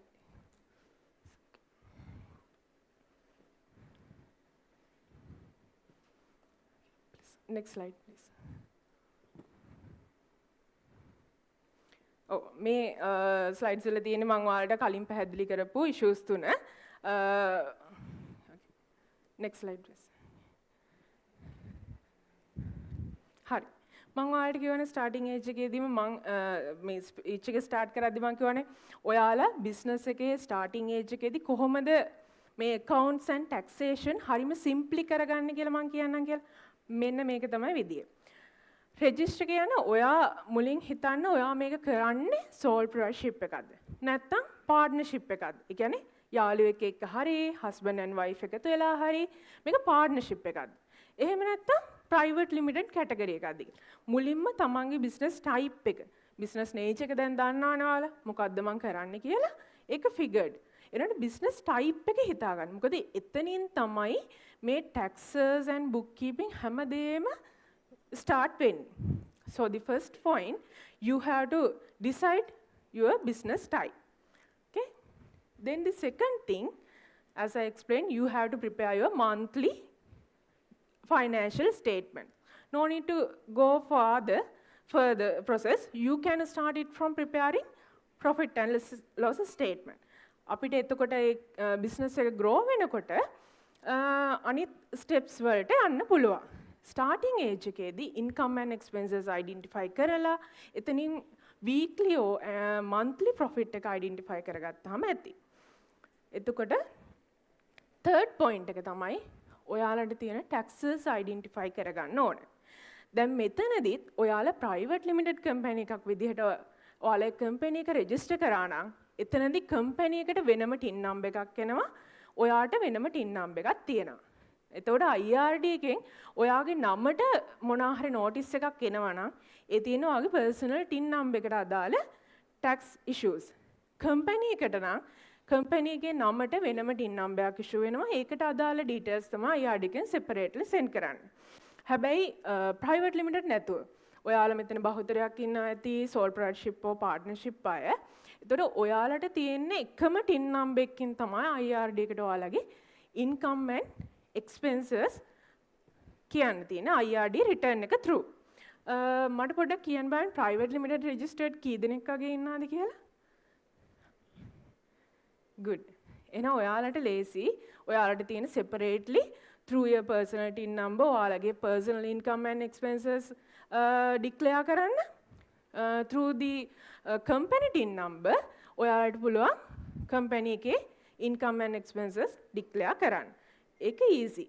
ඒ වුණාට එකම tin number එකකින් sole proprietorship කට්ටිය ඉන්නවා නම් එතකොට එයාලා careful වෙන්න ඕනේ එතනදී එයාලගේ personal income and expenses separately company income and expenses වෙනම business income යටතේ declare කරන්න.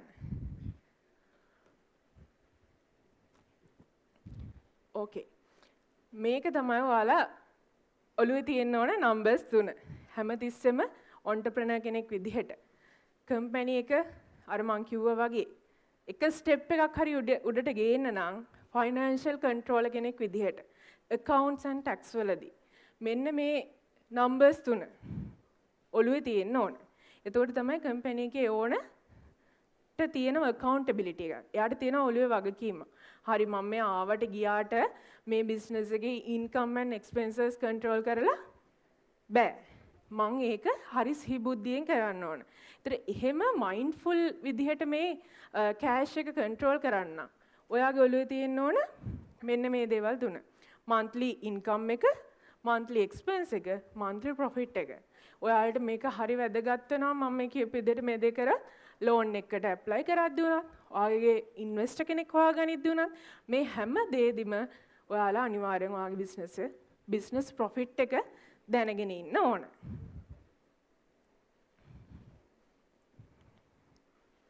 okay. මේක accounting and taxes වලට අදාළ නැහැ. ඔයාලට in general knowledge මම කියන්නේ මෙතන private limited registered ගොඩාක් අය ඉන්නවා කියපු හින්දා ඔයාලට තියෙනවනේ separate path එකක්. අපි දැන් as example ගත්තොත් ඔයාලා clothing brand එකක් කරන කෙනෙක් කිව්වොත් ඔයා හැමතිස්සෙම mindful වෙන්න ඕන ඔයාගේ clothing brand එක කොහොමද next step එකට ගෙනියන්නේ කියලා. ඒතර ඔයාට වෙලාවක් නැහැ week එකේ දවසක් මේ income and expenses ඔක්කොම Excel sheet එකක දාන්න. එහෙම නැත්නම් ලියලිය ඉන්න. එතකොට ඔයා ඒක කොහොම හරි වෙලාවක් හදන් කරන්න ගියොත් ඒකට ඔයාට නොදැනුවත්වම ඔයාගේ energy එක යනවා, time එක යනවා. ඔයාගේ cost එකක් allocate වෙනවා. මොකද ඔයා ඒ වෙලාවේ වෙන වැඩක් කරා නම් ඔයාගේ business එක grow කරන්න තිබ්බා. ඒ grow කරන්න තිබිච්ච එක අතෑරලා තමයි ඔයා මේ කොලේක expenses ලියන්නේ. එහෙම නැත්නම් Excel sheet එකක මේ income and expenses add කරන්නේ. ඒ වුණාට business එක stage එකට ආවම especially private limited register කරන stage එකට ආවම ඔයාලා අනිවාර්යයෙන්ම third party එකක support එක ගන්න ඕන. මොකටද? accounting and taxation වැඩවලට. මොකද එයාලට idea එක තියෙනවා මේක හරියට කොහොමද taxes pay වෙන විදියට හදන්නේ, IRD regulations meet කරන්න කියන දේ. ඒක නිසා last minute වෙනකම් ඉන්නේ නැතිව year එක start කරද්දිම proper professional help එකක් ගන්න financial statements හදලා income tax return එක submit කරන්න.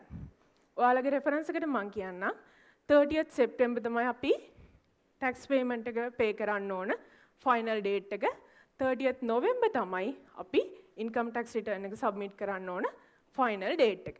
ඉතින් මේ compliance dates meet කරන්න ඕන අනිවාර්යෙන් ඔයාලා. එහෙම නැත්නම් interest එනවා, penalty එනවා, ඔයාලට IRD එකෙන් notices එනවා. දැනටත් කට්ටිය ඉන්නවද එහෙම red notices ආව? IRD එකෙන් red notices ආවා ඉන්නවද? Okay. හරි. එහෙනම් මම ඔයාලට roughly idea එකක් දුන්නේ accounting and taxation ගැන. මේ session එකේ මම කියපු දේවල් වලට අමතර මම session එක start ගෙනියන්න කලින් අහන්න. ඔයාලට මොනවා හරි මේ දැනට කියපු දේවල් එහෙම නොකියපු දේවල් මොනවා හරි tax accounting related question එකක් තියෙනවා නම් දැන් ඔයාලට ඒක අහන්න පුළුවන්.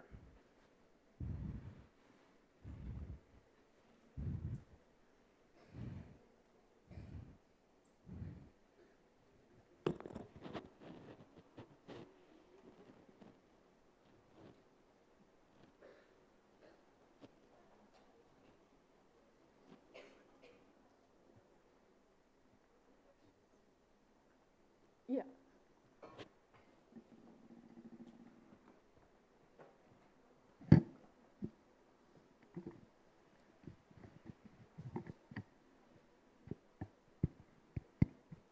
Hi, මට සාමාන්‍යයෙන් business registration process එකක කියන්නේ මුල ඉඳන්ම වෙන විදිහ ගැන චුටි idea එකක් ගන්න පුළුවන්ද?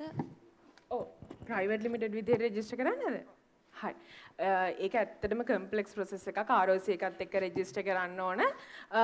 ඔයාට මට මේ වෙලාවේ කියන්න පොඩක් අමාරුයි මෙතනයි මේ විදිහයි කියලා. නමුත් අපේ simple books resources ඔව් simple books YouTube channel එකට ගියොත් අපි step by step හැමදේම කියලා තියෙනවා ROC එකත් එක්ක connect වෙලා කොහොමද registration එක කරන්න කියලා. එහෙම නැත්නම් ඔයාට ROC website එකට ගියත් බලා ගන්න පුළුවන් හරිම clearly process එක තියෙනවා registration එක කරගන්න.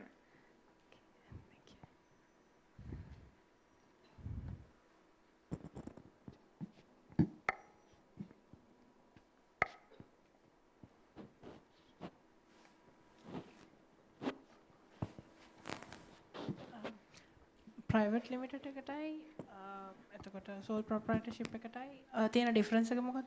ඔව් දැන් ඔයාලා company එකක් private limited විදිහට register කරාට පස්සේ ඔයාලා ROC එකටත් comply වෙනවා. ඒ කියන්නේ company registrar office එකත් එක්කත් ඔයාලා IRD එකත් එක්ක අමතරව return submit කරන්න තියෙනවා. ඒකට අපි කියන්නේ form 15 එක. annual return එක. ඔකත් කට්ටිය පටල ගන්න එක point එකක්. මම ඒක පොඩ්ඩක් clear කරන්න. අපිට ගොඩක් calls එනවා. අපි annual return එක submit කරලානේ තියෙන්නේ. ඇයි මේ IRD එකෙන් අපිට red notices එවන්නේ? ඒ private limited තියෙන entrepreneursලා පටලව ගන්න point එකක්. annual return එක form 15 එක කියන්නේ ROC එකට submit කරන statement එකක්. ඒක නිකන් company එක ගැන පොඩි ඕපු දූප ටිකක් තමයි තියෙන්නේ. director ගැන directors ලගේ details, shareholders ලගේ details මේක annually company එක start කරාට පස්සේ නම් first year 18 months period එකක් තියෙනවා. but after that every year 12 months වලින් ඔයාලා අනිවාර්යයෙන්ම annual return එක submit කරන්න ඕන. එතකොට ඊට අමතරව private limited කට්ටිය IRD එකට අනිවාර්යයෙන්ම ඔයාලගේ private limited company එකේ tin number එක යටතේ අර මං කිව්වා වගේ bookkeeping කරලා ඒ කියන්නේ financial statements හදලා audit කරලා audited financial statement base කරගෙන තමයි income tax return එක submit කරන්න ඕන. මොකද private limited නම් අනිවාර්යයෙන්ම audited financial statements හදන්න ඕන. නමුත් ඔයා sole proprietorship කෙනෙක් නම් එතනදී ඔයාට ඔයාගේ employment income, business income, investment income and other income කියන categories හතරෙන් තමයි ඔයාගේ taxable income එක හැදෙන්නේ. දැන් ලංකාවේ above 1.8 million ගියොත් තමයි ඔයා taxable income කියන bracket එකට එන්නේ. ඒතර ඔයා දැනටම individual income එක 1.8 එක profit එක විතරයිද නැත්නම් profit එක විතරයි. එතනදිත් same like the private limited category එකේ වගේම තමයි ඔයාට income and expenses වලින් income එකෙන් business related income එකෙන් business related expenses ඔක්කොම අඩු කරලා එන profit එක 1.8 million above වුණාට පස්සේ tax එක pay කරන්න ඕන. හැබැයි එතනදී වෙන වෙනස private limited company වලට fixed rate එකක් තියෙනවා 30%. ඒ කියන්නේ ඒකේ profit එක විතරක් 30%ද? ඔව් private limited companies වල based on the profit 30% pay කරන්න ඕන. individual කෙනෙක්ට අපි ආවොත් එයාට 6 to 36% කියන bracket වලට තමයි progressive rate එකක් තියෙන්නේ. ඒ rate එකට තමයි tax එක pay කරන්න ඕන. එතනදී තියෙන දේ තමයි ඔයාගේ business එකෙන් salary එකක් ගත්තොත් ඒක ඇඩ් වෙනවා ඔයාගේ employment income විදිහට. අනිත් පැත්තෙන් ඔයාගේ business එකේ තියෙන profit එක ඇඩ් කරන්න ඕන business income එක විදිහට. ඉතින් එකම වෙනස වෙන්නේ ඒක අපි categorize කරද්දී business එකක් grow වෙන්න personal income sole proprietorship එකක් විදිහට business එක තියාගෙන යන එක සමහර තැන්වලදී disadvantage වෙනවා salary deduct කරද්දී වගේ තැන්වලදී. නමුත් private limited company එකදී ඒක වෙනස් වෙනවා. මොකද ඔයාගේ salary ඔයා personally liable වෙන්නේ නැහැ. ඔයාගේ company එකේ tax එක pay කරන එක. ඔයාගේ personal income එකේ category එකක් විදිහට ලැබෙන්නේ නැහැ. private limited company එකේ ඔයාගේ මේ private limited company එකේ income එක. ඒක separately යන්නේ personal income එක separately යන්නේ. ඒකයි මම කිව්වේ business එක grow වෙලා එක certain stage එකකදී private limited company එකක් විදිහට register කරන එක වැදගත් කියලා taxation වලදී.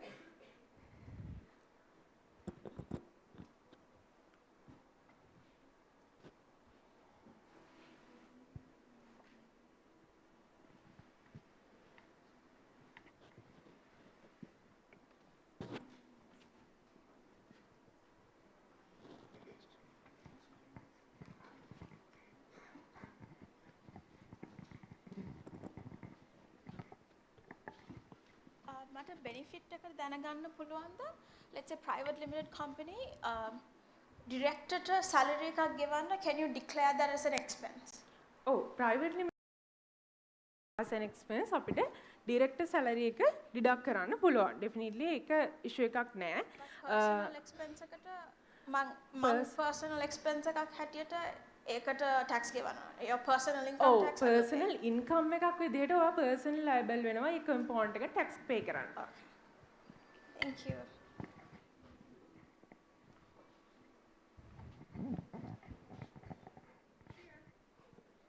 Hi. Yeah.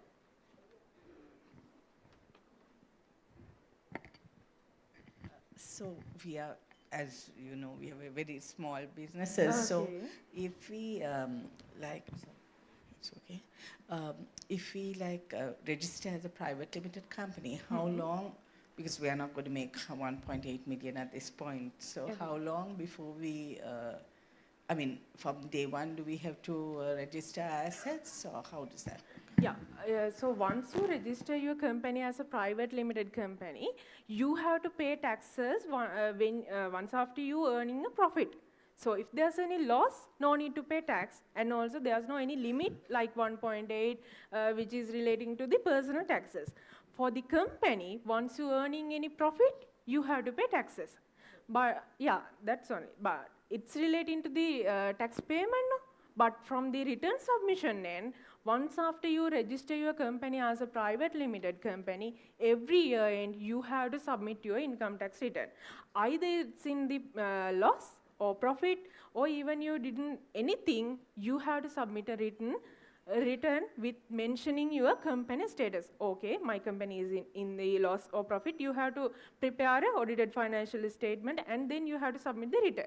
But if it is under the no operation statement, you have to prepare a no operation letter, and then with that letter you have to submit the return before 30th November.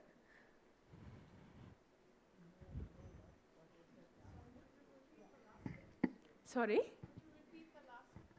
That you said it, we didn't understand. Yeah.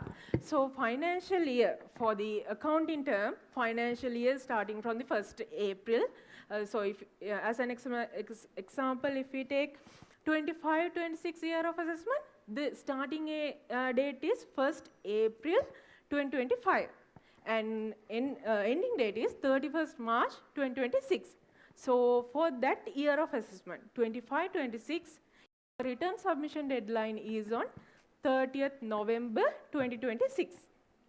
Okay? The payment deadline is on 30th September 2026. First you have to make the payment, then you have to arrange your return submission. If there's any loss, no need to pay. If your company is not operating now, no need to pay tax, but you have to submit the return before 30th November. Okay? Sorry, I have a question. Oh, straight ahead. So when a company is started at the early stages, there's no barrier for it to be registered as a sole proprietorship, right? In terms of taxing, what's the difference there? I have a follow-up question to that. Okay, so you mean you need to register your company not as a sole proprietorship? As a sole proprietorship. As a sole proprietorship, okay. So same like that I explained earlier. So it's a part of your personal income, okay? So your personal income, taxable income, created by 4 categories. The first one is employment income, second one business income, third one investment income, and the other income. So from those 4 categories, your taxable income will be created. So if you are doing any regular job from 8 to 5, it's your employment income. So if you are running any partnership or sole proprietorship, it's your business income. And then again, if you have any FDs or anything like that, gaining interest income, it's your investment income. Likewise, from these 4 categories, if you have above 1.8 million income during the year of assessment, then you have to pay taxes. So that rate going from 6 to 36 under progressive tax rates. So you have to pay taxes based on your tax slab. Okay. I also have a follow-up question. So when a company, or rather an individual, is a sole proprietor or an individual, at what point do you suggest, from a financial perspective, that they should register it as a private limited company? So that decision anyway upon to you. So from the financial end, it's better just after clarifying things from the first year, then you have to register it as a private limited company. So once after review your financial statements, then only I can let you know, okay, now it's better if you can register your company as a private limited company, or else you can continue as the sole proprietorship. So prior to give that decision, we need to check your financial statements or P&L or the Excel that you maintain or the book that you maintain. Could you, if you could, just list down some factors? So it could be like expansion or like that. Could you give some examples of those situations? Which situation? Registering into okay. So if you have to go for the company, if you need to find any investors, or if you need to take a loan or something like that, or else at some point if you need to hire some employees more than 5, or else if you need to have a salary more than 150,000, likewise those, and also especially if you need to do imports and exports, at that point definitely you have to register for a private limited company. Legally it's beneficial for you because you are not solely responsible for anything that might happening from your company end. So it's safe for you if you registered your company as a private limited company at these points.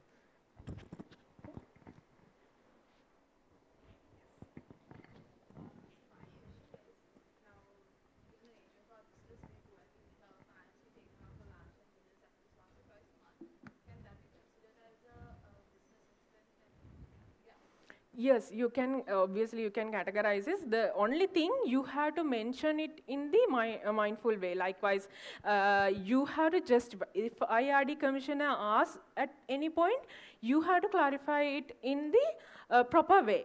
Okay, so likewise you have to justify, okay, I expense this much of amount for a lunch out or dinner out to get a new client. Okay, then that situation, it's okay. But if you did some family outing, then you can't add it. But those things you have to play mindfully.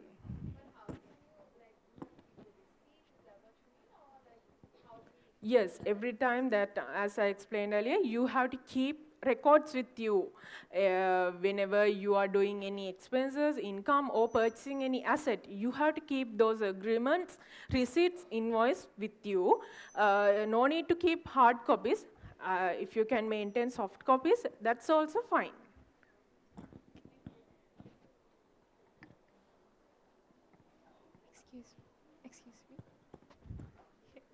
Hi. Yeah. So, upon that question asked one person, I would like to share that if you want to register your name, I mean, my company name is Fluentera, and I found it very unique. So, in that case, I started directly going with the private limited companies. So, I would like to share that story as well, because the name, would you like, if you want to separate that name for going with to stop if any other person going Yes. with that name. Then So you have to go with the trademark registration. So once after you start the private limited registration, normally those secretaries are advising on that topic regarding the trademark registration. What are the compliances that you have to meet as a director, and as a shareholder, what you have to do annually, like she explained, trademark registration.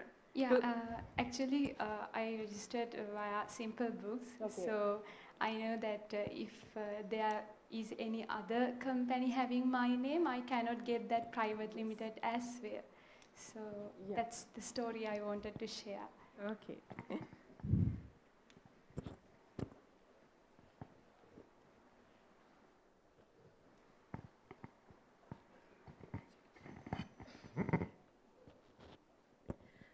Okay. Yes.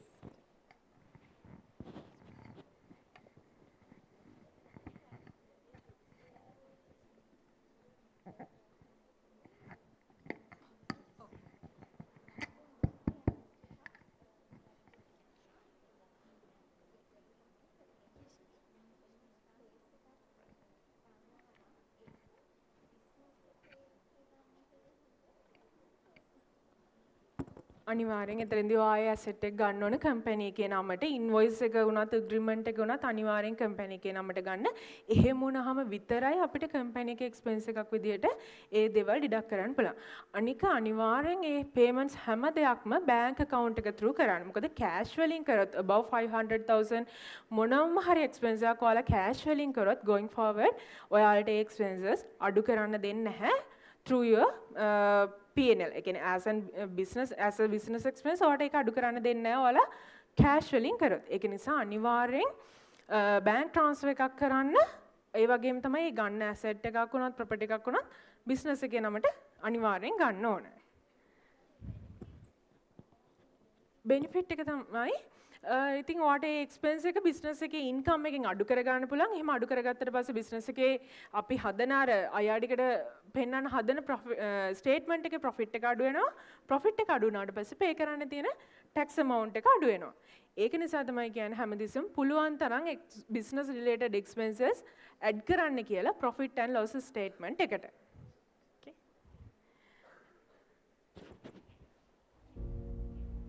Okay, thank you everyone.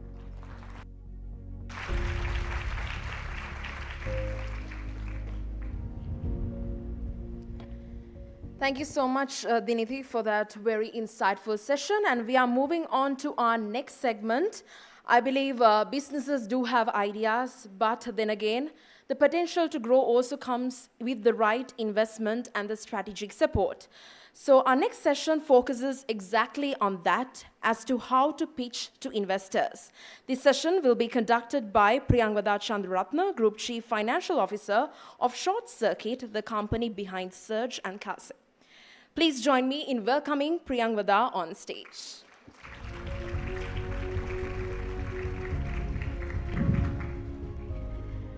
Good afternoon, everyone.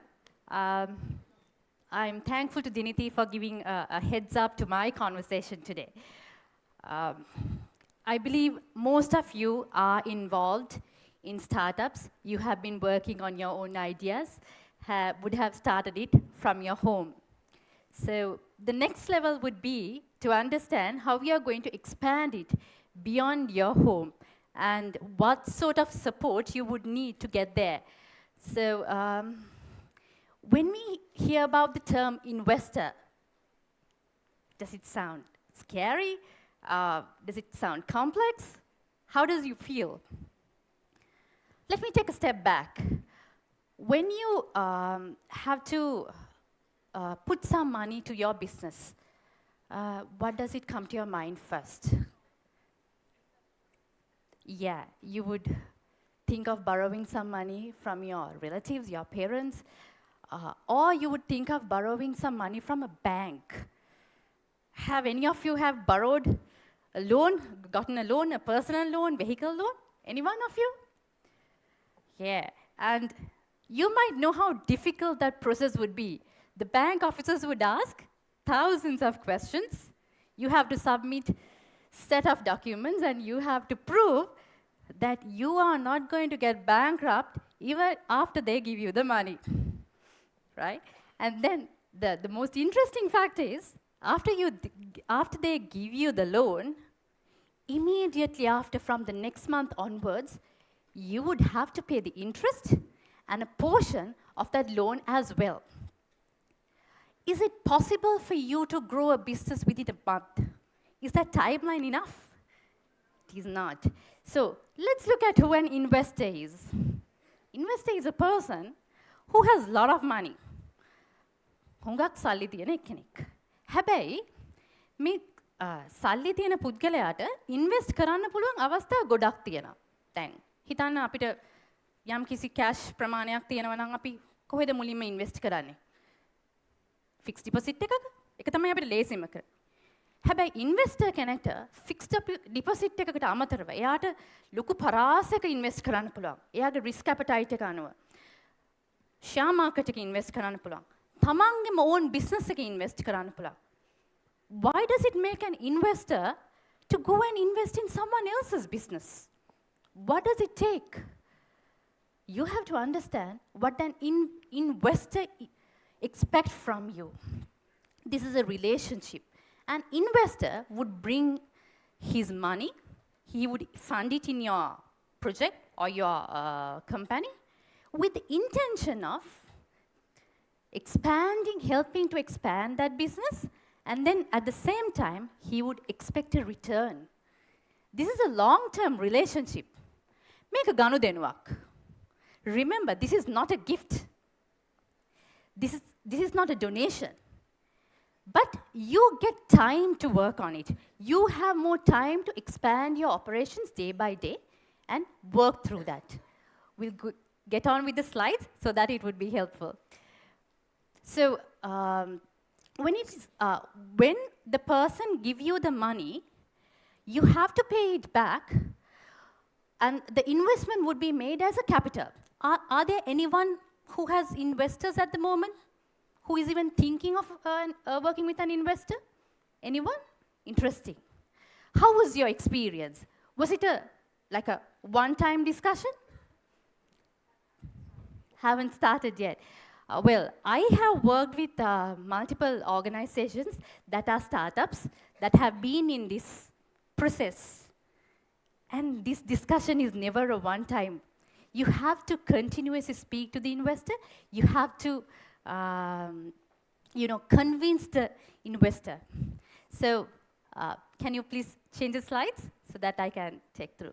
Yeah, we spoke about who the investors are and why they are different from a bank.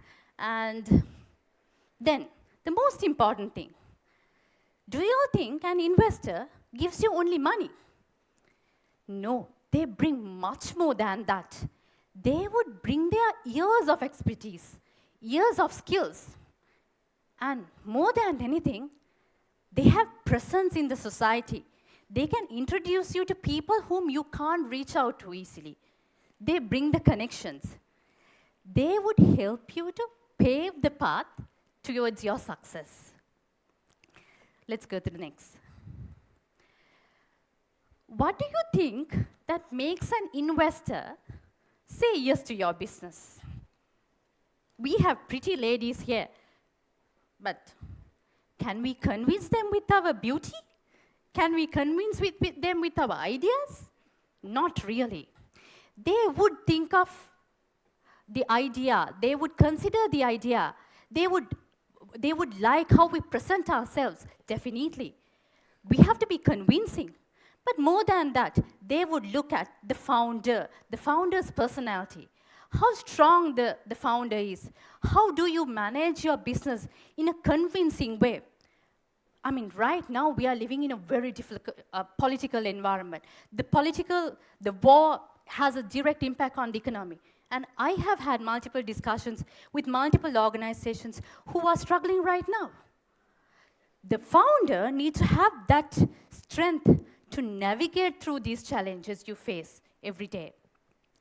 And when you look at the founder, the next thing is the investor needs to earn. That is his expectation. So he would see what is the market that you would cater to. Whether this particular product or the service that you are delivering addresses a real need in the society. Let's think of an instance where we have a real need. I mean, you might be producing a clothing brand. You might be doing something related to food. But is it unique enough? Is there a specific need? What makes you different from one to another? Because the deal is, when there's a lot of people who deliver the same thing, the competition is so high. How would you scale it beyond your hometown? How would you scale it beyond your family and your relatives? So it is important you understand what is your exact market is, whether you are really helping out to fulfill a need of the people, and whether it can be scalable, because more the revenue, more the merrier. You could earn more profits when you sell more. Let's go to the next. Yeah, so this hobby mindset, නැත්නම් අපි කියන්නේ එදා වේල කියලා. අපි ජීවත් වෙන්නේ අපේ බිස්නස් එක අපි කරන්නේ අද දවසේ අපේ වියදම මැනේජ් කරගන්න නම් අපි අද දවසින් එහාට හිතන්නේ නැත්තම් ඒක ලොකු ප්‍රශ්නයක්. මොකද අපිට ප්ලෑන් එකක් නැහැ. ඉන්වෙස්ටර් කෙනෙක් ඇවිල්ලා අපිට සල්ලි දෙන්න ඕනේ. අපි අපේ බිස්නස් එක ගැන එච්චර හිතන්නේ නැත්තම් අපි ඒක ගැන සීරියස්ලි මේ ගණන් ගන්න නැත්තම් එතකොට දිනිති කතා කරා වගේ ඕගලන්ට තමන්ගේ නම්බර්ස් ගැන තියෙන දැනුම අත්‍යවශ්‍යයි. මම මේ කියන්නේ accounting standards ගැන දැනගන්න, international financial reporting standards ගැන අපි තේරුම් අරගෙන ඒක අවශ්‍ය නැහැ. හැබැයි තමන් founder කෙනෙක් විදියට තමන්ගේ ව්‍යාපාරේ මම කොච්චර ආදායමක් ලබනවද, මේ ආදායම ලබන්න නම් මට මොන දේවල් වලට වියදම් කරන්න ඕනේ කියන හැඟීම, ඒ දැනුම අපිට තියෙන්න ඕන. ඊළඟ දේ දැන් හිතුවොත් එහෙම මේක මගේ බිස්නස් එක, මම මේක කාටවත් දෙන්නේ නැහැ, මම පොර. මට ටීම් එකක් එපා, මට පුළුවන් මාකටිං කරන්න, මට පුළුවන් මේ ප්‍රොඩක්ට් එක හදන්න. හිතනවද ඒක කරන්න පුළුවන් කියලා? අපිට කතරගම දෙයියොන්ට වගේ අත් 12ක් නැහැනේ. ඒක ප්‍රැක්ටිකල් වෙන්නේ නැහැ. මොකද ස්කේල් කරන්න බෑ අපිට අපේ බිස්නස් එක. We all have 24 hours a day and 7 days a week. It's very limited. We cannot expand our time, no matter how hard we work. So it's important that you get the service of people who have that skills, who would help you to build that product or the service in your journey, who would contribute it towards your journey. You need to have the right people with you. You need to understand you would definitely fail through your journey because you can't trust people in one way, right away. But you need to understand how to work with the right people, how to get the right talent across, and make them contribute towards your success. Let's move to the next. Well, this is a step one that an investor look at.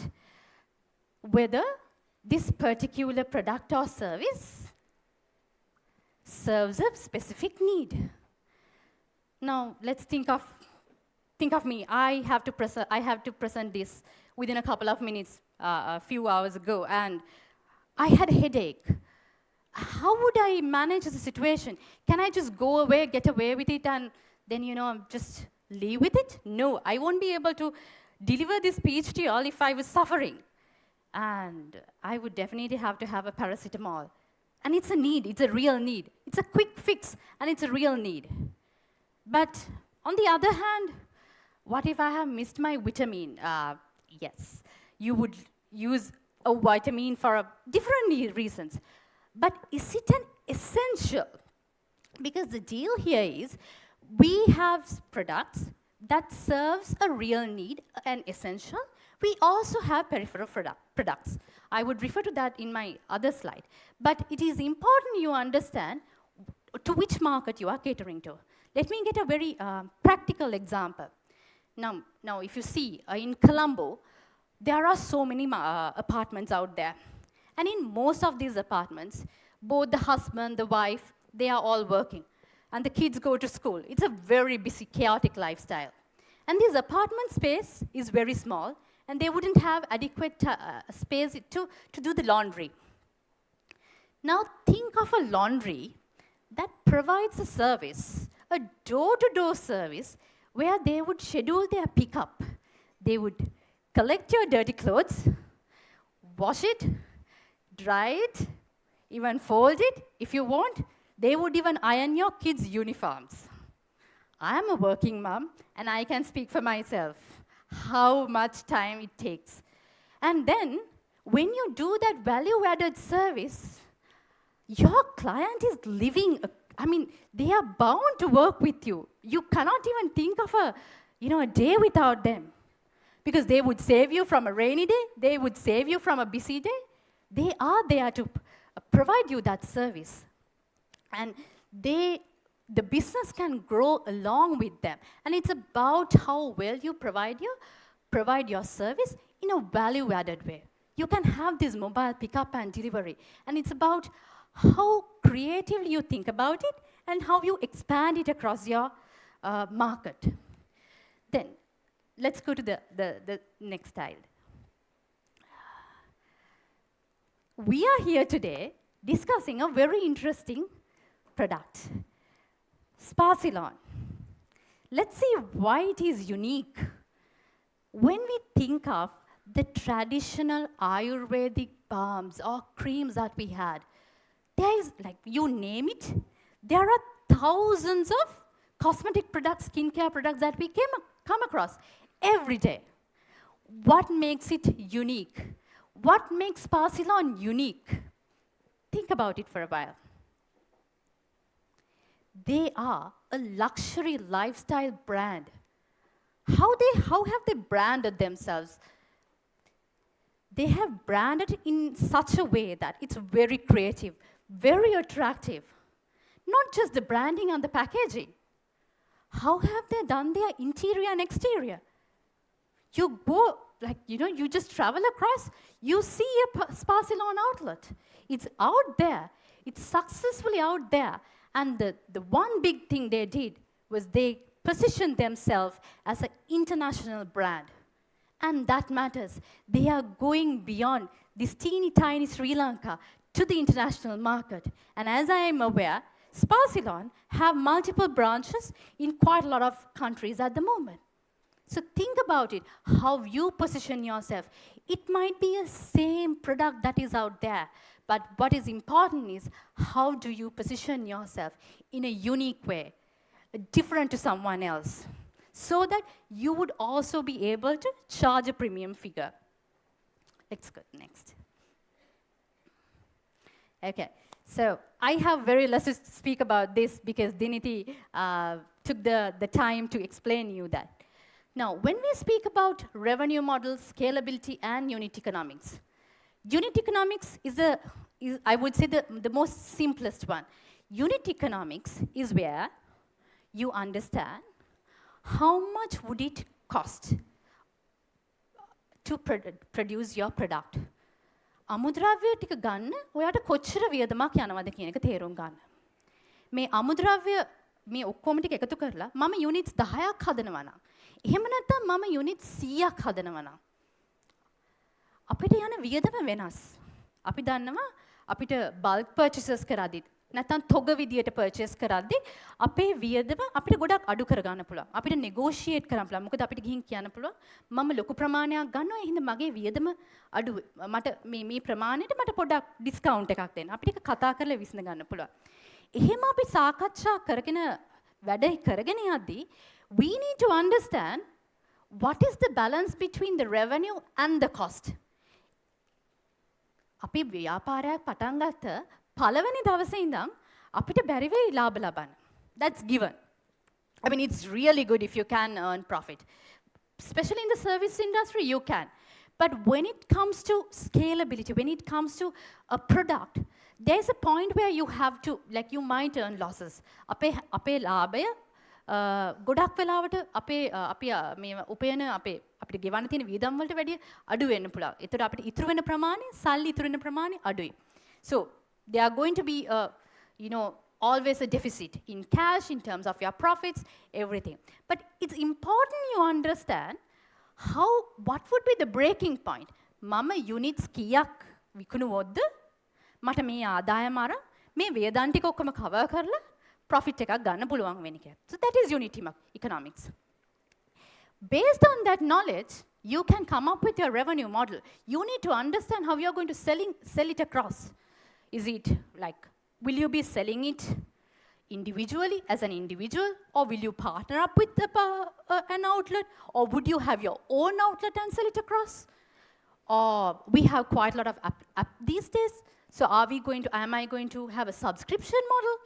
It depends on the nature of the product or the service that you're going to have. When you have the understanding on the revenue model, it's very easy for you to think about the scalability. Again, I'd like to relate myself to an example that we all know. Have you all heard of Damro? Does anyone of you know about the start of Damro? Anyone?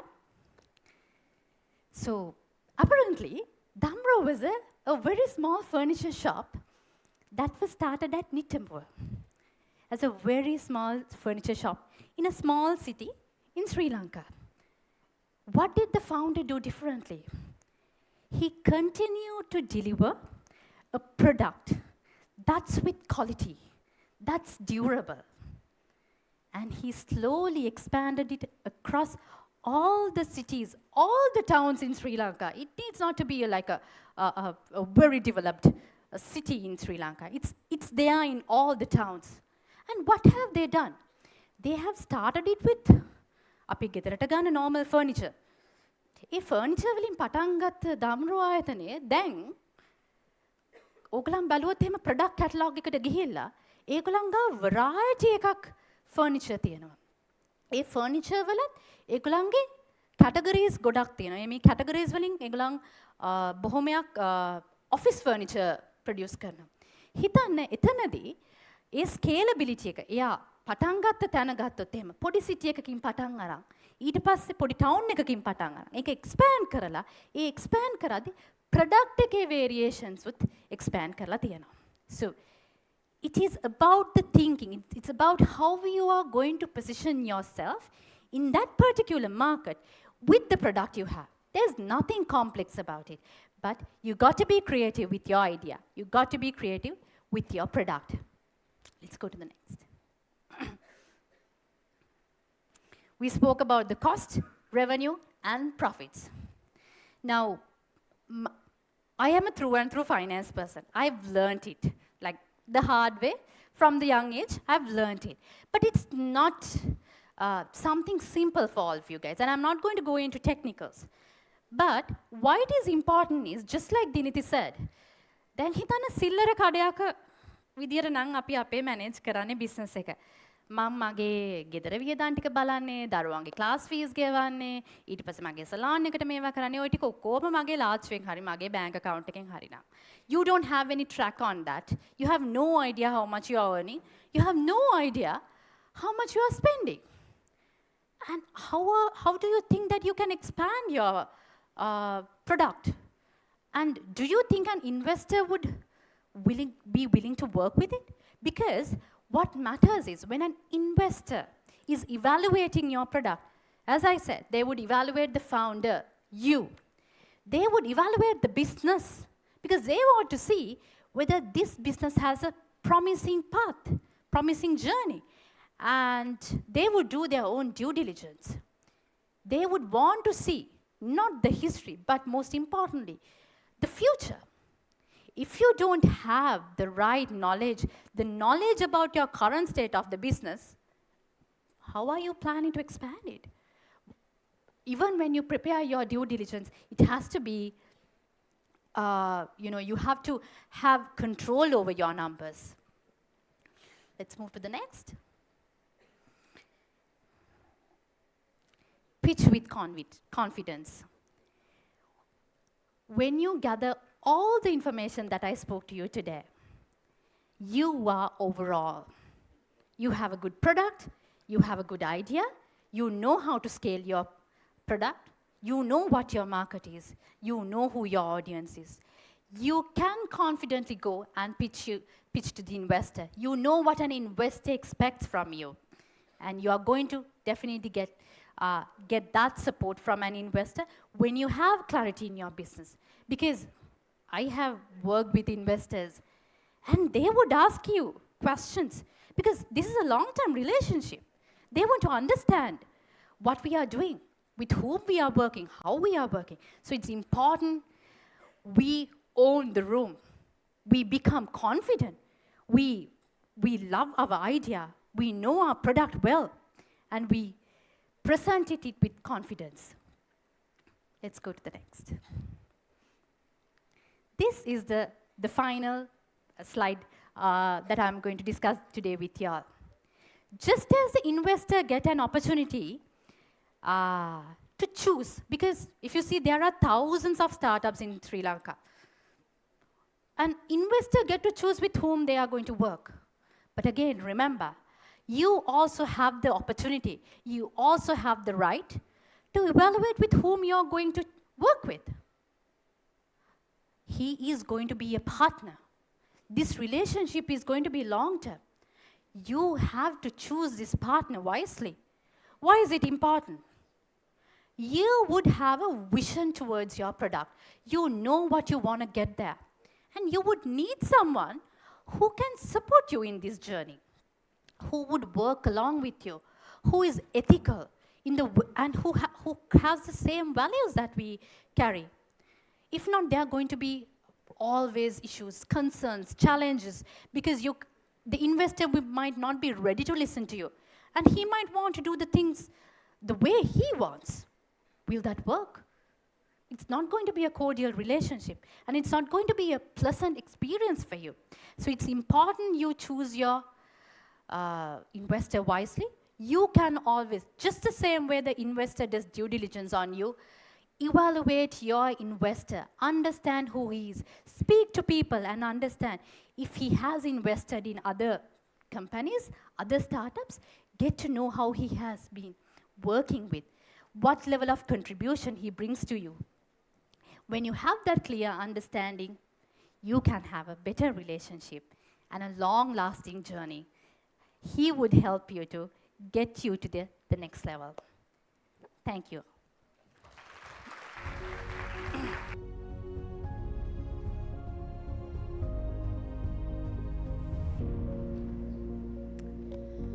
Thank you so much, Priyangvada, for that very insightful, and I believe there was a lot to take on as well. So before we move on to our next segment, I believe it's my utmost duty to also mention once again our wonderful partners. Our culinary partner, Mount Lavinia Hotel, digital commerce partner, Celeste, logistics partner, Pick Me, financial compliance partner, Simple Books, digital advertising partner, Roar Adex, and hydration partner, Olu. A very special thanks to all of these partners for making this event possible. All right, ladies and gentlemen, I believe with a plethora of sessions coming about, we've come to the very end of today's segment. And this is something more than just a session, and I believe the real-life examples coming into play, and which is why we have mentioned this to be the Power Talk panel discussion. And it is about vision, resilience, leadership, and the courage to keep evolving. And we now move on to introducing, of course, the panelists. Joining us for this conversation are two remarkable individuals who have built impactful brands and journeys of their own. Please join me in welcoming Shalin Balasurya and Otara Gunawardana.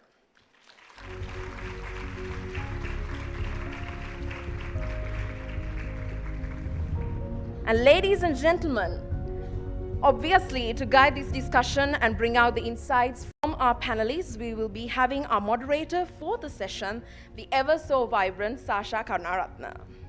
Ladies and gentlemen, let's give a big round of applause to our two panelists and also our moderator. Over to you. Hello, hi, good afternoon, everyone. I hope you're having a very insightful day so far, that you've been having an insightful day so far. මට හිතෙනවා මේ මම සිංහලට මාරුනාට කමක් නැද්ද? Would you prefer Sinhala? Yeah, I think I'll stay predominantly with Sinhala and then we can switch if needed. So, ladies and gentlemen, අපි අද ඇත්තටම මේ කතා කරන්න යන්නේ මේ panel discussion එකේදී ඇත්තටම ගොඩක් අද දවස් ඇතුළත මම හිතන්නේ ගොඩක් දේවල් ඔයගොල්ලෝ මේ වෙනකොට අරගෙන තියෙනවා, ගොඩක් දැනුම ලබා දීලා තියෙනවා. ඒ වගේම industry experts ලාගෙන් ගොඩක් දේවල් මේ වෙනකොට ලැබිලා ඇති කියලා හිතනවා. හැබැයි මේ advice එකම මේ වගේ advice හරහා මේ වගේ life experiences හරහා තමන්ගේ businesses ඉතාමත්ම දැවැන්ත ස්ථානයකට ගෙනාපු entrepreneurs දෙන්නෙක් එක්ක අපි ඒගොල්ලන්ගේ personal experiences ගැන පොඩ්ඩක් කතා කරන්න සූදානමින් ඉන්නවා. ඉතින් මම හිතන්නේ ලොකු introduction එකක් අවශ්‍ය වෙන්නේ නැහැ කියලා මම හිතනවා. ඉතින් ladies and gentlemen අපිත් සමග මේ සංවාදයට එකතු වෙන්නේ ඔටාරා ගුණවර්ධන වගේම Shalin Balasuriya. I'm just going to jump straight into the discussion. Yes. How are you doing, ma'am? Good. Okay, fantastic. Now, අපි මේ පොඩක් මේ conversation එකට යන්න කලින් මට හිතෙනවා පොඩි චුටි experience එක ගැන පොඩ්ඩක් කතා කරන්න ඔබතුමීගේ විශේෂයෙන්ම මේ entrepreneurial journey එක දිහා බලනකොට ආපස්සේ හැරිලා බලනකොට මේ ගමන ගැන හිතනකොට ඔළුවට එන වචන තුනක් තියෙනවද මේ ගමන මොන වගේද?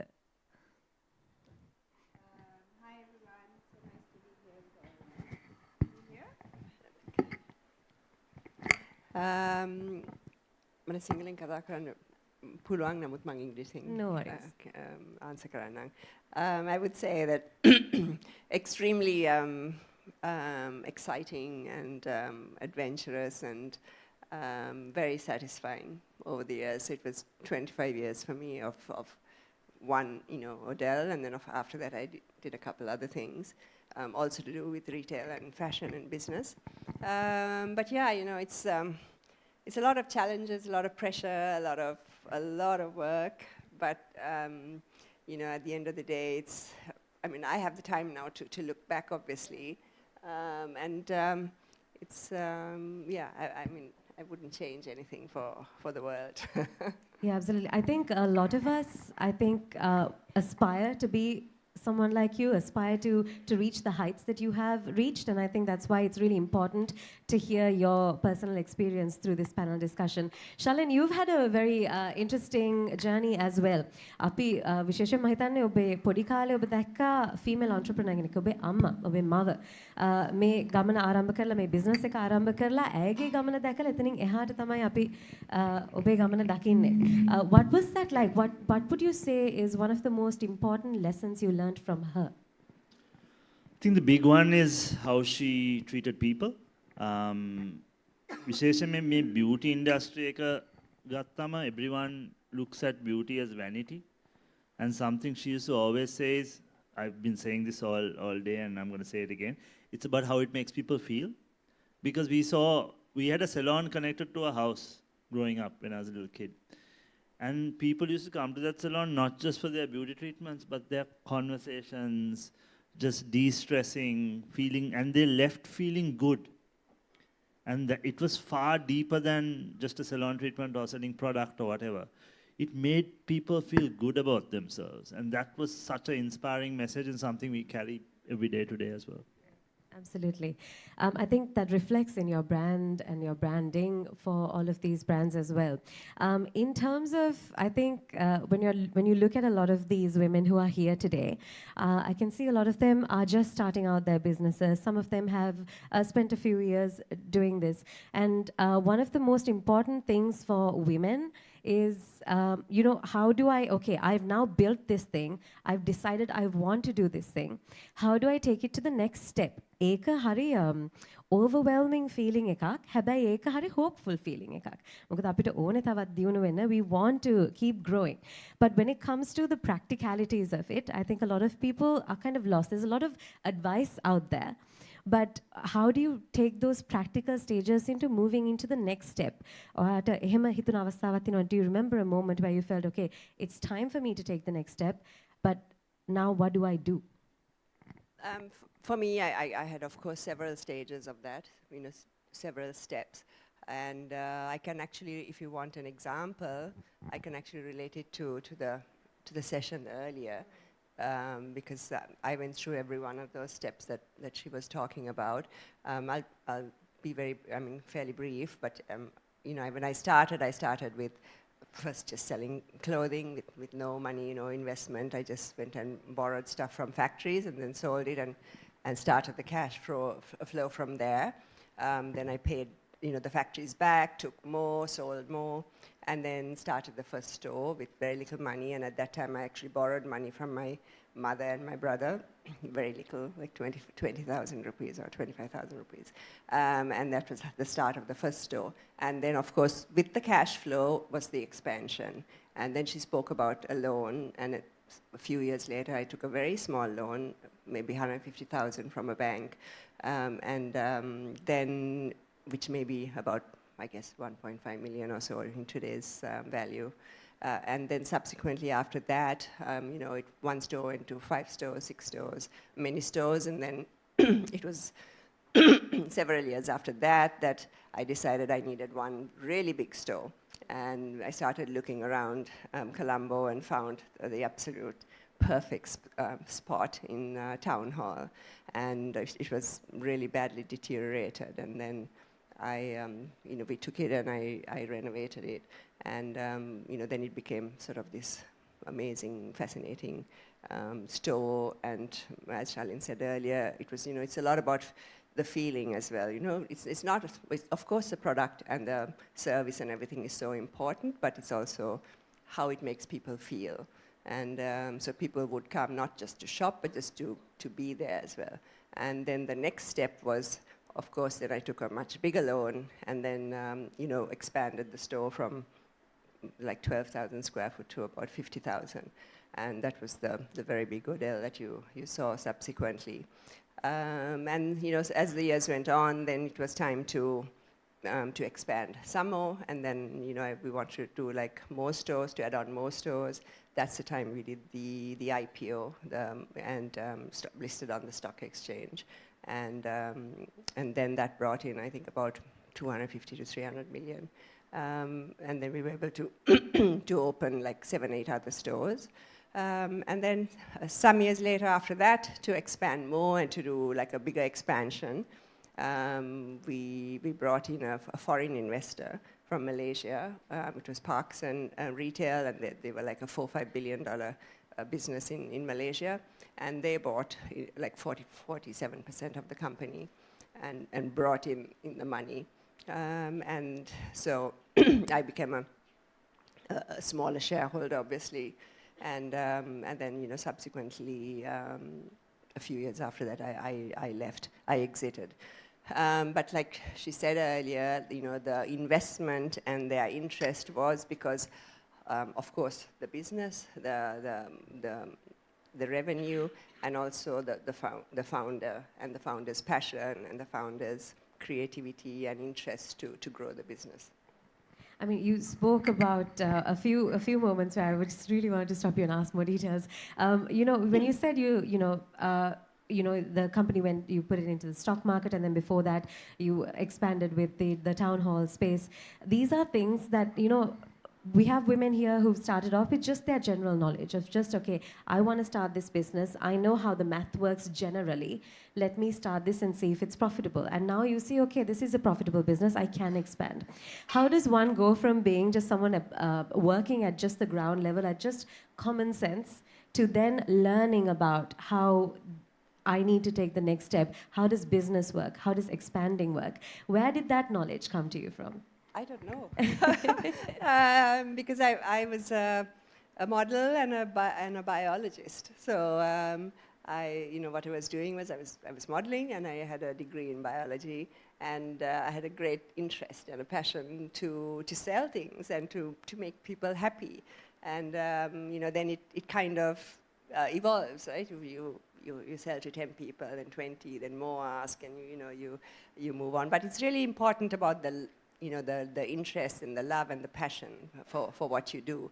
And then, you learn along the way. I had to learn everything. Like, I didn't know anything. Even my numbers, finance was really not good at all. And eventually, I actually took classes to understand how to read a spreadsheet and understand accounting and things. So, you can always evolve as you go on, and you don't have to know everything. And then you choose people, you employ people who know a lot more than you in certain areas, like, for me it was finance or HR, and then you learn through that. But of course there has to come a point where you also know and you understand everything, otherwise, somewhere down the road something will go wrong. So yeah, it's an interesting journey, and one that, you don't have to know everything at the start, that's for sure. Yeah, I think that's a very valid point to bring out, especially for SMEs at this point. Shalin, I think something I really love about your business is that you work with a lot of people. You employ, there's a huge workforce now under you, and a lot of them are women, especially in sort of the offices. So how do you go about choosing the right people to employ? අපි කාවද හරියටම අපි business එකට ලං කරගන්නේ? අපිත් එක්ක වැඩ කරන කට්ටිය, අපේ ස්ටාෆ්, අපේ ඉන්වෙස්ටර්ස්ලා, අපේ බිස්නස් පාර්ට්නර්ස්ලා මේ කට්ටිය තෝරගන්නකොට කොහොමද ඒ තේරීම ඔයාගේ සිදු වෙන්නේ?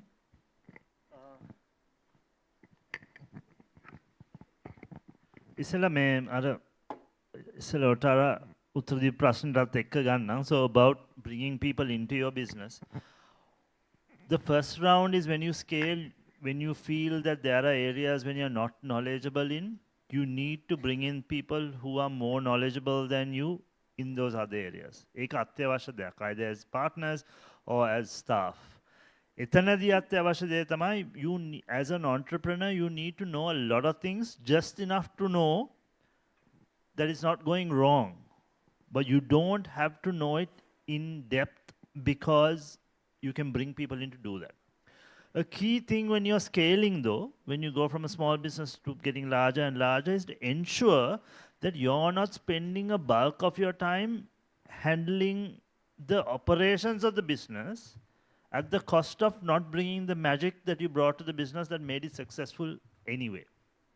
For instance, if you are the creative force behind a food business, and you're the one who's creating these new recipes and doing things, හිටපු ගමන් staff manage කරලා, outlet එක manage කරලා, ඒව ඔක්කොම ගැන හිතන්න ගිහිල්ලා දැන් ඔයාට අලුත් recipes ගේන්න වෙලා නැත්තම්, that's detrimental to the business. So it's something you need to ensure is there is some magic you bring to your business or your brand. No matter how big you scale, you need to ensure that 80% of your time is still bringing the magic. And you bring people in to run the business for you. So that's one side, right? Second side is when I hire people, particularly to work in my team, I hire on attitude beyond anything else. Skill level is what gets you through the door, but attitude is very, very important, because then අපේ ජීවත් වෙන ලෝකේ ගොඩක් දේවල් වෙනස් වෙනවා සීඝ්‍රයෙන්. Now look at what AI is doing, right? Things are changing tremendously. So people who are too book heavy and are theoretical find it difficult to be agile and change with time. If you pick people with good attitudes who are willing to learn and evolve, those are going to be your best people. Because the world is changing too fast to be stagnant now. Your brand has to evolve, you have to evolve, your teams have to evolve. So when you're hiring and getting people to particularly your first team, get people who have the right learning and growing attitude. That's going to be really helpful. Moving forward, when you talk about entrepreneurship, when you talk about handling a business, I'm really interested to know, I'm sure you've met quite a lot of people who come and talk to you, who are on their journey, who want advice, who want sort of, mentorship. From what you see, where do people sometimes go wrong? What mistakes do you see happening consistently when it comes to entrepreneurs and their businesses? I mean, I can't tell in particular for sure, but I think there's a lot of fear, and sometimes people don't like to take risks. You're very, you can't always be in a comfort zone. You have to step out. You have to be willing to take a few risks, and of course the scale of the risk is totally up to you. And also, I would always peg it to the profits and the turnover of the company. Like if the company is making 5 million, a month, you wouldn't go and invest 100 million, So yeah, I mean, I think that would be like, the people who are staying in their comfort zone, not willing to step out, not willing to experiment, and not everything will go right. Some things may not go right, some things may not work, and that's okay, because then you tried and you know. So that would probably would be one. The other is, I believe, is sorry, I don't know what's wrong with my throat. It was perfectly fine until I got here. So the other would be, thank you. The other would be starting very big. When you invest a lot of money, when you want to. I know, you have the idea and the thing of dream big, and you want a certain goal to get to, but it's really important to follow like steps to get there. A lot of people may want to have the Odell I had, or that was at Town Hall, but it took many years, many steps to get there. But some people may want to, start like that from the start, get a huge space, open a huge store. And you never know, like sometimes it may work, it may not work. And then to shift and change is very hard, because you've already invested a lot of money, and, it's very difficult to adjust. And then you get into a lot of trouble. So I would think, those two are sort of the most important. And it's not wrong, and it's not, it doesn't make you less of a person to start very small and feel your way through things. And it's also interesting that way. May I ask a question?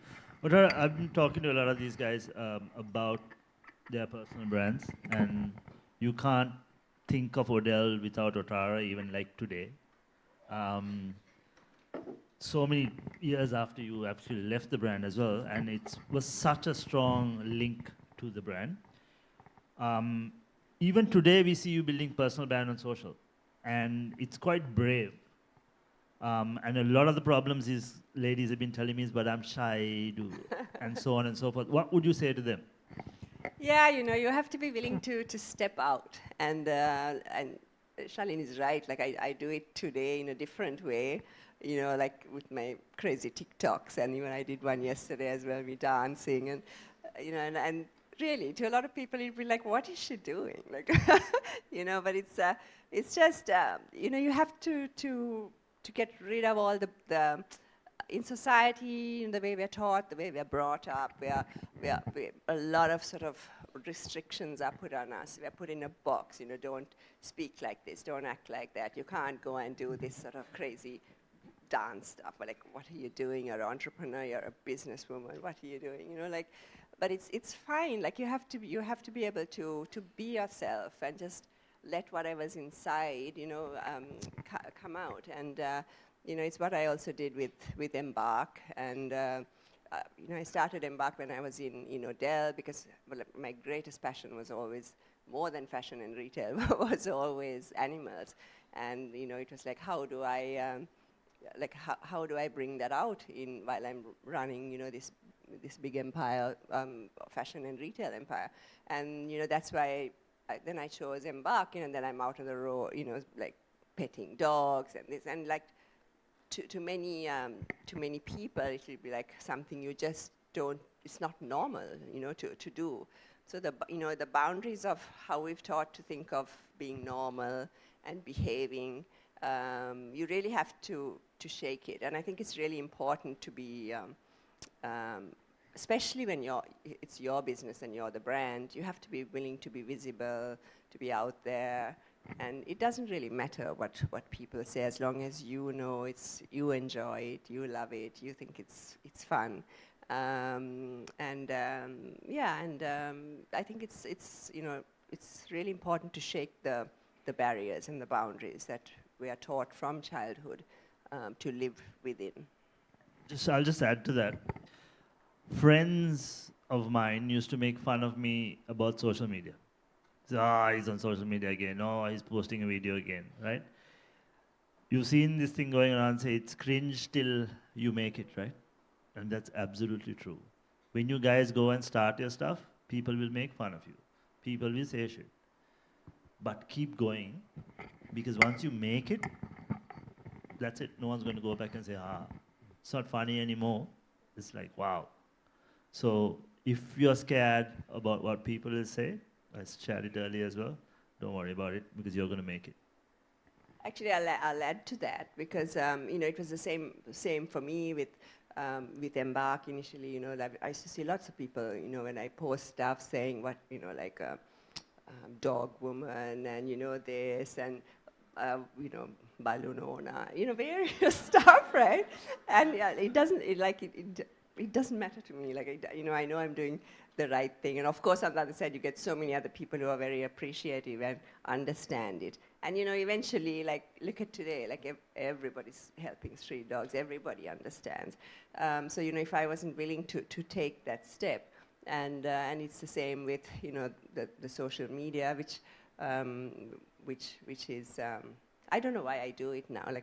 Some of it, of course, is to still to create awareness about being caring towards animals and the environment, and some of it is sort of educational in entrepreneurship or business, but some of it is just crazy fun. So, and when I started doing it as well, first I thought I wouldn't do it, and then when I started, I used to see comments like saying, Otara, this is stupid. What are you doing? You're a businesswoman, And now, wherever I go, people are not talking about Odell. They're talking about my TikTok. So, I don't know how that changed.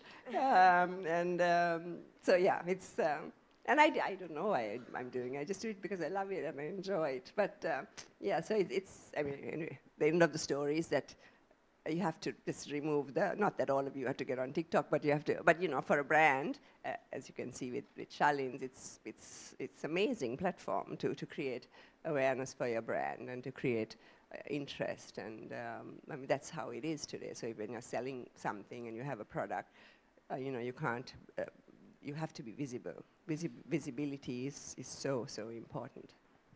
Yeah, I think there were sessions before this that talked about sort of visibility and social media branding and all of that. So I think it's really important to also open the floor for you guys to ask questions. I'm sure you have quite a lot you want to ask Otara and Shalin. So I'm just going to open the floor for some Q&As.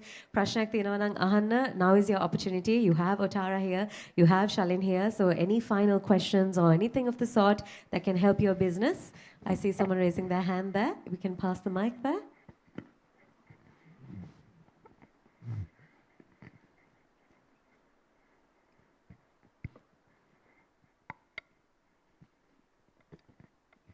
Hi, this is a question to both Otara and Shalin as well. So I just want to introduce myself before I present the question. So I'm a doctor by profession, and I graduated about 3 years ago.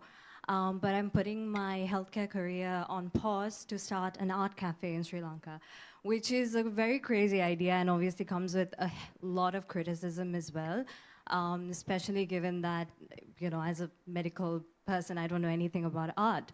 But I am very passionate about mental health, and as a person who struggled with anxiety and, all the stresses and chaos that comes with being a 20-something-year-old in this chaotic world, working and balancing life, I wanted to offset it by giving myself and other people a chance to explore their creativity.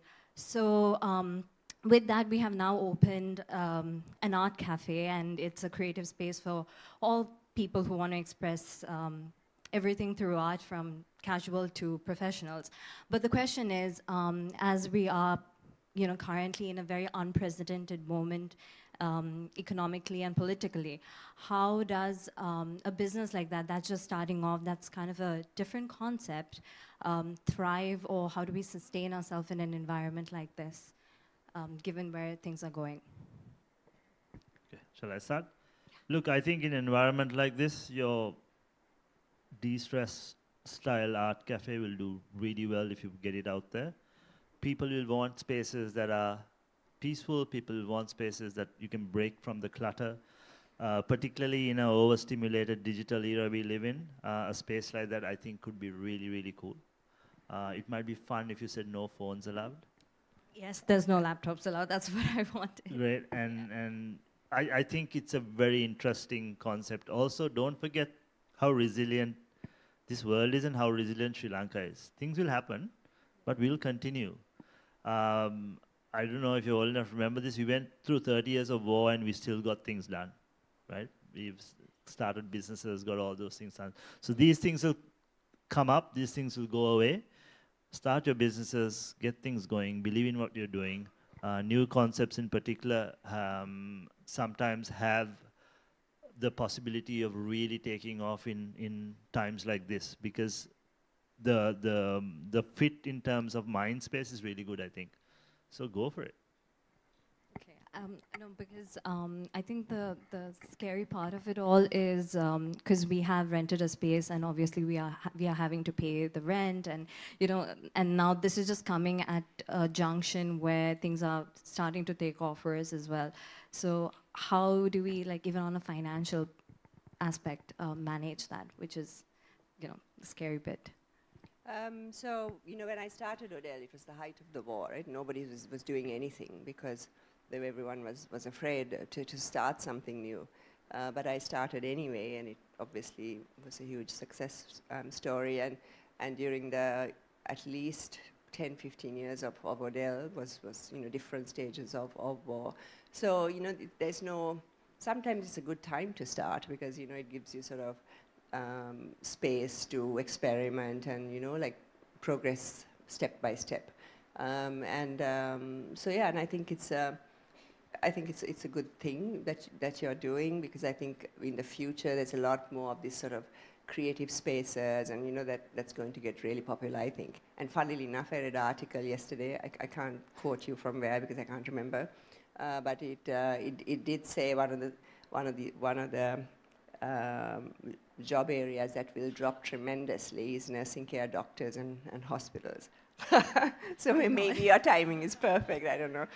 Maybe you can search it online somewhere. But yeah, that's why I just happened to see it yesterday. So yeah, but it's and if it's your passion and you love to do it, that's what's really important, I think. Thank you so much. I think we have a few more questions there at the back. Hi, and thank you for this fabulous event. I learned so much, and it's also a huge honor to talk to the both of you. I'm technically gonna piggyback off what the other lady just said. I've just opened up my own creative third space. It opened up March 5th, so it's like a newborn baby. And I think my question to you guys is, what is a challenge that you didn't expect?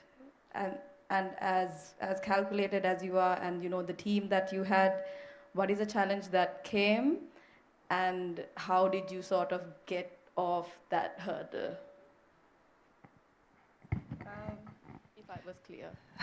Well, I mean, like I said, it was the war situation, right, at that time, and it comes with a lot of challenges because you don't know when you can open. Sometimes you have to close, and of course, that went on for quite a while. Then then suddenly there are no tourists because the business was at least 30-40% based on on tourism as well. And then suddenly there are no tourists because something has happened. And I don't know, for us anyway, living here, it's sort of been this roller coaster for many years, I think. And I just think this is a yet another one. And so you just, you have to be sort of resilient. But that's where I think, where I said earlier, where if you haven't sort of invested hugely at the beginning, then you can ride these waves much easier and much, with great ease and less challenges. If you haven't spent a lot of money at the start, then the pressure is not so much for these sort of things. For us, it was COVID. When COVID hit Sri Lanka, Spa Salon was about 70% tourism related. A week went by and we were all about in-store experience. We were barely on socials, we were barely online, we were barely marketing on digitally as well. A week went by, 2 weeks went by, and my brother and I looked at each other and we were like, and we knew we had to do something. We changed everything about the way we marketed. We went after the wider Sri Lankan audience, and boy, did that work. We grew throughout COVID. We came out of COVID way bigger than we went in. And then came the economic crisis, all those things that followed. And when tourism came back, it grew like so many X's because we had created a huge local base as well. So with every catastrophe comes opportunity, right? Use it. When everyone goes silent, be the guy who's still marketing. Use it. The key is stay lean during this time, right? Make sure your processes are very lean. Make sure you're not wasting, cut wastage, cut excess, work very lean, not at the sacrifice of what you're delivering to the customer. Be very lean and be very conscious about it. How many people do you need? Run the shifts tight, all that. And run a very tight shift, even if it means you're putting in more time. And see through. Because if you manage to achieve something in this time when things open up, things go mad. So opportunity, guys. I totally agree with that. In crisis situations like that, it really brings out new ways of doing things which are hugely beneficial for the business later. During COVID, I started another brand called Who We Are, which was an online platform to sell products from small businesses in Sri Lanka, because I saw them, a lot of them struggling to reach a market and to create sales. So we started actually right in the middle of COVID, and it grew to be quite successful in actually a year and a half to 2 years. And so, there is a possibility to, and it was very, very visible, like a lot of people know about it. And eventually 2 years later, I gave it over to 2 of my team members who are running it today. And they've just opened their first store last week, which is really nice, actually. And so you can do things in sort of situations like this. This might be a marketing question, I'm not too sure. So currently art is seen as a secondary subject. It's not seen as, doctor, engineer, architect. It seemed like something that you just do and you let go. And again, I think it's marketing the more that I'm trying to break it down. How do I cater to the adults more than the children? The children will come, of course, because the parents want to get rid of them for 2-3 hours and whatnot. But how do I really go for, like maybe the working mom, or maybe the working dad who wants to sort of loosen up and they can come to my space?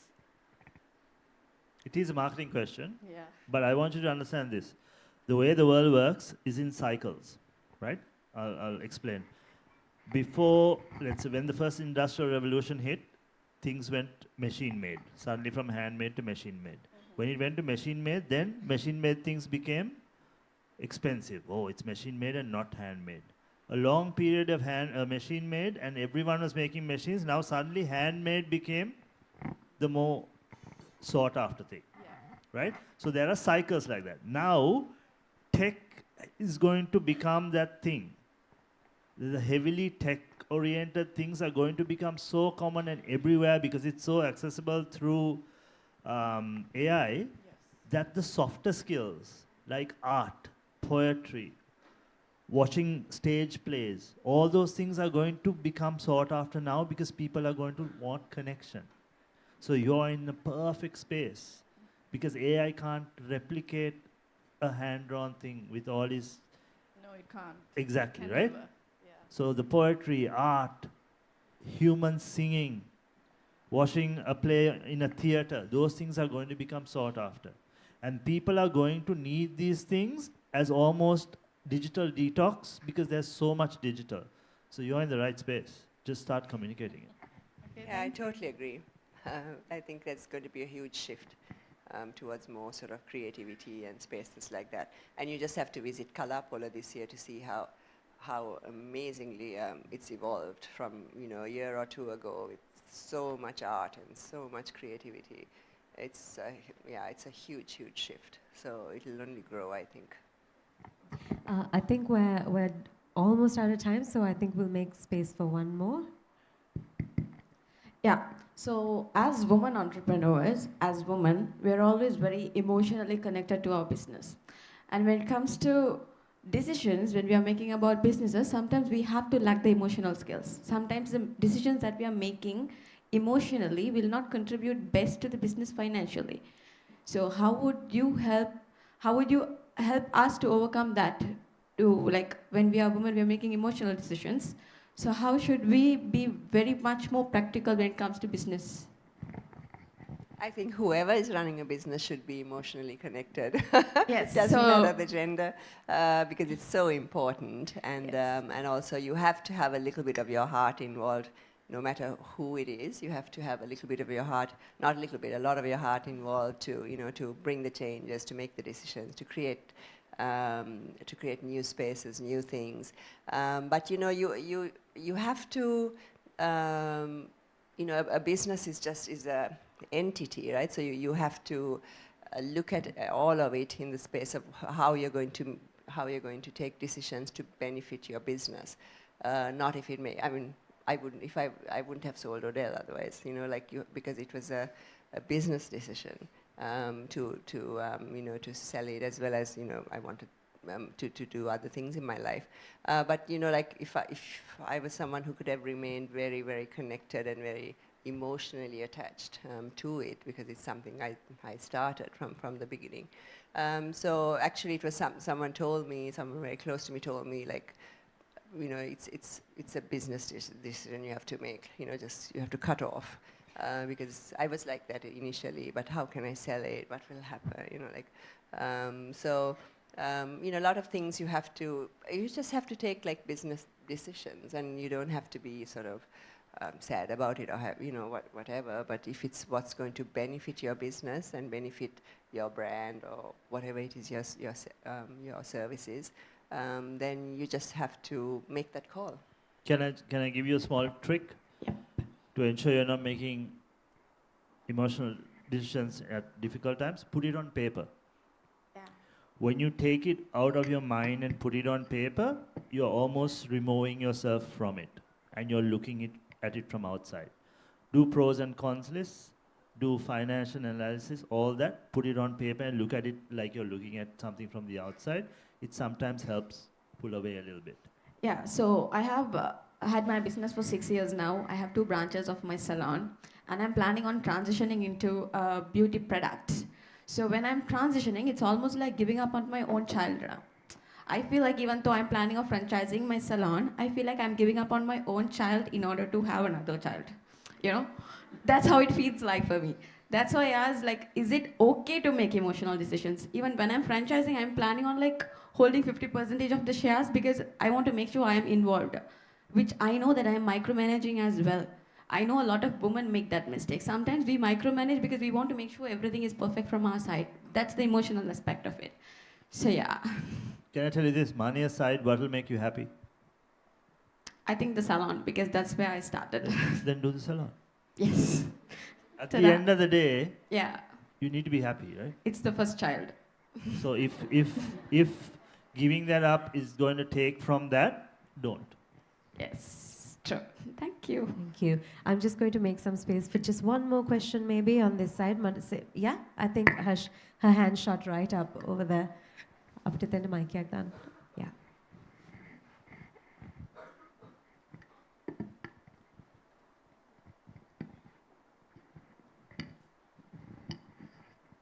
Hi, I was overthinking so much to ask, but anyway, hi, I'm Anuradha, and I'm 23. I currently do content creation for brands, and I also own my own marketing agency.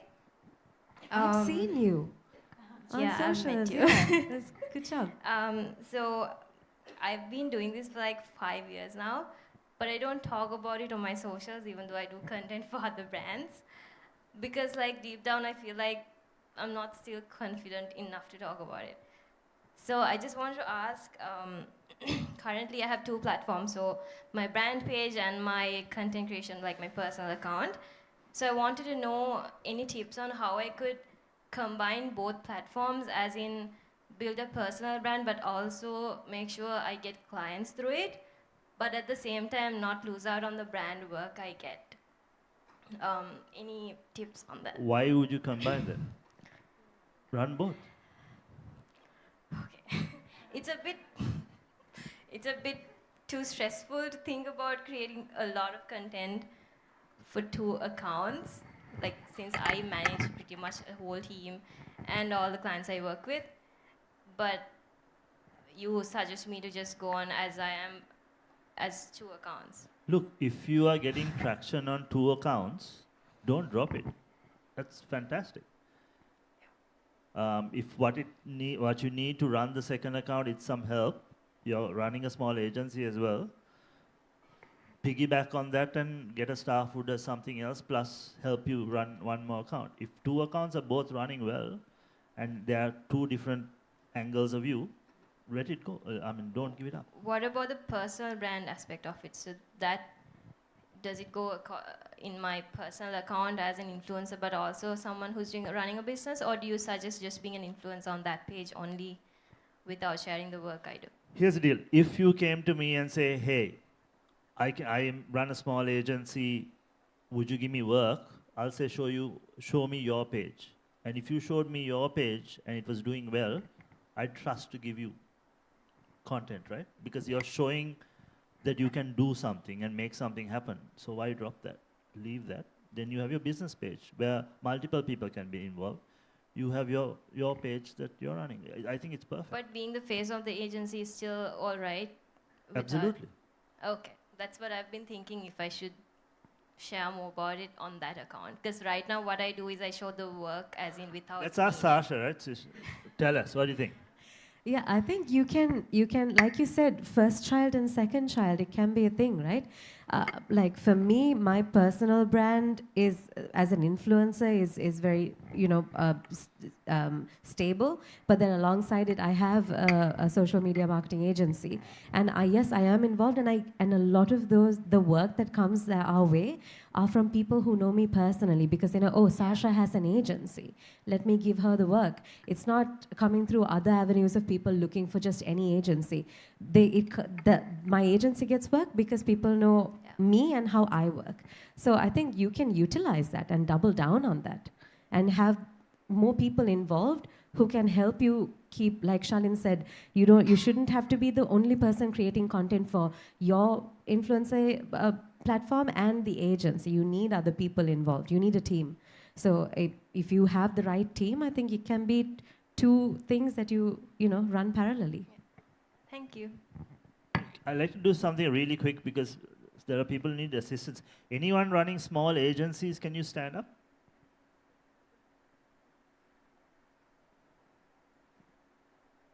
Okay.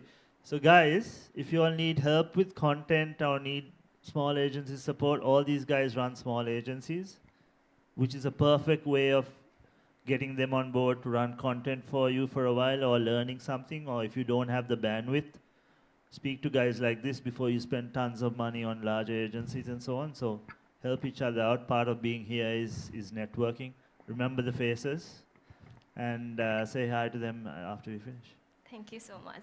Also, just a small note, just specifically what I do is right now, I do Meta and Google Ads as well. So if you all need any help, you can reach out. Yeah, get that bag, girl. Amazing. Thank you so much, you guys, for listening. Thank you for your questions. Unfortunately, we're out of time. But I hope you really took... Can we take one more? This lady put her hand up earlier.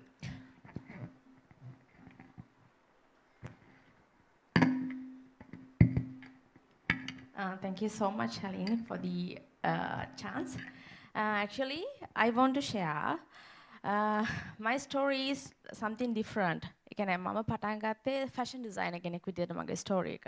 So ඉතින් බුද්ධිබාතික එකේ work intern කෙනෙක් විදියට work කරලා මට ඊට පස්සේ හම්බුනේ military wear designer කෙනෙක් විදියට bullet proof helmets එක්ක ටිකක් හරිම වෙනස් විදිහ වැඩ කරන්න. ඉතින් හැමදාම දකින්නේ අර green color palette එකක් විතරයි green black මං ඉතින් ඒකට හරි boring.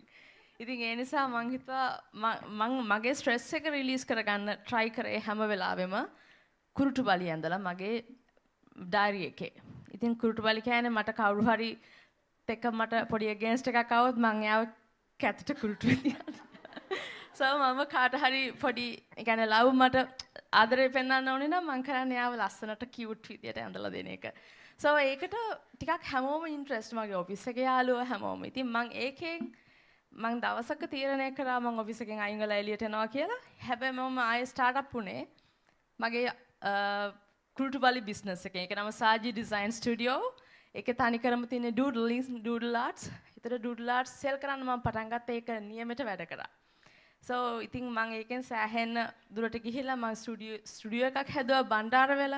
So ඒකේ උඩ තට්ටුවක් හැදුවා මම වෙනමම ඉන්න තැනක්. ඒ හැමදේම කරේ ඒකෙන් හම්බ කරපු දේවල් වලින්. ඉතින් ඊට පස්සේ ඉතින් ඒත් එක්කම මට ඕනේ වුණා මම මේකෙන් හරියම හීල් වෙනවා. මේ චූටි දේවල් වලින් මේ මිනිමලිස්ටික් දේ. ඉතින් මං හිතුවා මේක ෂෙයා කරන්න ඕනි කියලා. ඉතින් ශාලින් වගේ මම හීලින් දේවල් පටන් ගත්තා. තෙරපියුටික් දේවල් පටන් ගත්තා. ඉතින් චූටි දේවල් කුරුටු ගාන ගමන් මං හිතුවා ඒක ෂෙයා කරන්න ඕනේ මේ ෆීලිං එක. ඇස් දෙක වහගෙන බ්‍රීත් කරන එක මේ මොමන්ට් එකේ ඉන්න එක. ඒකත් එක්ක අර හැමෝම ආටිස්ලා වෙන්න ඕනි නෑ අපිට දේවල් අඳින්න. අපිට පුළුවන් චූටි දේවල් වලින් පුංචි දේවල් වලින් ලොකු දෙයක් ක්‍රියේට් කරන්න සහ අපි ජීවත් වෙනවා කියන එක ෆීල් කරන්න. දැන් මං දැන් ඉන්නේ paint and pond කියලා මගේම බ්‍රෑන්ඩ් එකක් තමයි. කියන්නේ බ්‍රෑන්ඩ් එකේම කෝ එකකට ගිහිල්ලා දැන් මං කරන්නේ events දැන් DMS එක Uber Eats එක ඒ වගේම දැන් බුද්ධිබතික්ස් එක්ක අලුතෙන් කොලැබරේට් කරගෙන මං යනවා වැඩ ටික. ඉතින් දැන් ඒ විදිහට මං යන්නේ අලුත් concept එක ඉස්සරහට යන එක. දැන් මට තියෙන ප්‍රශ්නේ ක්‍රියේටර් කෙනෙක් විදිහට මේ වගේ හීලින් දේවල් එක්ක විතරක් ඩේලි ගනුදෙනු කරන එක සහ ඒවත් එක්ක විතරක් ඉස්සරහට යන්න ප්ලෑන් කරන එක සස්ටේනබල්ද එහෙම නැත්නම් මම තව ප්‍රොඩක්ට් එකක් ඩෙවලොප් කරන්න පටන් ගන්න ඕනිද කියන එක. ඒ කියන්නේ මේ විදිහටම ඉස්සරහට යන එක රිස්ක් එකක් නෙමෙයිද? නෑ මං හිතන්නේ රිස්ක් එකක් කියලා. මේක ඔයාට ඒක සක්සස්ෆුල් වුණා නම් එතකොට ඒක කොහොමද එක්ස්පෑන්ඩ් කරන්න කියලා බලන්න පුළුවන්. මොනවද කරන්න ඒකෙන්ම කරන්න පුළුවන් දේවල්. මං හිතන්නේ ඒක තමයි ඔයාට ඒක තමයි ඒක ඔයාගේ ලොකුම කැමැත්ත නම් බයිත් මේ කියන්නේ වෙන අලුත් දෙයක් කරන්න නැතුව ඒකෙන්ම එක්ස්පෑන්ඩ් කරලා ගොඩක් දේවල් කරන්න පුළුවන් නේ මේ මම දන්නේ এডুকেෂන් ක්ලාස් කරන්න පුළුවන් අනිත් අයට ඒ වගේ අඳින්න ඕන නම් නැත්නම් වෙන ඇකඩමීස් වලට ගිහිල්ලා ට්‍රේන් කරන්න පුළුවන් මම නිකන් කියන්නේ. නමුත් ඒකෙන්ම මම හිතන්නේ තව එක්ස්පෑන්ඩ් කරන්න පුළුවන් නේද? දැන් මම අලුතින් පටන් ගත්තා දැන් මම මියුසික් බෑග්ග්‍රවුන්ඩ් එකකින් එන ෆැමිලි එකකින් එන කෙනෙක්. ඉතින් දැන් මම හිතුවා ඒකට තව ටිකක් මියුසික් දේවල් ඇඩ් කරන්න ඕනේ. මම ඔයාලට කෙටියම වැඩි විසඳලා දෙන්නද? The world has never needed healing more than this day. If you're doing anything with healing, whether it's music or art or meditation or whatever it is, very good. The world needs healing, the world needs quiet, the world needs that connection to self. So very good that you're doing it, don't worry about it. Thank you so much, you guys. Thank you so much for listening and thank you for your time. And I hope you took something very insightful out of this conversation. Ladies and gentlemen, please put your hands together for Uttara Gunawardana and Shalin Balasuriya. Thank you.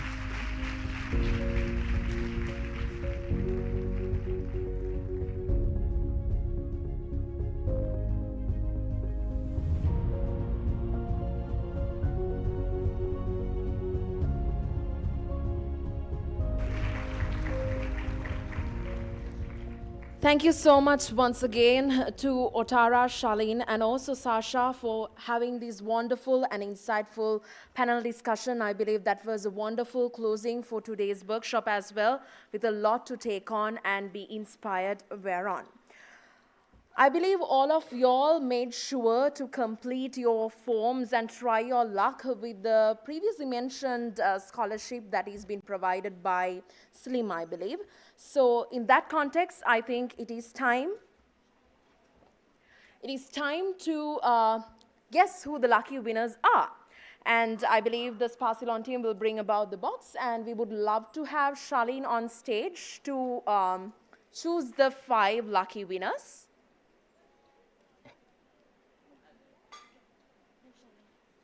Okay, we have Shana. Sorry, Charlene is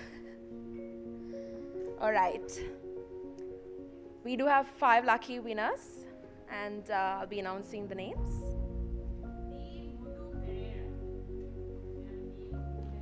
Do we have D. Mudu Pereira? All right. Let's give her a big round of applause.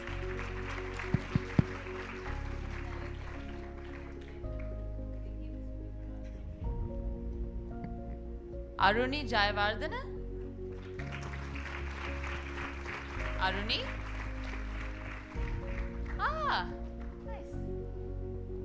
Then we have Shehani Fernando.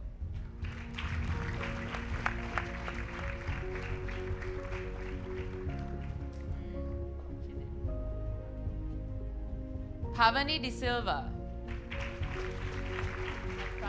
The front row seems very lucky. And yeah. One more. Yeah, one more. Rizla Ramzeen. Congratulations, you guys. You all have a Slim scholarship. Awesome. Thank you so much for coming. And I hope today was an inspiring and eventful event. We'll be outside if you all want to have any conversations or chats about anything that we discussed today. And thank you so much for coming, guys.